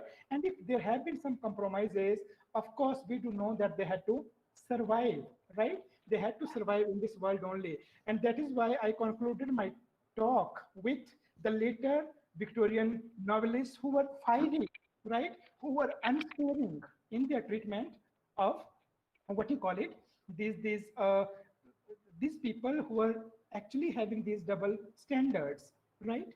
Be it in Sarah Grant or be it in that is the story of an animal farm. So there, these women, they were taking the cudgels in their own hands, and they were, of course, ready to determine or decide their own destiny. Thank you, Hemraj, for your elaboration and for giving me the important clues to my dilemma. You have solved my dilemma quite right. Thank you, Hemraj. Thank you, sir. I expect to see you further, perhaps Sure, sometime in near future. Near future, I will meet you. And once again, I will be listening to your excellent, illuminating, knowledgeable lecture. So thank you, sir. I Same from my appreciate side. scholarship. As Shubhabroto Sarkar, my student, has said, how can you cover so many areas? Amade, do you understand Bengali? Do you No, sir. understand Bengali? We'll try to understand now. All right. Amade, once upon a time, once our teacher used to tell us, okay, well, you have a very small brain. And within your small brain, how can you put up so many thoughts? Right? Similar observation with mine. In your small brain, how can you put up so many thoughts? Because your brain is like a computer. Right? Thank you. Thank you, Dr. Professor. Could I ask a question, please? Yeah. Shobhata, could I ask a question to Professor Hemraj, please? Yes, Yeah, please. Dr. Debashish Gupta from Rishi Bankim Chandra College, Associate Professor in the Department, Rishi Bankim Chandra College. Yes, Dr. Debashish Gupta, please put your question. Shobhata, I am getting off, huh? Thank This you, is sir. for Professor Hemraj Bansal. Sir, I must first congratulate you on your wonderful and a very comprehensive analysis of your topic. I was very interested and I was listening to everything that was said. And firstly, that point that just now what Professor Devi Prasad Bhattacharya has already mentioned and you talked about is that could a case be made out for the feminist heroines like Jane Eyre and Dorothea Brooke? They are, of course, you see, they definitely come away from marginality and move towards the center stage. Could a case be made out for feminist heroines like Jane Eyre and Dorothea Brooke, who proclaim their individuality and their independence as well? That's number one. And the second question would be about the new woman of the turn of the century. You referred to Sue Bridehead, and I thought the new woman was a woman with hedonistic principles.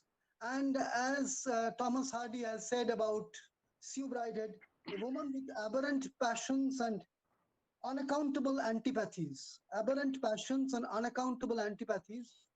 who eventually who eventually felt that she had to conform.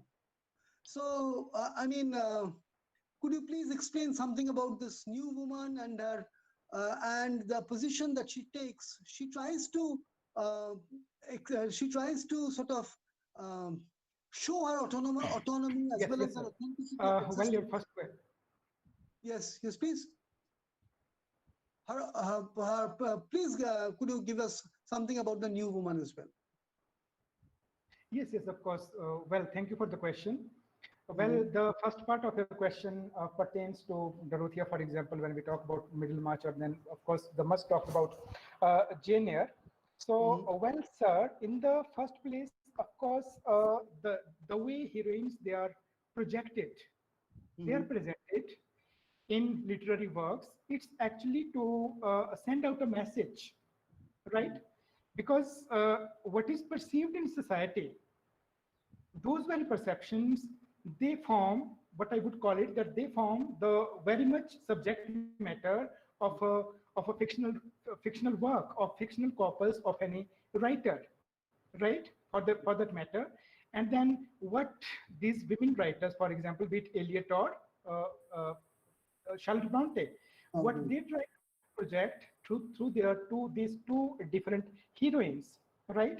So they were trying to look out, or they were trying to make out a space for women writers. Well, sorry, for women in particular, right?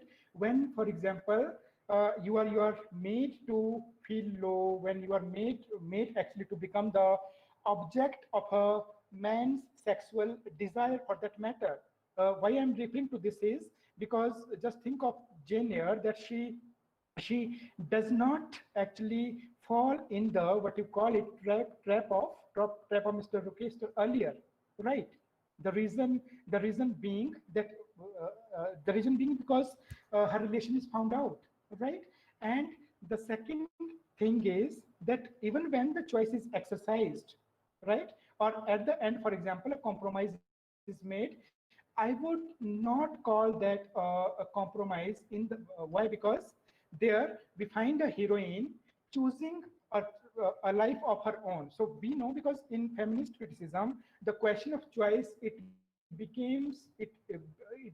remains very much pertinent, very much resonant, right? So if, for example, one woman may like for example, to have a she may look for bliss, she may find her that is married life blissful, but the other may not find so, and one may actually remains that way happy in those patriarchal frames, in those patriarchal binaries, but the other may look out or seek out for opportunities, right? So that way, I think the way your question was that can a case be made? Of course, I'm very much sure that looking at the popularity of these novels, of course, or these heroines, I do agree that yes, these works, they do make a case for a women, of course, in particular, right? Now, coming to the second question, new woman. Now, the question is new woman. Why do we do talk about only that is that you we use this word new woman for that matter? I use the word that these women, they were fiery, they were unsparing in their treatment of gender issues, right? I told that they wanted to take the cudgels in your own hands. They wanted to control their own destiny rather than they being controlled by, that is, men. They wanted to question that why. I mean, we have questioned the divine right of the king in 1603 with James I. We never questioned the divine right of a husband, right? So they question this divine right of a husband. Now, I'm not saying the divine right of a husband. They did actually they did talk about it or discuss it in terms of the divine right of the kings in the 17th century. But yes, what they were pleading for is that yes, we are looking for education, we are looking for the suffragist movement, we are looking for right to vote, we are looking for property rights, we are looking for, that is that is that liberation which can be there, right? And then we were looking for emancipation from the Victorian idealized sense of morality. Now you were talking about Sue Bridehead, for that matter, in Jude the Obscure. Of course, she refuses that. Of course, I don't want to live with the husband, and then this man there, for example, that is Jude. She lives with him in a what you call in the present date in a living relationship, right? So I mean, projecting such characters. Sue Bridehead, of course, she what I call it, that she belongs to that purity school of novels, right? Purity school of novels which were there, and wherein you can fit in Thomas Hardy, and then you can also fit in there, for example, writings like George Gissing, Grant Allen, for that matter, right? Not only women novelists, but these male novelists also who were championing them. So, of course, I do consider Sue Bridehead as as a wonderful creation of Thomas Hardy, right? Where the ideals of new woman, they are actually represented by that by that character in that particular novel. I hope I made some sense to you. Thank you, Dr. Hemraj Bansal, for this excellent handling of the question. Thank you, Dr. Devashishan Gupta, for this question. So I just see in the chat box so many good comments on your presentation. Most of these are very appreciative in nature. So Amrita Pritam has given thank you for your beautiful and informative talk. Sai Biruti has said that this is a wonderful experience. And Raj Naduri has talked about your well-lit presentation. So everyone is congratulating the Dr. Saab. So Ayush Das says grateful presentation, very helpful presentation. So these are the voices of your listeners, sir. So while commenting on your paper, I must say that yes, sir, the women of the Victorian period of the 19th century were struggling out from their domestic world and trying to pen through their works such great characters who not only revolted against the patriarchal order but also tried to create a space of their own in the women world. So you say that yes, new women concept has to be seen in perspective of the greater part of the laws, legal changes, the marriage institutional, the things that are taking place in the church, and the contradictions in the views that you talked about between the hope and faith, between the hope and faith and the skepticism that was growing during that period. So compromise, you use the word compromise throughout. And that was an excellent way of reading the writers of the age rather than the works of the age.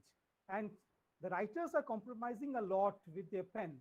And as your title, the title that you have used for your paper, I find such a great justification. Yes, they have used their pen as needles and created definitely some space within the marginal peripheral zones and empowered the pen. And through the pen, they have written their lives. So I just remember Virginia Woolf in a famous essay, Room of Her Own, wherever they wrote the men, most of them wrote about the males, about the women, but most of them were males.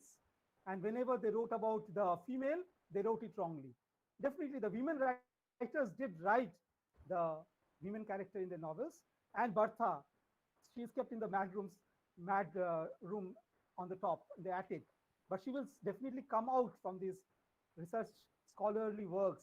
What is the main reason for the women writers? You refer to Jane Eyre. You refer to Charlotte Bronte getting £100 for work. Yes, I remember Emily Bronte getting just £16 for a work. And just go back to Jane Austen, sir. Jane Austen, she had Pride and Prejudice kept in the wrap Yeah, for long 17 years. 17 years, yeah. Long years. So the work was not published, written in 1796. The work finally got published in 1816. So Right, that right. was a crisis. So Elder did publish the works of Charlotte Bronte, but what about Annie Bronte and Emily Bronte? So for us who are the readers and avid followers of the Victorian fiction, especially the women writers, with G.H. Lewis, I must share that G.H. Lewis is writing on Charlotte Bronte later on, that whenever we take our pen, the male writers, we find that the places are already preoccupied by the women writers. And with definitely, definitely the needlework. That, Yes. that should come as a compliment, sir. Yes, Now, sir. And with the piercing needlework, they did definitely did the embroidery of the Victorian fiction and thus exposed the patriarch. And this led to definitely the collapse of the patriarchal fiction. So in the 20th century, we have definitely new writers, new male writers who are writing the women fiction rather than the male fiction. Thank you, sir, for your excellent elaboration. So may I invite one more question from the audience? So they have been waiting. They have been waiting to ask questions. I just checked the chat box. Obirup Mutra has again given you complimentary note and appreciated all the speakers today. So any other question from the audience? So I thank you, sir, for such an excellent paper. Dr. Lina Sharkar, thank you for giving me this opportunity to chair this session of Dr. Hemraj Bansal, sir. It was an excellent experience. Thank you, Principal Madam, for being there throughout. Thank you, the organizers of the Agroshen Vidyalaya, for this excellent meeting that allowed us to come together again on a platform, on the same platform. So I hand over the mic to Dr. Lina Sharkar, madam. Thank you, madam. Thank you very much, sir, for such an extensive discussion. And really, I was wondering that we started the day with season of mists and mellow fruitfulness. To autumn, we went to Victorian realism and to the turncoats. to the political discussions that were put forward by Professor Devi Prasad Bhattacharya, and then coming to the final conclusion with the feminist reading.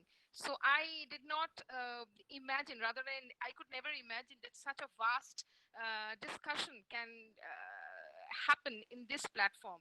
And it was really a very vivid discussion on the 19th century texts and contexts. And I feel that we have really made a clear justice to the title of this webinar. So we have almost come to the end of this webinar, and I think we are truly enriched and indeed grateful to the resource persons for sharing with us such insightful lectures, and especially for chairing the session. I would especially thank Dr. Shubhobroto Sarkar to accept my request to chair the session. So I now request Mr. Raghavendra Ray, the Assistant Professor, Department of Commerce and the IQAC Coordinator, to raise a vote of thanks. Raghavendra sir, please. Yes. Good afternoon, everybody. Am I audible? Yes, you are audible, sir. Hello. Yes, you're audible, sir. You're Good audible. afternoon, everybody. Now we are at the valedictory session of the webinar. At first, I thank the convener, Dr. Lina Sarkar Bhaduri, for giving me the opportunity to propose vote of thanks. Actually, the outbreak of corona forced us to replace seminars to webinars. Though there are many shortcomings of webinars like network problems,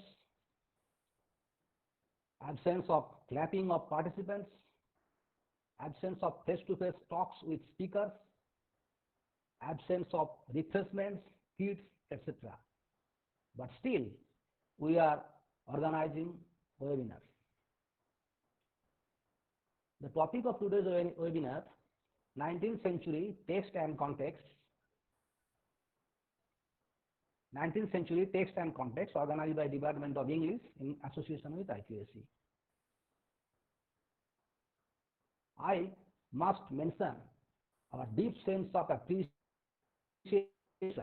of Dr. Chidananda Bhattacharya, Department of English, Rabindra Bharati University, for his deliberation on kids' rightness is all. Thank you, sir, for your enjoying, enlightening, lively explanations.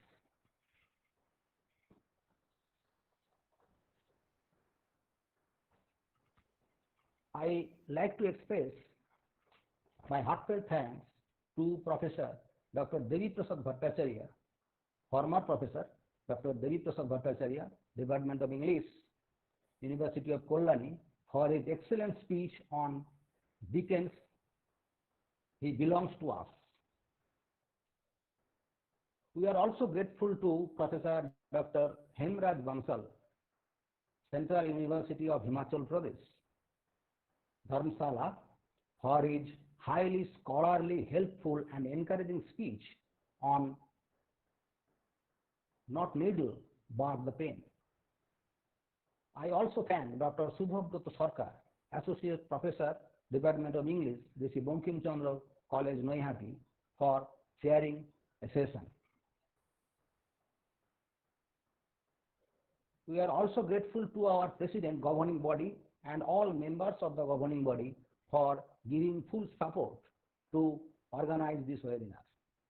We convey our heartfelt thanks to Honorable Principal, Dr. Jaita Bosu, for her encouraging efforts to organizing this webinar and giving logistics support.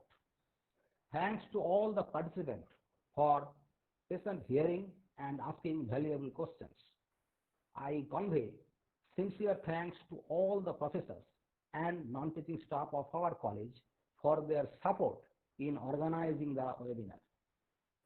I express my sincere thanks to Professor Dept Ghosh for giving technical support for conducting the webinar. Now I come to submission of feedback form. The link is uploaded in the chat box. WhatsApp group and YouTube link. Please submit the feedback just after vote of thanks. Hope we will meet again after the lockdown is over and organize a national seminar on such topics after on such topics to organize offline seminar. We will organize offline seminar after the webinar where we will meet again. Thank you. Thank you all. Thank you. Thank you all. Thank you very much, everyone. So we call it a day here. Thank you, ma'am. Thank you, Lina, ma'am. Thanks a lot. Thank you. Thank you. Thank you. Thank you you very much. everyone. Thank you. Thank you very much. Thank you, sir.